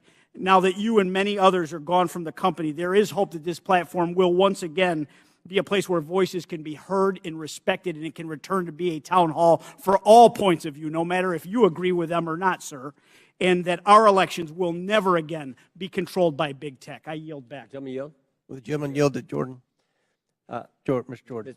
Okay, thank you. Mr. Roth, in Missouri v. Biden, your declaration to the FEC, you said, I also learned in these meetings with the government that a hack and leak operation would involve Hunter Biden. Mr. Chan has testified in his deposition in that same case. In my estimation, we never discussed Hunter Biden specifically with Twitter. Who told you about Hunter Biden in these meetings? Gentleman, time's expired, but My recollection is that a representative of another tech company may have mentioned it, but those meetings were several years ago. I truly don't recall. okay. Chair recognizes Ms. Stansberry for 5 minutes. Thank you, Mr. Chairman. And I want to just start this afternoon by thanking our panelists who have been sitting here all afternoon and many of the members of the public who are with us. I see a lot of tired faces out there, and I want to thank you all for spending your day with us. But I also want to start out by asking, what are we doing here in this committee today? Why are we here? Why is this committee devoting a day-long hearing to a political conspiracy theory that was planted in the media by Rudy Giuliani to support Donald Trump's re-election campaign? Of all the topics we could be focused on in this committee to support the American people, how people are going to put food on their table at the end of the day, how we're going to address the economy, how we're going to address critical issues that are on people's minds every day. We are devoting an entire day to this conspiracy theory involving Twitter. Now, the mission of this committee is to root out waste, fraud, and abuse and to conduct oversight on behalf of the American people. And if you need any evidence of waste, fraud, and abuse, how about the use of this committee's precious time, space, and resources to commit to this hearing? You know, I don't even understand why we're here right now, but I do want to clarify some key facts about what we've heard today. So I'm going to get into it for just a few moments. Ms. Gaddy, thank you for being here today. Mr. Baker, you have already stated publicly that Twitter's handling of this issue was a mistake. Is that correct? Yes or no is fine. Yes, that's correct. I don't think I have stated that publicly yet, but that is what the CEO of the company said. Yes, and at the time, only weeks before, one of the most consequential elections of our lifetime in 2020, Twitter made a decision based on policies put into place to protect the public from political disinformation and from foreign interference. Is that correct, Mr. Roth? Yes. In fact, the failure of Twitter and other social media companies to moderate political disinformation not only fueled its use in election tampering in 2018, but allowed for election denialism to run rampant in 2020, and that is exactly what led to the insurrection here on January 6th in the Capitol. So, Ms. Navaroli, I want to ask you, thank you for sitting here all day answering these questions. Do you believe that Twitter has put into place policies that would adequately protect free speech, but also protect the American people from another violent insurrection and the kind of hate speech that we are seeing run rampant right now on the platform? Thank you for that question. I cannot speak to Twitter's current policies because I have not worked there in quite some time, but I can say that my job at Twitter was to balance free expression and safety. And one of the things that I constantly pushed for was for us to include more analysis within that simple balancing act. And instead of asking just free expression versus safety, to say free expression for whom and safety for whom. So whose free expression are we protecting at the expense of whose safety? And whose safety are we willing to allow to go to the wind so that people can speak freely? Exactly, right?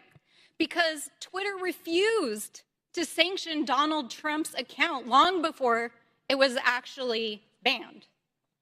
When violent rhetoric and other rhetoric was already being used on the platform. And in fact, since the latest acquisition of Twitter by Elon Musk, the company's Trust and Safety Council, as represented here today, has been dissolved. And the accounts of individuals like Donald Trump, who incited violence in the Capitol, have been restored. And we are seeing anti-Semitism, hate speech, dangerous rhetoric, violence being put on Twitter every single day. Election tampering, disinformation, violence, the attack on our Capitol. Mr. Chairman, that is what we should be holding oversight hearings on in this committee. I have traveled to every corner of my district, and New Mexicans are depending on us to defend our democracy and to ensure that we are holding not only those who are committing waste, fraud, and abuse accountable, but ourselves. So let's not waste the precious taxpayers' time and dollars holding hearings about Four Seasons landscaping style conspiracy theories and actually get to work for the American people. Would the gentlelady yield to a question? Mr. Chairman, I yield back. All right, Chair recognizes Ms. Boebert for 5 minutes. Thank you, Mr. Chairman. Mr. Matt Taibbi, a respected reporter who published much of the Twitter files, said, quote, Twitter's contact with FBI was constant and pervasive, as if it were a subsidiary. Now, I want to better understand why he would suggest that. Mr. Roth, while at Twitter, how many meetings did you have with the FBI? I couldn't say for sure, but I would More say than 10? That's a More reasonable than 20? estimate. I couldn't say for sure. More than 50? That seems a bit high. Many meetings with the FBI. Well, we know how many FBI agents worked at Twitter while you were there? I don't believe any active FBI Former agents. FBI agents. How many worked there while you were there? I'm aware of perhaps 2. Well, we know of at least 9 because they started the BU group chat, BU for Bureau. Now, Mr. Roth, did the FBI ever ask you to share information like users' communication data without going through proper legal channels? No, they did not, and I would have refused if they had. That's correct. I see that you denied Agent Chan's request for access to Twitter's data feed. What's sick isn't that you would deny it, it's that the FBI would even ask you for the private data of American citizens without going through legal channels of the law. Now, I want to remind you, Mr. Roth, that you are under oath. Did the FBI ever ask you to do anything that was illegal or questionably legal? I'm not a lawyer, but certainly not to the best of my recollection or knowledge. Now, from the hearing that I've been a part of today, it's almost impossible to tell where the FBI ends and where Twitter begins. We have Mr. Baker here, a former FBI agent, and there seems to be a revolving door between the FBI and Twitter itself. Even Mr. Baker said that there was no collusion with the federal government and Twitter. But Mr. Baker, that's you. You are the collusion between the federal government and the FBI. And now this is such a problem because we're seeing censorship all over. Mr. Roth, Ms. Gaddy, did either of you approve the shadow banning of my account at Lauren Boebert? Yes or no? No, I did not. Not to the best of my recollection. Well, let me refresh your memory because on March 12th, 2021, and Mr. Roth, I know you looked at it because Fascist Twitter 1.0 had a public interest exceptions policy, which means for members of Congress to be shadow banned, it had to go before you, Mr. Roth. So I'll ask again, did you shadow ban my account? Yes or no? Again, not to the best of my recollection. So the answer is, Mr. Roth, yes, you did. I found out last night from Twitter staff that you suppressed my account for this tweet. It's a freaking joke about Hillary Clinton being angry that she couldn't rig her election. It's a joke. But in response, being the sinister overlords that you all are, you placed a 90-day account filter so I could not be found. And now we see here that Twitter staff said the visibility filter on my account excluded me from top searches, prevented notifications for non-followers, and much more. This is considered an aggressive visibility filter. You silenced members of Congress from communicating with their constituents. You silenced me from communicating with the American people over a freaking joke. Now, who the hell do you think that you are? Election interference? Yeah, I would say that that was taking place because of you four sitting here. The Hunter Biden laptop story was suppressed. A sitting member of Congress was suppressed. A sitting president was banned from Twitter. You know, I bet that Putin is sitting in the Kremlin wishing he had as much election interference as you four here today. We've heard about threats to democracy. democracy. Well, what about shutting down a duly elected member of Congress? This is fundamental to our nation's governance, and you all attacked that very foundation. 230 protections? Well, those are for publishers, not for editors. And it's clear you were not acting as publishers, you were acting as editors. And Mr. Chairman, I think it's far past time that we remove 230 protections for big tech platforms who are abusing this protection. And let me just say, I'm not angry for myself.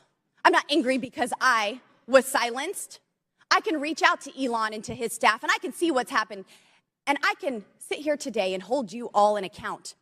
I am angry for the millions of Americans who were silenced because of your decisions, because of your actions, because of your collusion with the federal government. They can't reach out to Elon. They can't sit here today and hold you into account. We don't know where the FBI ends and Twitter begins. But I do want to thank Mr. Chairman, Elon we're over Musk for 17 firing seconds now. you for and saving free speech and even Twitter. Mr. Chairman, I yield. The lady yields. Went over 24 seconds. I'll give Ms. Porter 24 extra seconds. Well, I appreciate your indulgence, Chairman Comer, but I won't need it. So today's hearing gavelled in at 10 a.m. For nearly 6 hours. Power outage. We have been going back and forth about this supposed suppression of a single news story from a single outlet for a single day. This hearing has been, in its length, nearly 1/4 of the amount of time that Twitter users could not share the link. We are spending almost as much time screaming about this as this was ever a problem. Look, criminal activity is always a concern, but if there is criminal wrongdoing on Hunter Biden's laptop, that is a matter for the FBI and our law enforcement agencies. Today's hearing is merely an exercise in misinformation and disinformation, a free-for-all hellscape. That's what now CEO Elon Musk said Twitter would become if the platform became a place where anyone could say anything with no consequences. It is unbelievable to me that I am quoting Elon Musk, but that is how ridiculous this hearing has become. The Oversight Committee, like Twitter or any other social media company for that matter, cannot become a free-for-all hellscape where anything goes. With that, Mr. Chairman, I yield back. The lady yields back. Thank you. Mr. Chairman, Ms. Boebert. I ask unanimous consent to submit 2 documents into the record, both from Twitter. Without objection, so ordered. Thank you.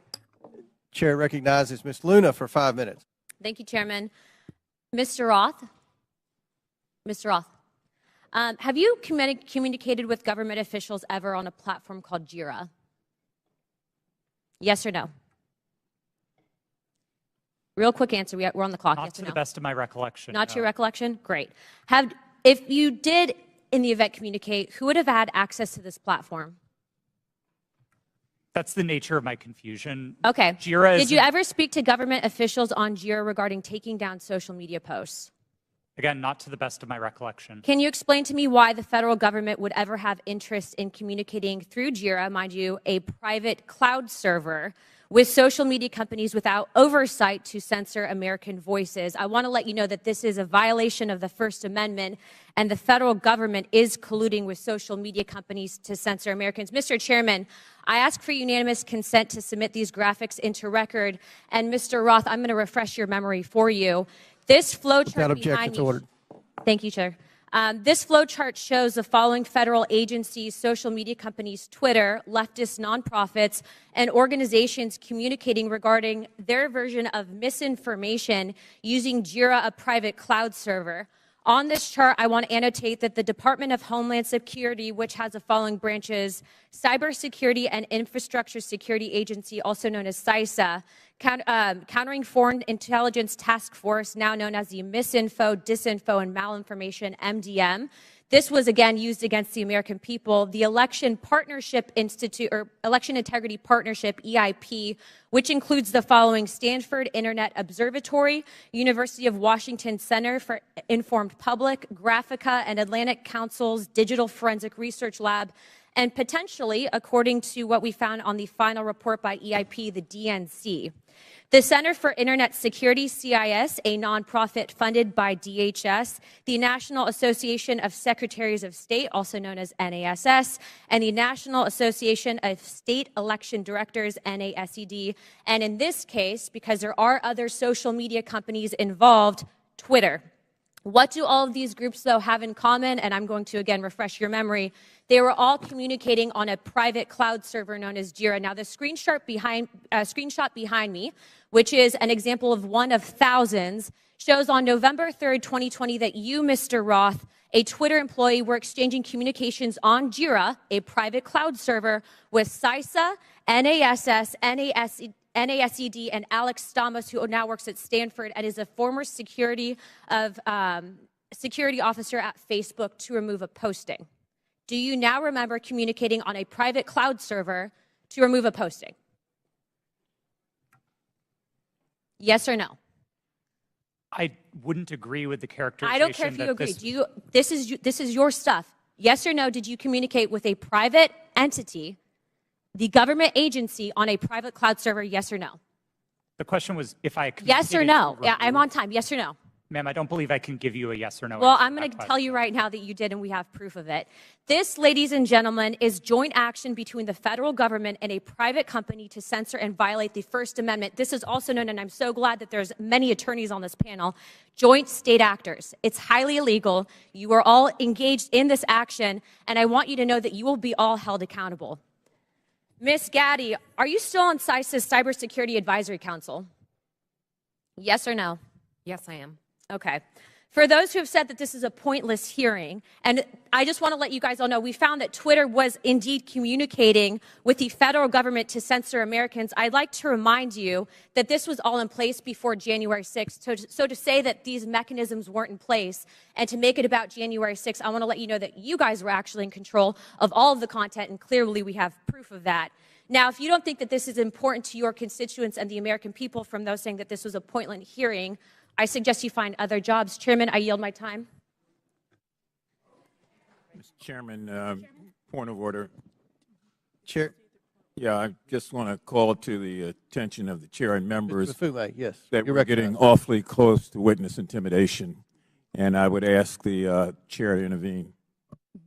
I'm sorry, I didn't hear what you said, Mr. Mafume.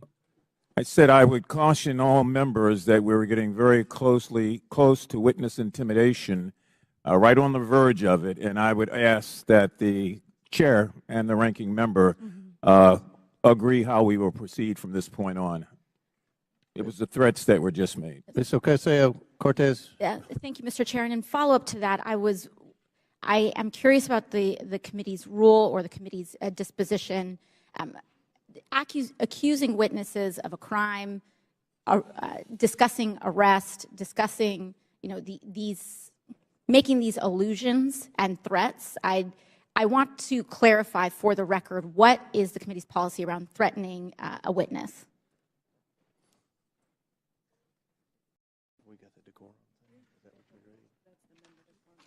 We have the member decorum. Do we have a witness decorum? And around the rules of decorum, can we agree that threatening a witness comes close to broaching general decorum? It does broach general decorum of the committee?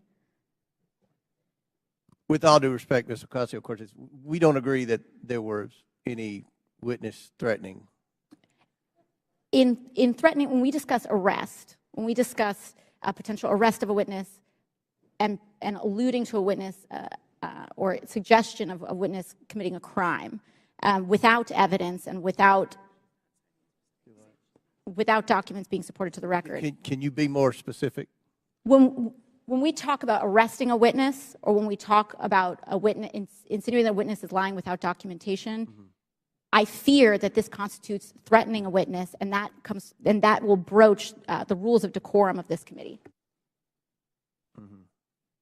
And I'd like to ask that we request witnesses be treated with respect. Thank you. Appreciate that, and I will remind everyone of the member decorum and witness decorum to treat everyone with respect. I thank you, Ms. Ocasio-Cortez. Do you have anything to add? No, thank you. I agree with you, Mr. Chairman. I have a separate point of order I just wanted to raise, which is it seems as if several members now seem to have access to some information from Twitter that people on our side don't have, and I would just hope that anybody who's communicated directly with Twitter or received any information relating to witnesses who has that, who plans to use it, distribute it to the committee in advance. That's okay. I think that most of the evidence is coming from. I think a lot of the quotes and emails are on the laptop. Well, I think that at least one member indicated the Twitter files that Elon Musk has. Well, one member had indicated that she had received information directly from Twitter. Okay. Chair recognizes Mr. Edwards. Thank you, Mr. Chair, and to our witnesses, thank you for being with us today. I know it has been a long one. Just so that we're clear and to stage my next line of questioning, in December 2019, we've established that the FBI subpoenaed Hunter Biden's laptop from a computer store owner. And then we've established that nearly a year later, in October 2020, the Hunter Biden laptop story is published by the New York Post. Within hours, Twitter and other social media companies began limiting the distribution of the Hunter Biden story. My question is for Mr. Roth. In September 2020, a few weeks before the New York Post published the first story on the Hunter Biden trading on his name, you participated in an exercise hosted by the Aspen Institute with other media outlets, social media companies, and national security reporters. Isn't that correct? Yes, I did. And Mr. Roth, that event was hosted specifically by the Aspen Digital Hack and Dump Working Group. Is that correct? I know it was hosted by the Aspen Institute. I couldn't say who specifically within that. Mr. Roth, this event was before the release of the Hunter Biden laptop story, correct? That's my recollection, yes. And during that event, a scenario that was discussed was a hypothetical October 2020 release of records related to Hunter Biden. Is that correct? Again, that's my recollection of the event, yes. And Mr. Roth, did you participate in the design of this hypothetical scenario? Not to the best of my recollection, no. Are you telling me that you never had any conversation with anyone regarding the contents of this scenario? No, sir, I didn't say that. I met with the Aspen Institute on a number of occasions. I wouldn't say that I was involved in the development of the scenario in a specific way, no. So you're telling me that I will find no witnesses that would testify they had conversation with you regarding the development of this scenario? I genuinely could not say what other witnesses might or might not say. Why was Hunter Biden chosen as the subject of this scenario just weeks before the October 14th, 2020 publication of the first Hunter Biden story?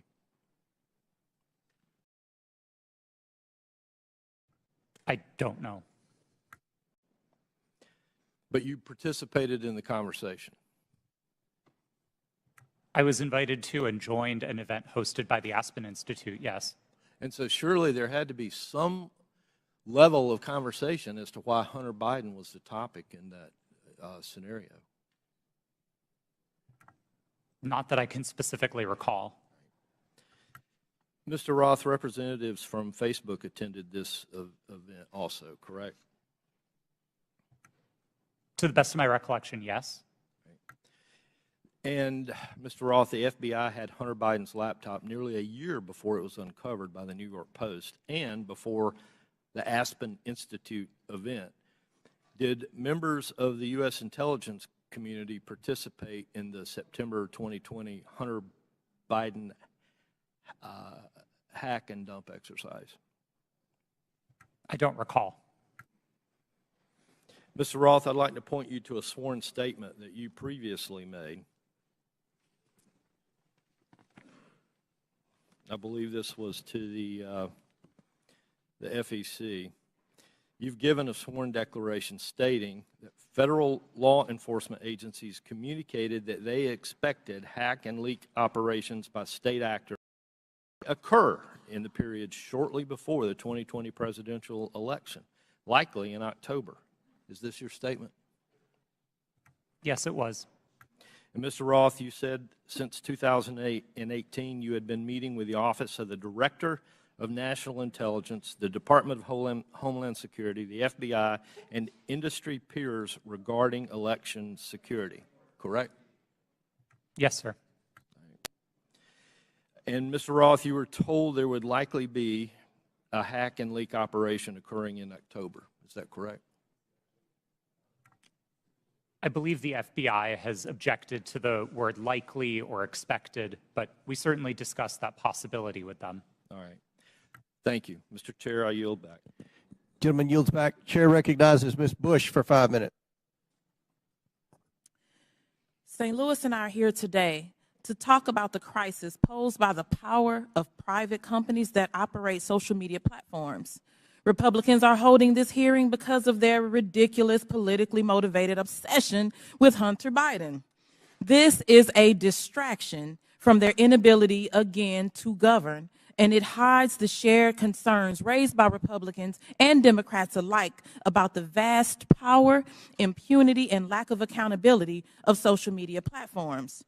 There are so many examples of these companies responding inadequately or inappropriately in crisis that we have come to understand misconduct as the norm for social media giants and not an aberration. Social media played a key role in fanning the flames of violence on January 6th, on that attack on our U.S. Capitol. The impact has spread all over the world. Last fall, after Reuters reported that disinformation about Chile's proposed constitutional referendum was traveling 3 times faster on social media platforms than facts, several members of this committee wrote to Meta, Twitter, and TikTok demanding further action to reduce the dissemination, reduce the lies, reduce the hate. They did nothing. Ms. Gaddy, you were at Twitter on January 6th and asked repeatedly for a retrospective meeting to discuss what happened in the lead up to that day. Management told you, quote, it wasn't a priority for the company. Why was it not a priority for Twitter to learn lessons from January 6th? I don't believe you're referring to me. Apologies. I'm the chief legal officer. I did not make that statement.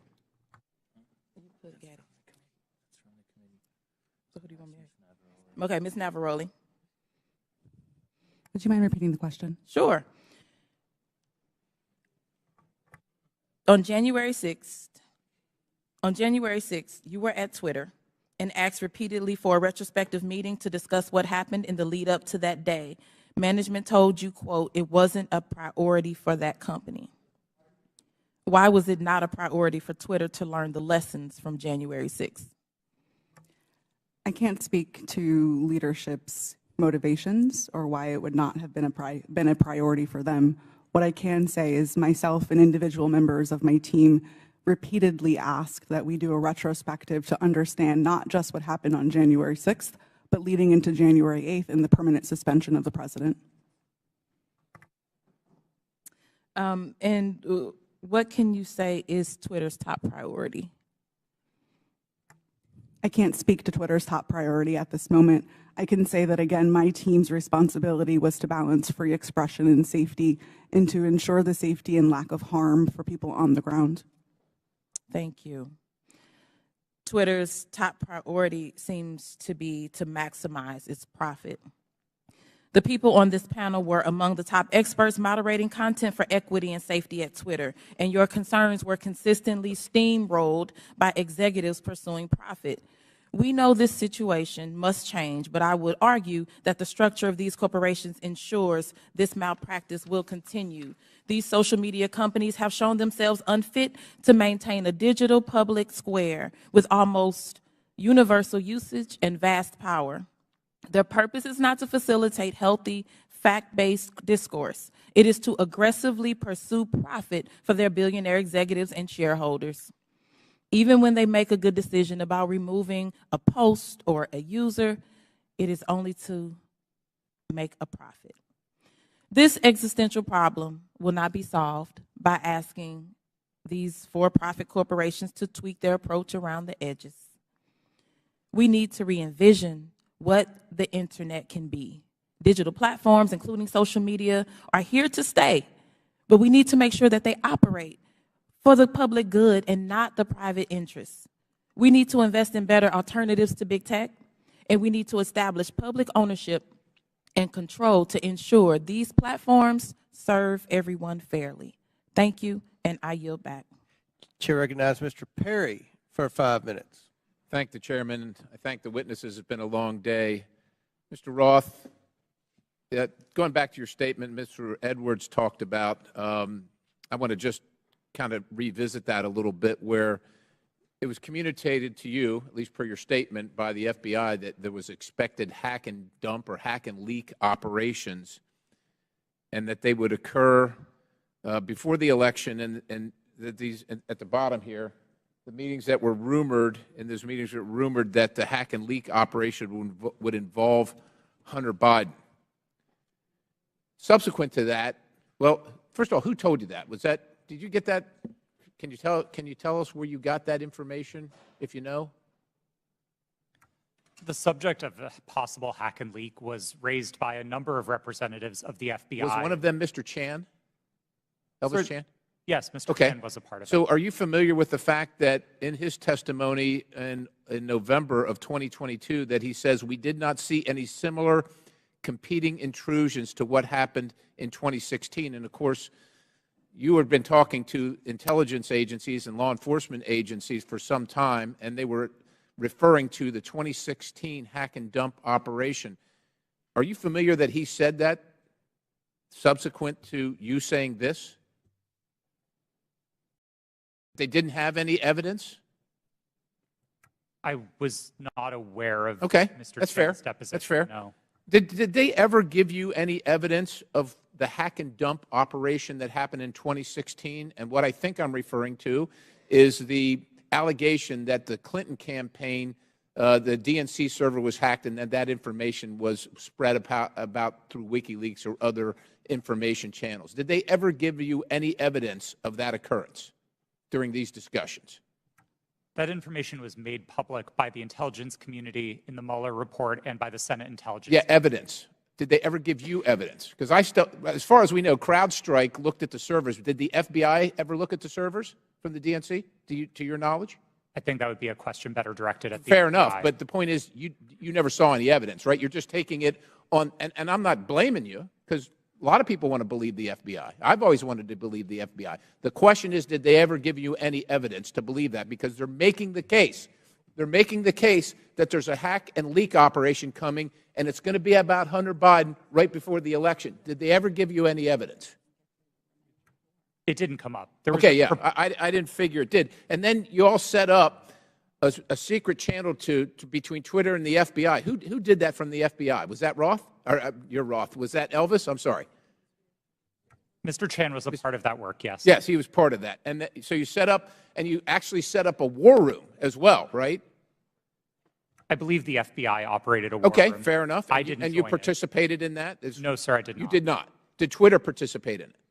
I believe Twitter may have sent a representative. Okay, fair enough.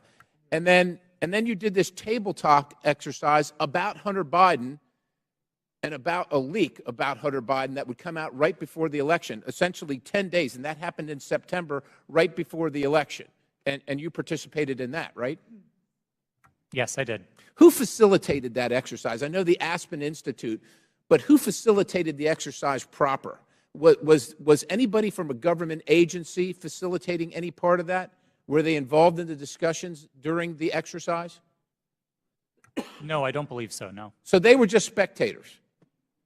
I wasn't aware that they were spectators either, but I don't recall exactly who was there. I know you don't recall who was there. Who facilitated it? Do you recall that?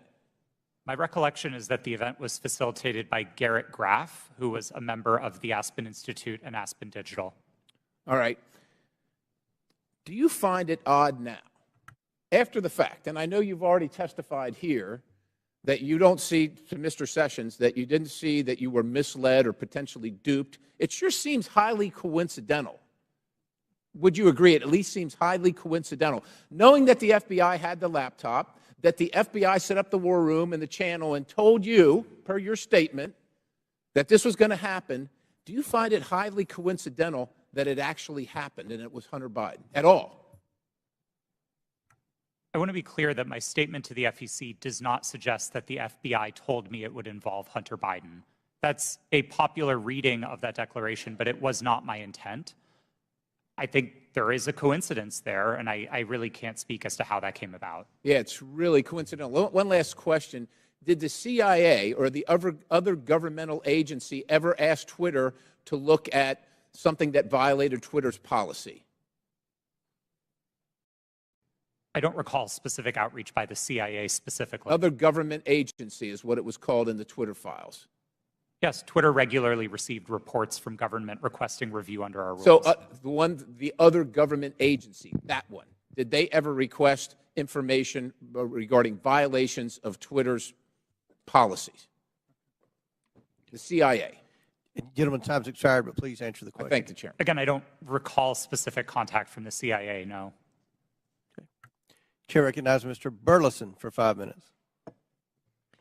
Thank you, Mr. Chairman. I've sat here listening. I'm glad to be last in rank. I get to listen to all the testimony. And what's become clear to me, there are a few things, and that is that the censorship efforts of the big tech, the intelligence community, and the media were all working in concert to affect the 2020 election. I find it unbelievably ironic, and I hope others do too, see the irony that people who were so concerned and hell-bent and worried about the interference of outside groups on the 2016 election became willing participants to interfere in the following presidential election. These three groups worked together, and it's clear, worked hand in hand to hide the truth from the American people. The fact that the FBI had the Hunter Biden laptop, heck, it was in their possession for a year before the election, is appalling. But that didn't stop them from spreading a lie and a bogus claim about it being Russian interference again. And you know, it's clear to me why they reached out to you, because they knew you would buy the lie. They knew that an organization with 99% of its employees donating to Democratic candidates and efforts would absolutely not look at any information with a jaundiced eye. You would take it as the gospel truth. And so they knew that, because it was clear from your tweets before that you have an opinion about the president, you have an opinion about the Republican Party. And so when all of that leading up to the October 14, 2020, when the New York Post published its story, everything was already in place. So, Mr. Roth, my question to you is, when 51 intelligence officials told us that the Hunter Biden laptop was Russian disinformation, the Democrats, the mainstream media, the president, all repeated this lie. Now that you know what you know years later, do you still believe that the Hunter Biden laptop is not real? Or do you believe it's real? Sir, I never held that belief. Do you believe that the story is Russian disinformation? No, sir. I didn't then, and I don't now. Okay. I have a question for Mr. Baker. You started your role as Twitter's deputy general counsel in June of 2020, correct? Yes, sir. Who hired you for that role? Who specifically hired me? My boss was a person named Sean Edgett, who was the general counsel. Sean Edgen? Edgett. Edgett. E-G-E-T-T. And that's who you interviewed with? I interviewed with numerous people, but Sean was my boss.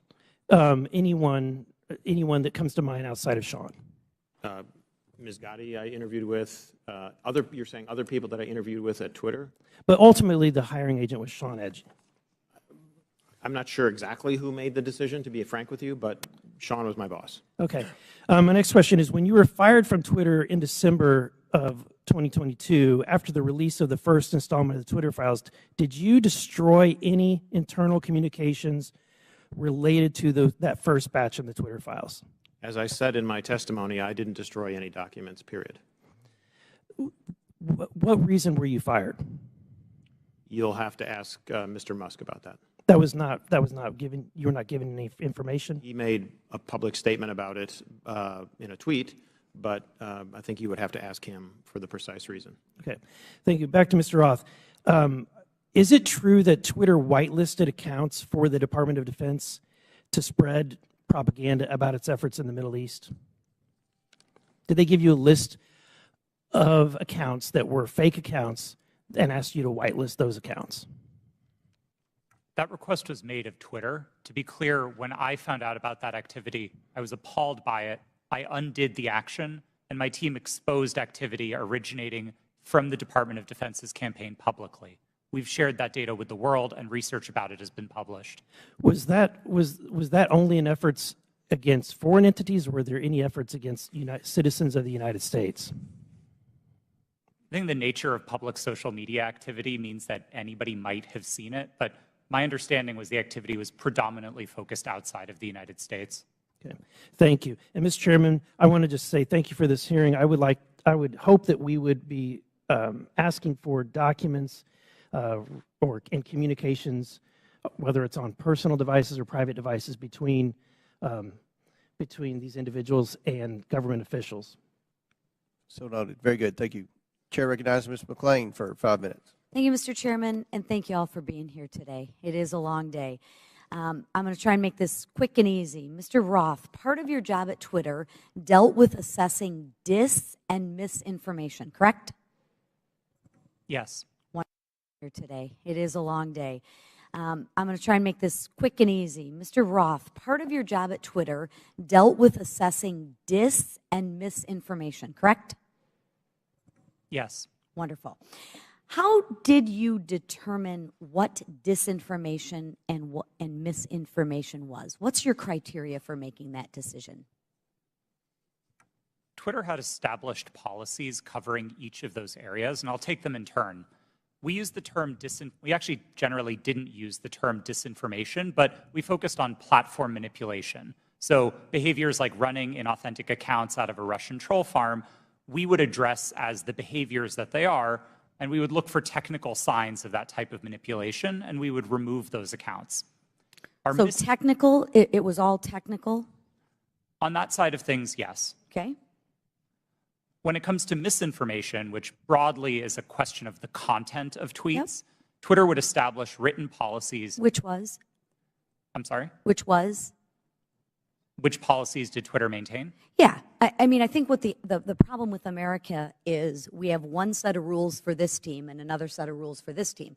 So we're trying to look at what is the equal playing field. I'm under the assumption that when we use disinformation and we use criteria, the criteria is the same for both sides. So I'm trying to figure out what is the criteria that you had in place to determine which information was misinformation, and did you apply that equally, equitably, inclusively, so to speak, to all sides? So what is the criteria? Thank you for the question. We used a three-part test across all of our misinformation policies. Okay. The first is whether the tweet advances a claim of fact stated definitively. Not an opinion, not a viewpoint, but a claim of fact stated definitively. Okay. The second part of that test is whether the claim of fact is provably false. Not iffy, not maybe, not gray area, definitely provably by multiple expert sources false. And then finally, and this is a really important part, we looked for evidence that those claims of fact could cause harm. So if a tweet met all three parts of that test, that it's a claim of fact, that it's provably false, and that it's dangerous, Twitter might intervene under its policies. No part of that test is viewpoint-based. And in your opinion, was that applied to all tweets? No. Thank you. Mr. Roth, you're familiar with the reports that the Biden administration was considering establishing a disinformation governance board under the Department of Homeland Security. I am aware of public reporting about that, yes. Thank you. And that board was never established, correct? That's my understanding. That is correct. It seems to me that the federal government had far more powerful disinformation governance board in its relationship with Twitter. Again, Mr. Roth, question, how often were you meeting with people from the federal government while you were at Twitter? Weekly, daily, monthly? I would estimate somewhere between weekly and monthly. Okay. And were you aware that Mr. Baker was also taking these meetings with the federal government as well? I was not aware of Mr. Baker's calendar, no. So you had no idea that he was meeting, there was no you just worked in silos? I mean, Mr. Baker and I were in some of the same meetings together, but no, I did not know the ins and outs of what he was doing. Okay. What did you understand Mr. Baker's role to be at Twitter besides offering general legal advice? Mr. Baker supervised the primary legal team that advised the trust and safety team. He was the supervisor of the attorneys who advised my team. Okay. And how about Ms. Gaddy's role at Twitter besides offering general legal advice? For the final, I believe, year and a half of my tenure at Twitter, Ms. Gaddy was my direct supervisor. Oh, okay. What was her role? Just to supervise you, to make sure you followed those three claims? Ms. Gaddy supervised what my team's goals and objectives were. She made sure I was doing my job. She made sure that if there was conflict in the workplace, she guided me on how to address that. She did the job of a manager. Okay. And she oversaw you and the trust to make sure that your three claims of fact, provable, false, and would cause harm, she oversaw that? Yes, Ms. Gaddy ultimately oversaw Twitter's policies and enforcement decisions. Thank you. Mr. Roth, in Ms. Navaroli's testimony, she states that her expertise is in media, technology, law, and policy. How often per week did you meet with Ms. Navaroli to discuss these areas while you were both at Twitter? We did not. You did not. Okay. Thank you so much. Gentlelady's time has expired. Chair Thank you. Chair recognizes Mr. LaTurner for 5 minutes. Thank you, Mr. Chairman. Based on everything I have seen regarding this issue, it is clear to me that government officials colluded with Twitter employees to censor the New York Post's legitimate reporting of the Hunter Biden laptop story. Democrats on this committee have so far characterized this hearing as unnecessary and a waste of time. I'd invite any of my colleagues across the aisle to talk to folks in Kansas, because I can promise you they do not feel that way. In fact, my constituents are very concerned, and rightfully so, that a social media company collaborated with a government entity and a political party to suppress certain social media accounts and filter news ahead of an election cycle. Americans deserve answers on this outright attack on our First Amendment rights, and I look forward to gaining clarity from our witnesses. Mr. Baker, your testimony focuses heavily on the fact that Twitter acted lawfully in its reaction to the Hunter Biden laptop story. But this isn't a criminal trial. It's a congressional hearing. I'm here because my constituents are genuinely concerned that they will be kicked off these platforms for any statement that managers at those companies disagree with. They feel that social media companies like Twitter are forcing them to play a game that they don't know the rules to. I want to know your opinion on if you think it is appropriate for people in positions of power to determine what information gets shared. If not, what criteria is acceptable for making those determinations? Excuse me, sir. That's a very broad question on people in power. I'm not sure I can answer that effectively and address your. Could you try? Well, I mean, the Congress is in power. Congress is restricted by the Constitution of the United States. Congress passes laws. Those laws impact how, for example, private sector actors exercise their power or spend their money, that type of thing.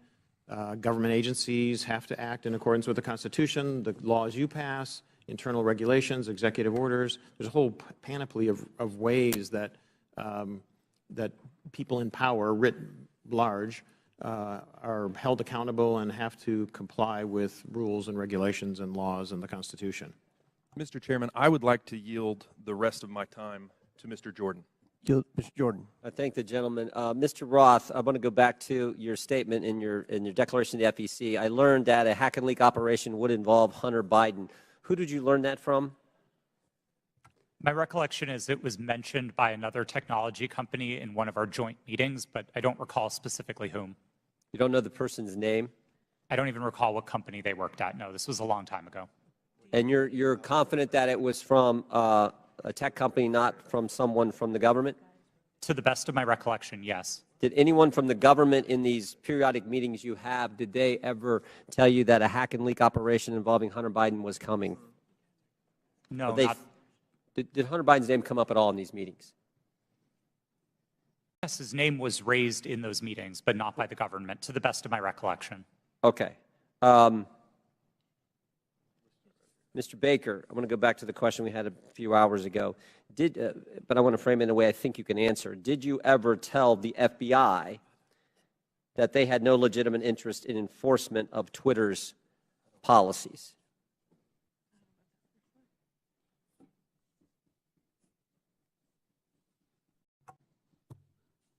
I don't think I understand. I think I understand the question. I don't recall ever having such a conversation with the FBI. Okay. Did you think there was a problem with the FBI sending you a list of names and accounts and saying, hey, these violate your policies? Did you see that as as some kind of potential concern?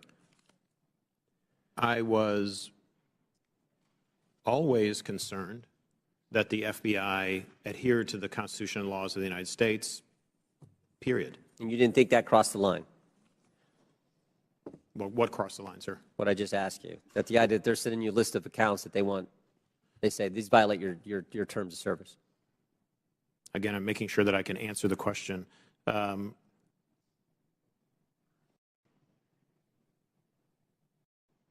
Had I thought that they were doing something unlawful, I would have taken appropriate steps to address it. Okay, Mr. Roth, why were you reluctant, based on what I read in the Twitter files, why were you reluctant to work with the GEC? It was my understanding that the GEC, or the Global Engagement Center of the State Department, had previously engaged in at least what some would consider offensive influence operations. Not that they were offensive as in bad, but offensive as in they targeted entities outside of the United States. And on that basis, I felt that it would be inappropriate for Twitter to engage with a part of the State Department that was engaged in active statecraft. We were dedicated to rooting out malign foreign interference, no matter who it came from. And if we found that the American government was engaged in malign foreign interference, we'd be addressing that as well. Yep. Gentlemen's time's expired. In closing, I want to again thank our panelists for being here. I know it's been a long day. We apologize for the electricity going out. That's never happened in my 6 years in Congress.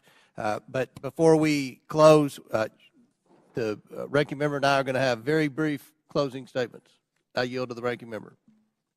Well, thank you kindly, Mr. Chairman. Thank you to the witnesses for your endurance and patience today. I hope you don't feel as bad about the day as you seem to look right now, but it's going to be over soon. I want to start with a simple point that I hope will be sympathetic to you, and I began the long day with this. It's even more important now that we have members who are actually threatening witnesses with arrest and prosecution for clearly imaginary offenses, or at least offenses that might make sense in their minds, but I don't quite know what they would be. But Twitter is a private First Amendment protected media entity, and you make your own decisions like Fox News makes its decisions. And I might get kicked off of Fox News, or they might not cover me, or Wall Street Journal, or MSNBC. I've got no constitutional right to go there. So I think there's just a fundamental legal fallacy and logical fallacy that pervades most of the questioning today. And my friend, the chairman, and my friend, Mr. Jordan, certainly know that under our First Amendment, there's a state action requirement. There is no state action here. Now, there's an attempt to perhaps jerry-rig some state action by claiming, well, it was really the FBI that committed whatever offense was there. But what do we have in terms of what we found today? Well, Today's witnesses, each and every one, testified that no U.S. government official directed any of them to censor, remove, or take down the New York Post story. That was their mistake. 2, today's witnesses all testified that the Biden campaign did not direct Twitter to take action against the New York Post story. And 3, the whole hearing was predicated on the idea that the FBI directed Twitter to take down the New York Post story to protect Biden, but once again, not a single witness testified that the FBI even communicated with Twitter about the New York Post story. So to me, this has been a wild cyber goose chase all day. It has turned up absolutely nothing, but there was one serious point made by our witness, Ms. Navaroli, who said that the violence and the chaos that was wreaked upon this institution, not far from where we sit today, on January 6th, the attempt to topple a presidential election and install someone who had not been elected as president, was facilitated by Twitter and other social media entities. And at Twitter, at least, the brass there specifically rejected the pleas of employees to take seriously all of the signs and clues of coming violence in the insurrectionary action that took place. That's a serious problem that we're going to have to deal with at some point at a serious hearing, Mr. Chairman. I yield back to you. Gentleman yields back. I will conclude by reminding my friend, the ranking member, that you've gone through quite the transition at the beginning of the hearing. You, as well as many of your colleagues, said this was a conspiracy theory. After listening to the witnesses, now you say it's a simple mistake they made in suppressing the laptop story. Twitter is a private company, but they enjoy special liability protection, Section 230. They also, according to the Twitter files, receive millions of dollars from the FBI, which is tax dollars, I would assume. And that makes it a concern of the Oversight Committee. The reason that we've had this hearing is because the laptop has been mislabeled by many in the mainstream media as being Russian disinformation, and that started with Twitter, as well as being tampered with, and you had several people, including Mr. Goldman, that implied that it had been tampered with, even though CBS News and other credible media outlets. You mean mainstream media outlets? CBS? Yeah. You don't think CBS is credible? No, I thought you were just calling them mainstream media. No. Okay. CBS News. CBS News has done a forensic audit that shows that the hard drive is legitimate and it was not tampered with. So these are misconceptions that are out there, and they started because of the suppression of the laptop story. The reason the laptop's important is because there's evidence on there that should concern every American about potential corruption, as well as evidence that would suggest that there's a possibility that this administration could be compromised because of the millions and millions of dollars that they've received from our adversaries around the world. We believe that's worth investigating. We believe national security is important. We had a hearing yesterday on our border. We believe there's a crisis at the border, and it threatens our national security. We had a hearing today. We believe that we need to make sure that this administration is not compromised because of the millions of dollars that they've received from our adversaries around the world. That much of that evidence is contained in the laptop. So I think this was a very successful hearing. I appreciate the witnesses' time. I know it was a very long day, and again, we've never had the electricity go out before. But again, we appreciate your sincere testimony. And with that, and without objection, all members will have 5 legislative days. Mr. Chair, I apologize to interrupt. It's come to my attention that I have to seek your unanimous request in order to submit some additional documents. Without objection, so ordered. Thank you. Apologies. With that and without objection, all members will have 5 legislative days within which to submit materials and to submit additional written questions for the witnesses, which will be forwarded to the witnesses for their response. If there's no further business, without objection, the committee stands adjourned.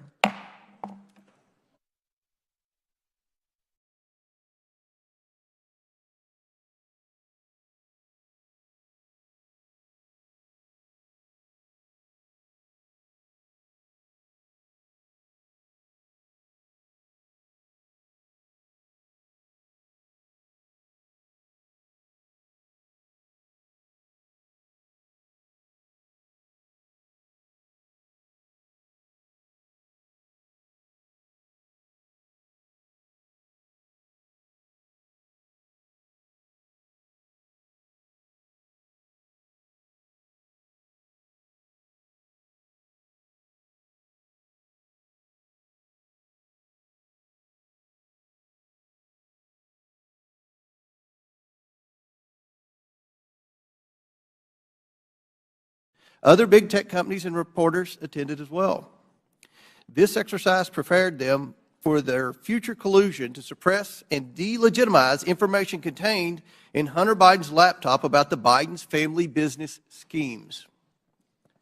On October 14, 2020, the New York Post published its first story based on information contained in Hunter Biden's laptop story.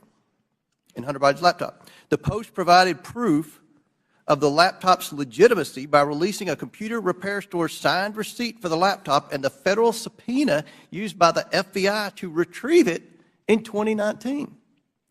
The article revealed that a top executive at Burisma, who was paying Hunter Biden $50,000 a month, had spent time with then Vice President Biden in Washington, D.C. Throughout his presidential campaign, Joe Biden assured the American people that he had never spoken to his son about his overseas business dealing. However, the details exposed in the Post article indicate that Joe Biden lied to the American people. Immediately following the story's publication, America witnessed a coordinated campaign by social media companies, mainstream news, and the intelligence community to suppress and delegitimize the existence of Hunter Biden's laptop and its contents. That morning,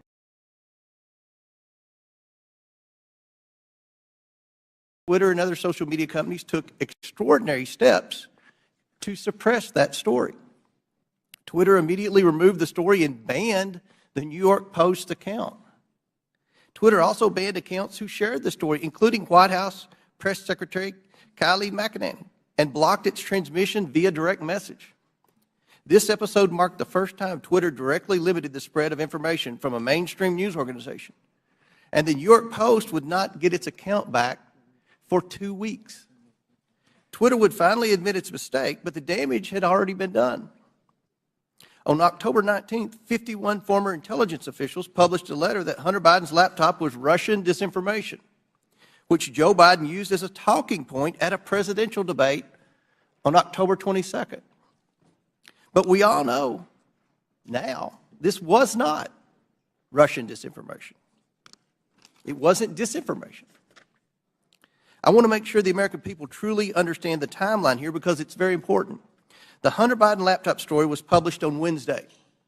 Twitter did not acknowledge a mistake for at least 24 hours. Then on Monday morning, 51 former intelligence officials published their letter. That letter was then wholeheartedly accepted by mainstream news as proof that the laptop was fake.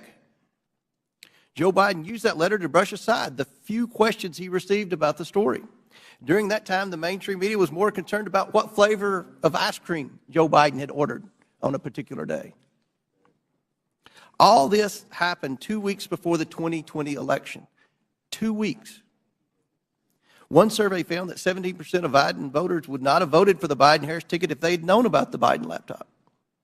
But many Americans did not know about it because of a coordinated cover-up by big tech, the swamp, and mainstream news.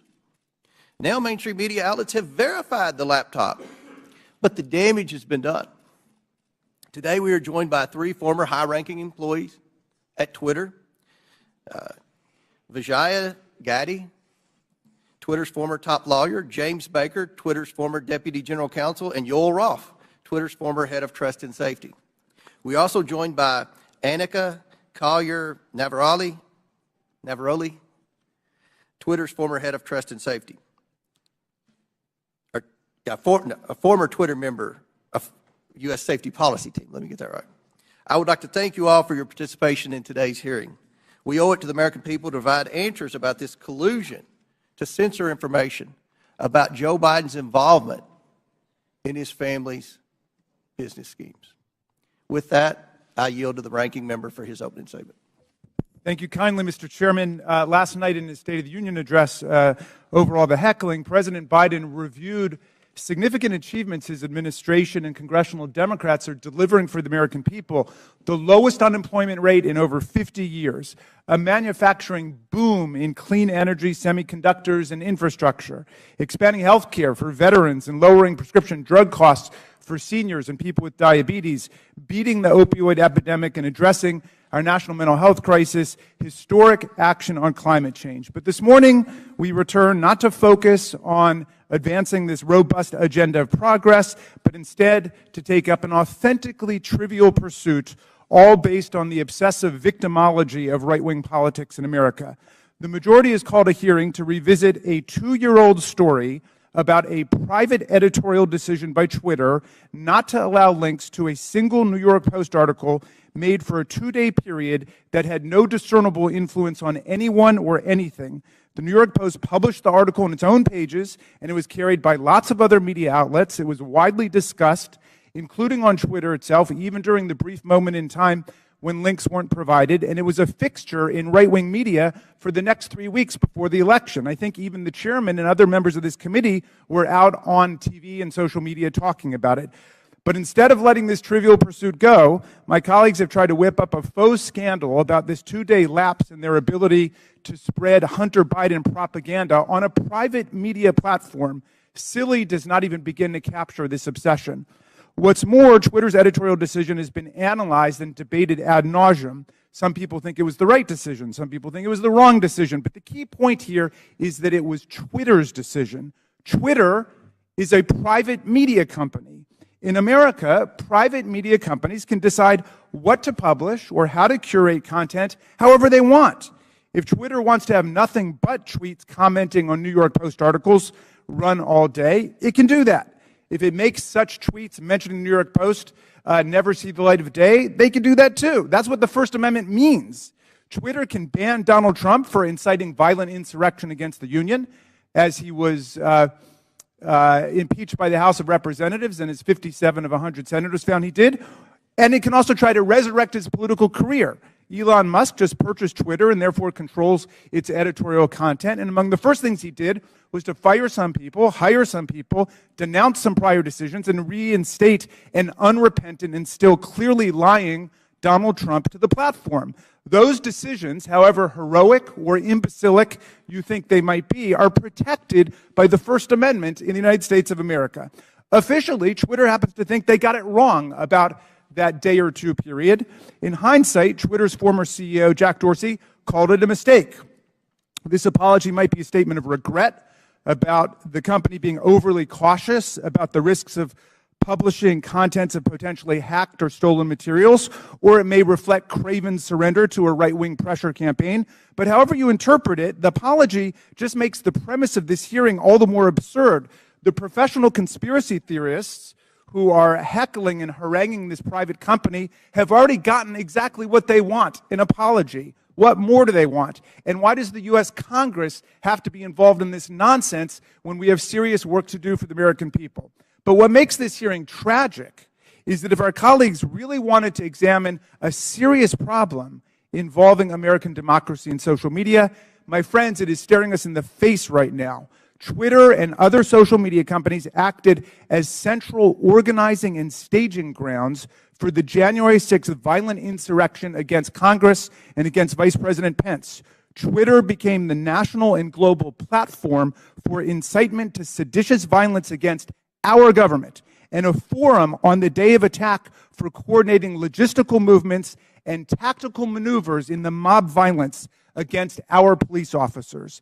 In the lead up to January 6th, Twitter decided to allow Donald Trump and countless MAGA extremists to use the platform to spread Trump's ridiculous big lie and disinformation about the election. And soon the internet was replete with incitement for civil war, race war, insurrection, revolution, and mob violence.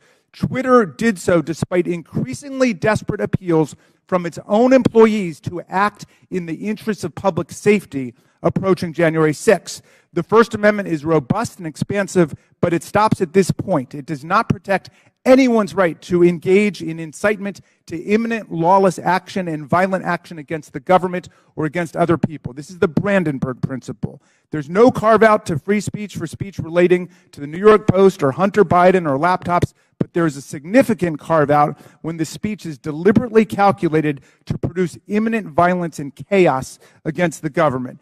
That's why Twitter's deliberate indifference to Trump's big lies and incitement, its decision to ignore the pleas of its own employees to deal with the impending explosion against our police and against Congress on January 6th are matters that require real investigation and reflection. Rather than conspiring to suppress right-wing MAGA speech, as my colleagues astonishingly claim, Twitter and other media companies knowingly facilitated Trump's spread of disinformation, or what his own sycophantic Attorney General William Barr would come to call bullshit, and gave voice to his followers' glorification of violence and calls for civil war. Today, we will hear from Anika Collier-Navaroli, a former Twitter employee turned corporate whistleblower and patriotic hero who raised the alarm inside Twitter and about numerous accelerating warning signs that she saw leading up to the violent and catastrophic attack on the Capitol on January 6, 2021. Ms. Navaroli is here today to publicly testify about how senior officials at Twitter resisted her efforts to put policies in place or to enforce existing policies to promote public safety and to defend our national security. Twitter management, however, did not want to cross Donald Trump.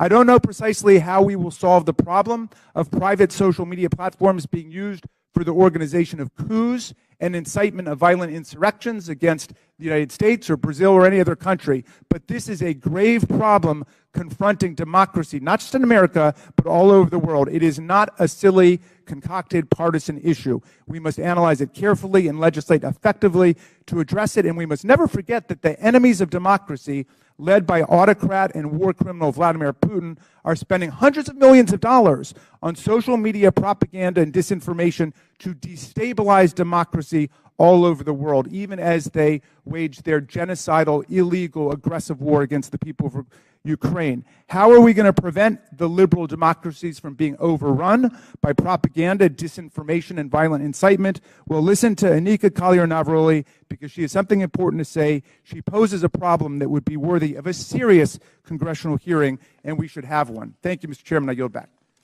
Gentleman yields back. I want to thank again the witnesses for appearing here today.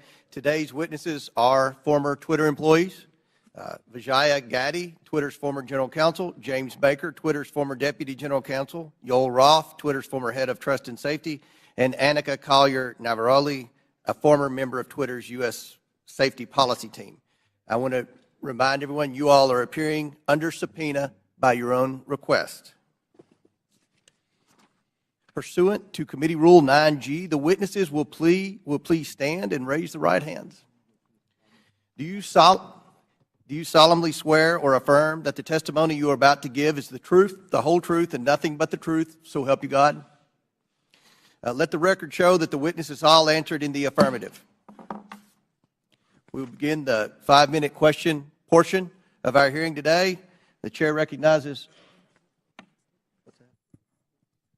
Oh, I apologize. Ready to get to the questions. We'll start with the opening statements, then we'll go to the questions. So each witness will get 5-minute opening statements, and we'll begin with you, Mr. Baker.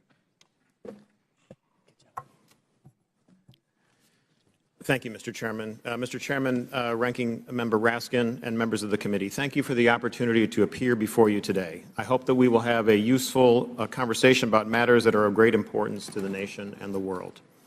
My main goals for this statement are simply to attempt to set the record straight with respect to certain false assertions that have been made about me in the public arena, and to offer a suggestion with respect to potential legislation in the area of social media regulation.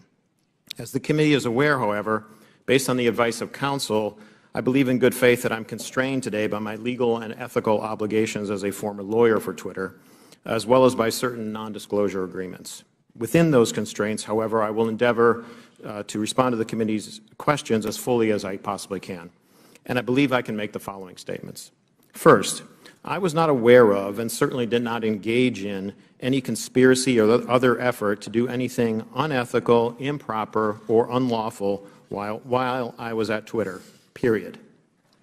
I did not act unlawfully or otherwise inappropriately in any manner with respect to Hunter Biden's laptop. Indeed, documents that Twitter has disclosed publicly reflect that I urged caution with respect to the matter and noted that we needed more information to fully assess what was going on and to decide what to do. Hardly a surprising piece of advice from a corporate lawyer.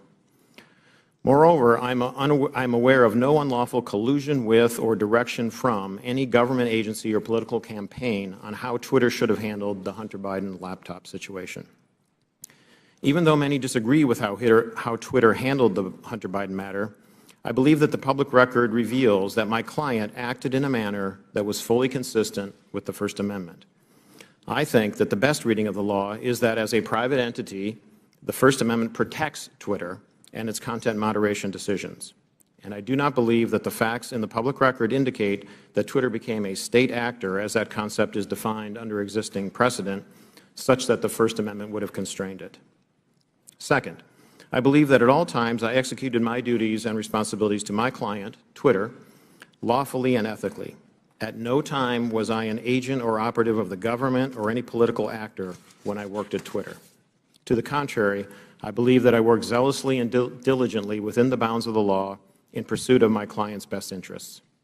Third, I did not destroy or improperly suppress any documents at Twitter regarding information important to the public dialogue. At all times, I sought to help my client understand and comply with its legal obligations. It is worth noting that the public record indicates that after I left the company, attorneys or other unidentified third parties collected and or reviewed the contents of at least some of the Twitter files prior to their release. Fourth, Twitter disclosed publicly emails between me and Yoel Roth regarding one of Donald Trump's tweets about COVID. I do not have access to my Twitter emails, so I do not know if or how I responded to Mr. Roth. To the best of my recollection, I do not recall directing or urging him to take action with respect to Mr. Trump's tweet. Instead, what I recall is that I asked him a question so that I could better understand how he and others were implementing Twitter's COVID misinformation policy. Asking questions and learning more about what a client's activities are is what I think good lawyers should do, and again, hardly surprising. Fifth, the Twitter files reference prior investigations of me. It is true that the Department of Justice investigated certain aspects of my conduct while I was employed by the FBI related to the handling of certain information. Because I believe in the accountability for government officials, I cooperated with the department, including sitting for lengthy interviews. Eventually, the department closed the matter. No adverse action was taken with respect to me, and my security clearances while a government employee were never restricted because of the matter. In closing, Mr. Chairman, I want to return briefly to the general topic of government interaction with social media companies. The law permits the government to have complex, multifaceted, and long-term relationships with the private sector. Law enforcement agencies and companies can engage with each other regarding, for example, compulsory legal process served on companies, criminal activity that companies, the government, or the public identify, such as crimes against children, cybersecurity threats, and terrorism, and instances where companies themselves are victims of crime. When done properly, these interactions can be beneficial to both sides and in the interests of the public. As you, Mr. Chairman, Mr. Jordan, and others have proposed, a potential workable way to legislate in this area may be to focus on the actions of federal government agencies and officials with respect to their engagement with the private sector. Congress may be able to limit the nature and scope of those interactions in certain ways, require enhanced transparency and reporting by the executive branch about its engagements, and require higher-level approvals within the executive branch prior to such engagements on certain topics, so that you can hold Senate-confirmed officials, for example, accountable for those decisions. In any event, if you want to legislate, my recommendation is to focus first on reasonable and effective limitations on government actors. Thank you, Mr. Chairman. Thank you, Mr. Baker. Ms. Gaddy. Chairman Comer, Ranking Member Raskin, and members of the committee, thank you for this opportunity to provide this opening statement. After a decade as a corporate lawyer, I joined Twitter in 2011 as the first member of the corporate legal team. In 2013, I was promoted to general counsel. In 2018, I became the chief legal officer and continued in that role until October of 2022.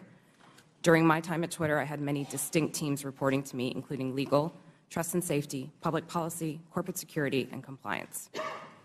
I was drawn to work at Twitter because I was inspired by how people were able to use the platform and awed by its potential. Twitter enabled anyone to hear directly from any individual instantly. People from around the world were coming together on Twitter for an open and free exchange of ideas. The work was challenging and fulfilling. After Jack Dorsey returned as CEO in 2015, one of his top priorities became what we called the health of the public conversation. This was based on customer research, advertiser feedback, Twitter's declining revenue, user growth, and stock price. Teams across Twitter were focused on making the platform safer, better, and more profitable. As an executive of the company, I also was responsible for helping to achieve the corporate goals set by Mr. Dorsey, and I was accountable to him, the board of directors, and ultimately Twitter's public stockholders. As we prioritized the health of the public conversation, we did not lose sight of what Twitter was for most people, a place to talk about their favorite things. Topics that animated the platform range from K-pop to the World Cup to video games and movies. We needed to ensure that differences of opinion would not cross the line, for example, into sending death threats to soccer players who missed important goals, distributing non-consensual intimate photos, or cyberbullying so vicious that it could compromise a teenager's mental health. Twitter's platform rules covered a wide range of conduct and changed over time based on new behaviors and harms on the platform and feedback from customers, regulators, governments, advertisers, researchers, and others. This feedback led to a principles-based approach, which we applied to an array of difficult yet equally complicated situations around the world. These rules were also benchmarked against industry standards. We all knew how difficult it would be to design, much less apply, one set of global rules for hundreds of millions of accounts that shared billions of tweets a week. While I was at Twitter, the company never lost sight of its deep commitment to promoting and defending free expression around the world. For example, to protect human rights defenders, we fought for the right of people to use pseudonyms on the platform. We litigated in courts around the world to protect the rights of people to express their opinions, often defending them against their own governments who are acting unlawfully or violating international human rights.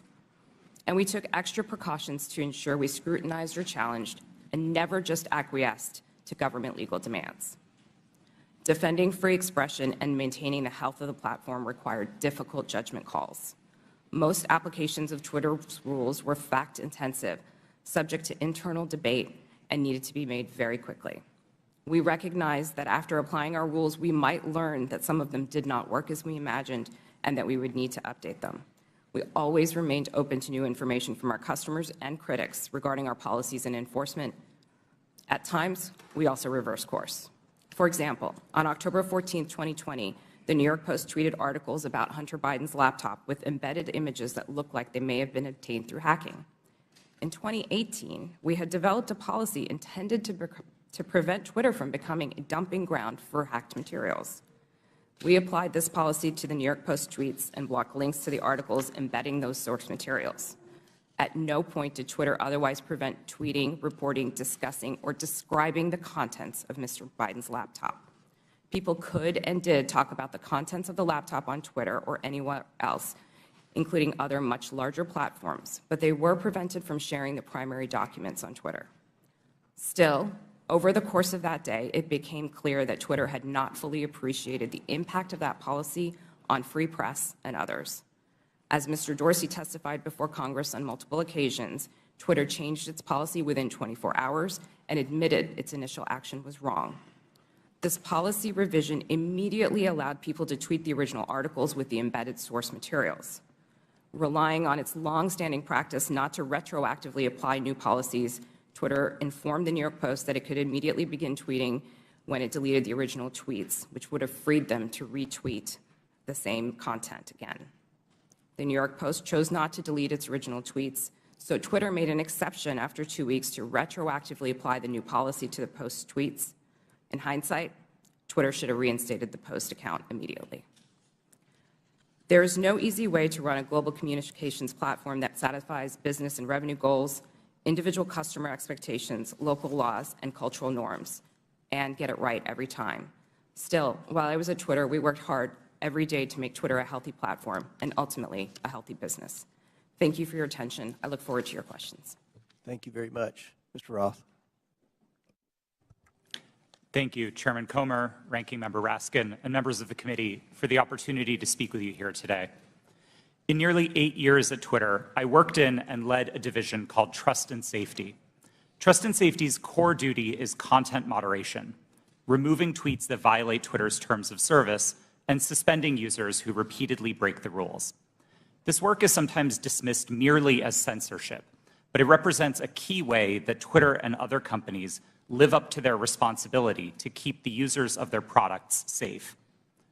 Much of this work is uncontroversial. For example, taking down accounts that engage in child sexual exploitation or promote terrorism. The gray area of this work, though, is when trust and safety teams have to make decisions about so-called lawful but awful material, content that may be legal in many jurisdictions, but isn't something most people would want to experience. Think of things like posting someone else's home address without their permission, or bullying somebody for a disability or for how they look. A free speech absolutist might say, yes, that kind of content is unpleasant, but it's not against the law. What right do you have to remove it?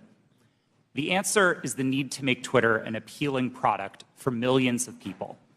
Consistently, in its own research, Twitter found that users were unhappy with the company's approach to content moderation, and that this dissatisfaction drove people away from the service. This has consequences for what we mean by free speech on social media. Again and again, we saw the speech of a small number of abusive users drive away countless others. Unrestricted free speech, paradoxically, results in less speech, not more. And it was our job in trust and safety to try to strike an appropriate balance. But the importance of this work goes far beyond Twitter's business prospects and into the realm of national security. In 2017, I led the team at Twitter that uncovered significant interference in an American election by agents of the Russian government. Their mission was to stoke culture war issues on social media to try to further divide Americans. My team and I exposed hundreds of thousands of these accounts from Russia, but also from Iran, China, and beyond. It's a concern with these foreign interference campaigns that informed Twitter's approach to the Hunter Biden laptop story. In 2020, Twitter noticed activity related to the laptop that, at first glance, bore a lot of similarities to the 2016 Russian hack and leak operation targeting the DNC. And we had to decide what to do. And in that moment, with limited information, Twitter made a mistake. Under the distribution of hacked material policy, the company decided to prevent links to the New York Post stories about the laptop from being shared across the service. I've been clear that in my judgment at the time, Twitter should not have taken action to block the New York Post's reporting. And just 24 hours after doing so, the company acknowledged its error. But the decisions here aren't straightforward, and hindsight is 2020. It isn't obvious what the right response is to a suspected but not confirmed cyber attack by another government on a presidential election. I believe Twitter erred in this case because we wanted to avoid repeating the mistakes of 2016. And so the basic job of trust and safety is to try to strike this balance between the harms of restricting too much speech and the dangers of doing too little. I'll be the first to admit that we didn't always get it right. Even rare mistakes add up when you're carrying out content moderation at the scale of hundreds of millions of unique posts per day. While I was head of trust and safety at Twitter, I strove to do this work with impartiality and with a commitment to the fair enforcement of Twitter's written rules. But whether it's me or Elon Musk or someone else in the future, someone will have to make choices about the governance of online spaces. Those decisions should not be made behind closed doors or based on personal whims. I hope that we can work together to find ways to bring greater trust and transparency to social media, and I look forward to answering the committee's questions about any of these topics to the best of my ability. Thank you. Ms. Navaroli. Good morning, Chairman Comer, Ranking Member Raskin, and members of the committee. Thank you so much for the opportunity to speak with you all today. I'm here because there is an urgent need for us to understand the impact that social media companies are having on our democracy. I will be very clear. I was not involved in the decision around Hunter Biden's laptop, but I was involved in decisions that were made leading up to, during, and after the January 6th attack on the Capitol. If we are going to talk about social media in the government, we need to talk about Twitter's failure to act before January 6th. I am here to tell you that doing nothing is not an option. If we continue to do nothing, violence is going to happen again. My background is as a trained lawyer and journalist, and my expertise over the past decade has been in the areas of media, technology, law, and policy, with a particular focus on social media and free expression. I joined Twitter in 2019, and by 2020, I was the most senior expert on Twitter's US safety policy team. My team's mission was to protect free speech and public safety by writing and enforcing content moderation policies around the world. These policies included things like abuse, harassment, hate speech, violence, and privacy. So if no other algorithm or no other human could decide if a tweet violated my team's policies, the safety team policy acted as the final moderators. If a high-profile individual like any member of this committee or President Trump tweeted something controversial, it was sent to my team's desk. Every day, we had to decide whether a particular piece of content equated to yelling fire in a crowded theater. My work at Twitter and subsequently at Twitch put me in the middle of key events in history. What I've learned from them is that social media played and continues to play a role in these events. And 2 years after January 6th, we still need to better understand the role that Twitter played in order to prevent it from happening again. So what do we need to understand? First, Twitter's leadership bent and broke their own rules in order to protect some of the most dangerous speech on the platform. I'm going to talk a little bit about what happened in the months leading up to January 6th. During this time, my team worked to try to minimize the threat of violence that we saw coming. After President Trump instructed the Proud Boys to stand back and stand by in a debate, we considered the danger that that statement would have if it was tweeted. So we crafted what we called a coded incitement to violence policy to address dog whistles like this. Instead of approving it, management bent over backwards to find ways to not approve it. On January 5th, when the policy was still not approved, I led a meeting where one of my colleagues asked management whether someone was going to have to get shot before we were allowed to take down tweets. Another colleague looked up live tweets and read them to management to try to convince them of the seriousness of the issue. Still, no action was taken. On the morning of January 6th, I sent Twitter lawyers a message warning them that our team was hamstrung by leadership. 2 days later, when it looked like it was going to happen all over again, I asked management whether they wanted more blood on their hands. Only then did they act. The second problem is that there is way too much power concentrated in the hands of too few. With January 6th and many other decisions, content moderators like me did the very best that we could. But far too often, there are far too few of us, and we are being asked to do the impossible. For example, in January 2020, after the U.S. assassinated an Iranian general and the U.S. president decided to justify it on Twitter, management literally instructed me and my team to make sure that World War III did not start on the platform. No person, people, or company should have that kind of unchecked power or that kind of responsibility. The modern-day public conversation should not be susceptible to the whims of any one individual or any one company. Fixing the systemic issues that lead to bad decisions is not going to be easy, but people like me who have been in the trenches can help lead the way. But I must say, coming forward and offering this information is risky and it is difficult. Doxing and harassment are real, and people are afraid to tell what they know. So we need to make sure that there are protections for those who speak the truth. We need to create space to hear from people on the front lines. We need to give them protection so they can share their experiences. Only then can we begin to understand the full scope of the problem and to find solutions. There is far too much at stake for us to do nothing. Thank you.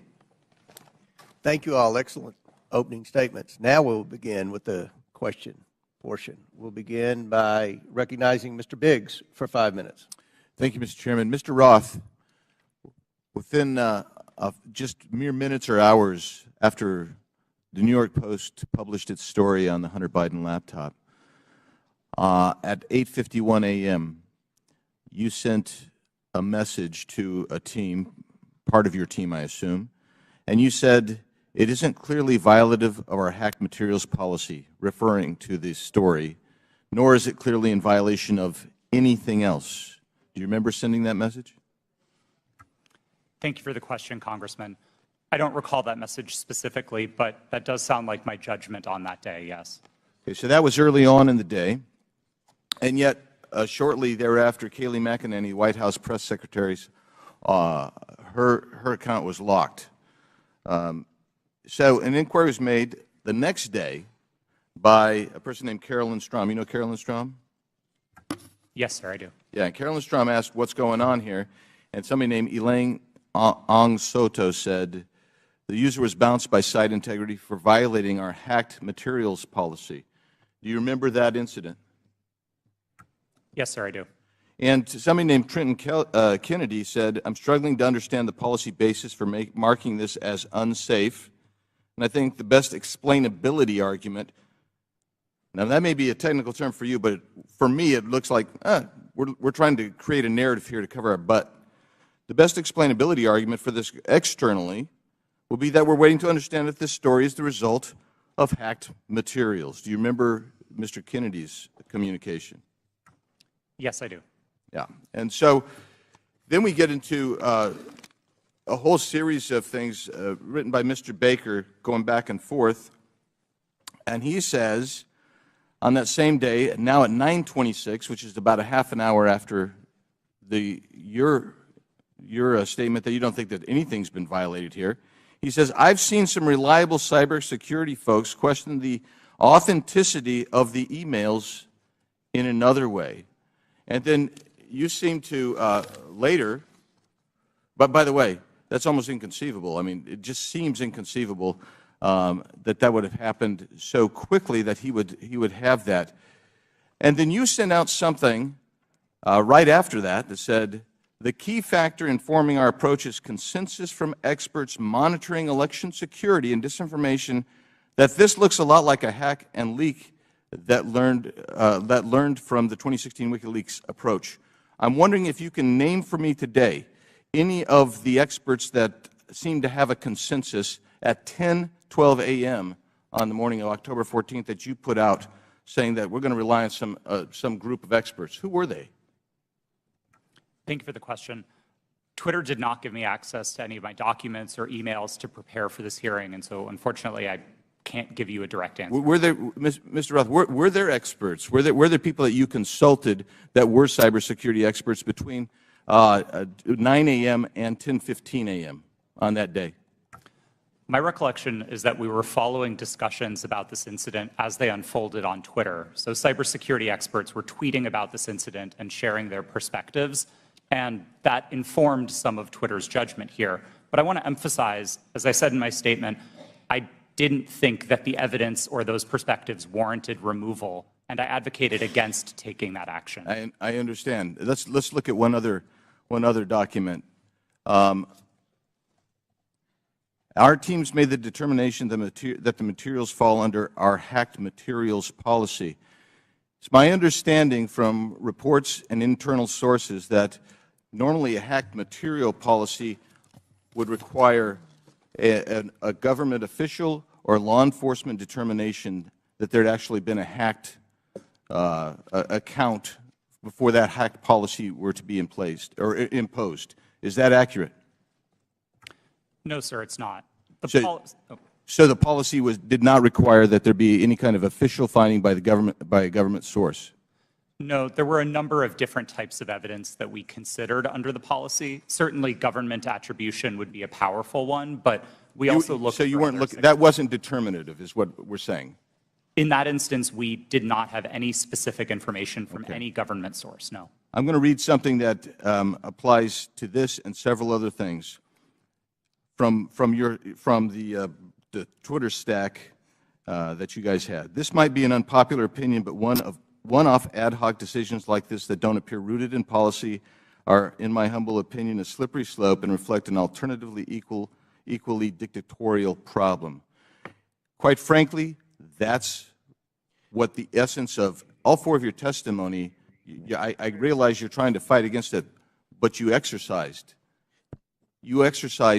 an amazing amount of clout and power over the entire American electorate by even holding them hostage for 24 hours, reversing your policy, and then they're like, well, we want to go back with the originals. That's 24 hours, or 2 weeks. that you imposed your will on the American electorate? I'll yield back, Mr. Chairman. Gentleman's time's expired. He went 30 seconds over. I'll give the ranking member an extra 30 seconds. You're very fair-minded, Mr. Chairman. Mr. Roth, let me start with you. Did I hear you correctly to say that there were thousands or even hundreds of thousands of counterfeit Twitter accounts set up by Russian propaganda and disinformation for Vladimir Putin to pump his poison into the bloodstream of American social media? Is that right? That's right, sir. And that's not just past tense. Those accounts are active on social media today. This is an ongoing campaign. Well, we should be having a hearing about that. I appreciate your alerting to us what's taken place. Ms. Navaroli, so you've testified that in the months leading up to the November 2020 election, and then in the weeks before January 6th, you were growing increasingly anxious about the violent rhetoric and incitement that you saw posted on Twitter. Can you describe specifically what made you so concerned during that period? And did you raise your concerns with people at Twitter? Thank you for that question.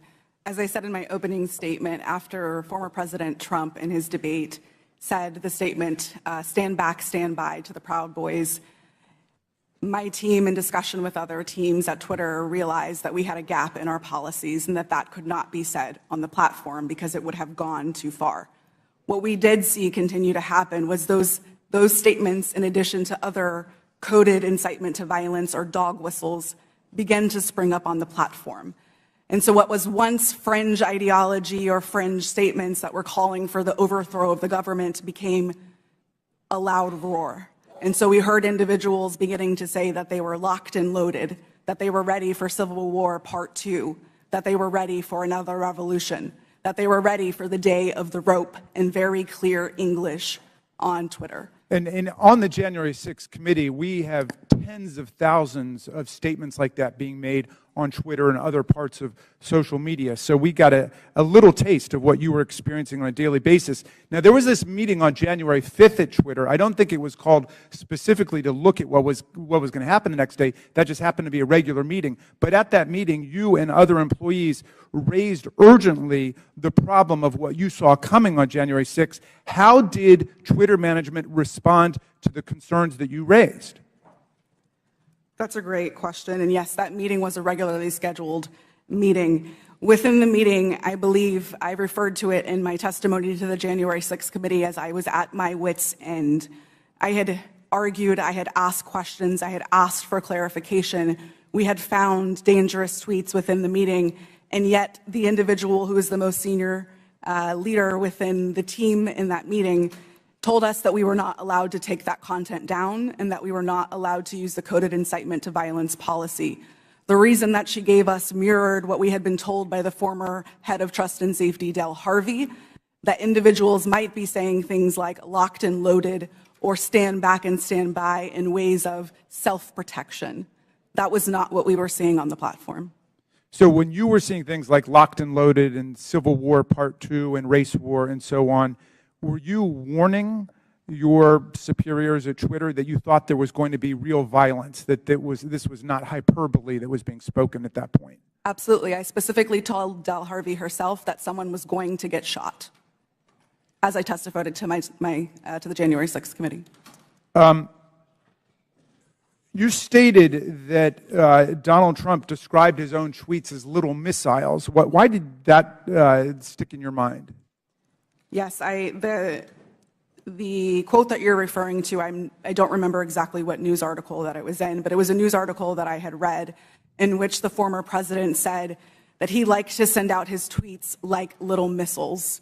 To me, that sounded exactly like weaponization of a platform, in his own words, and yet Twitter was not concerned.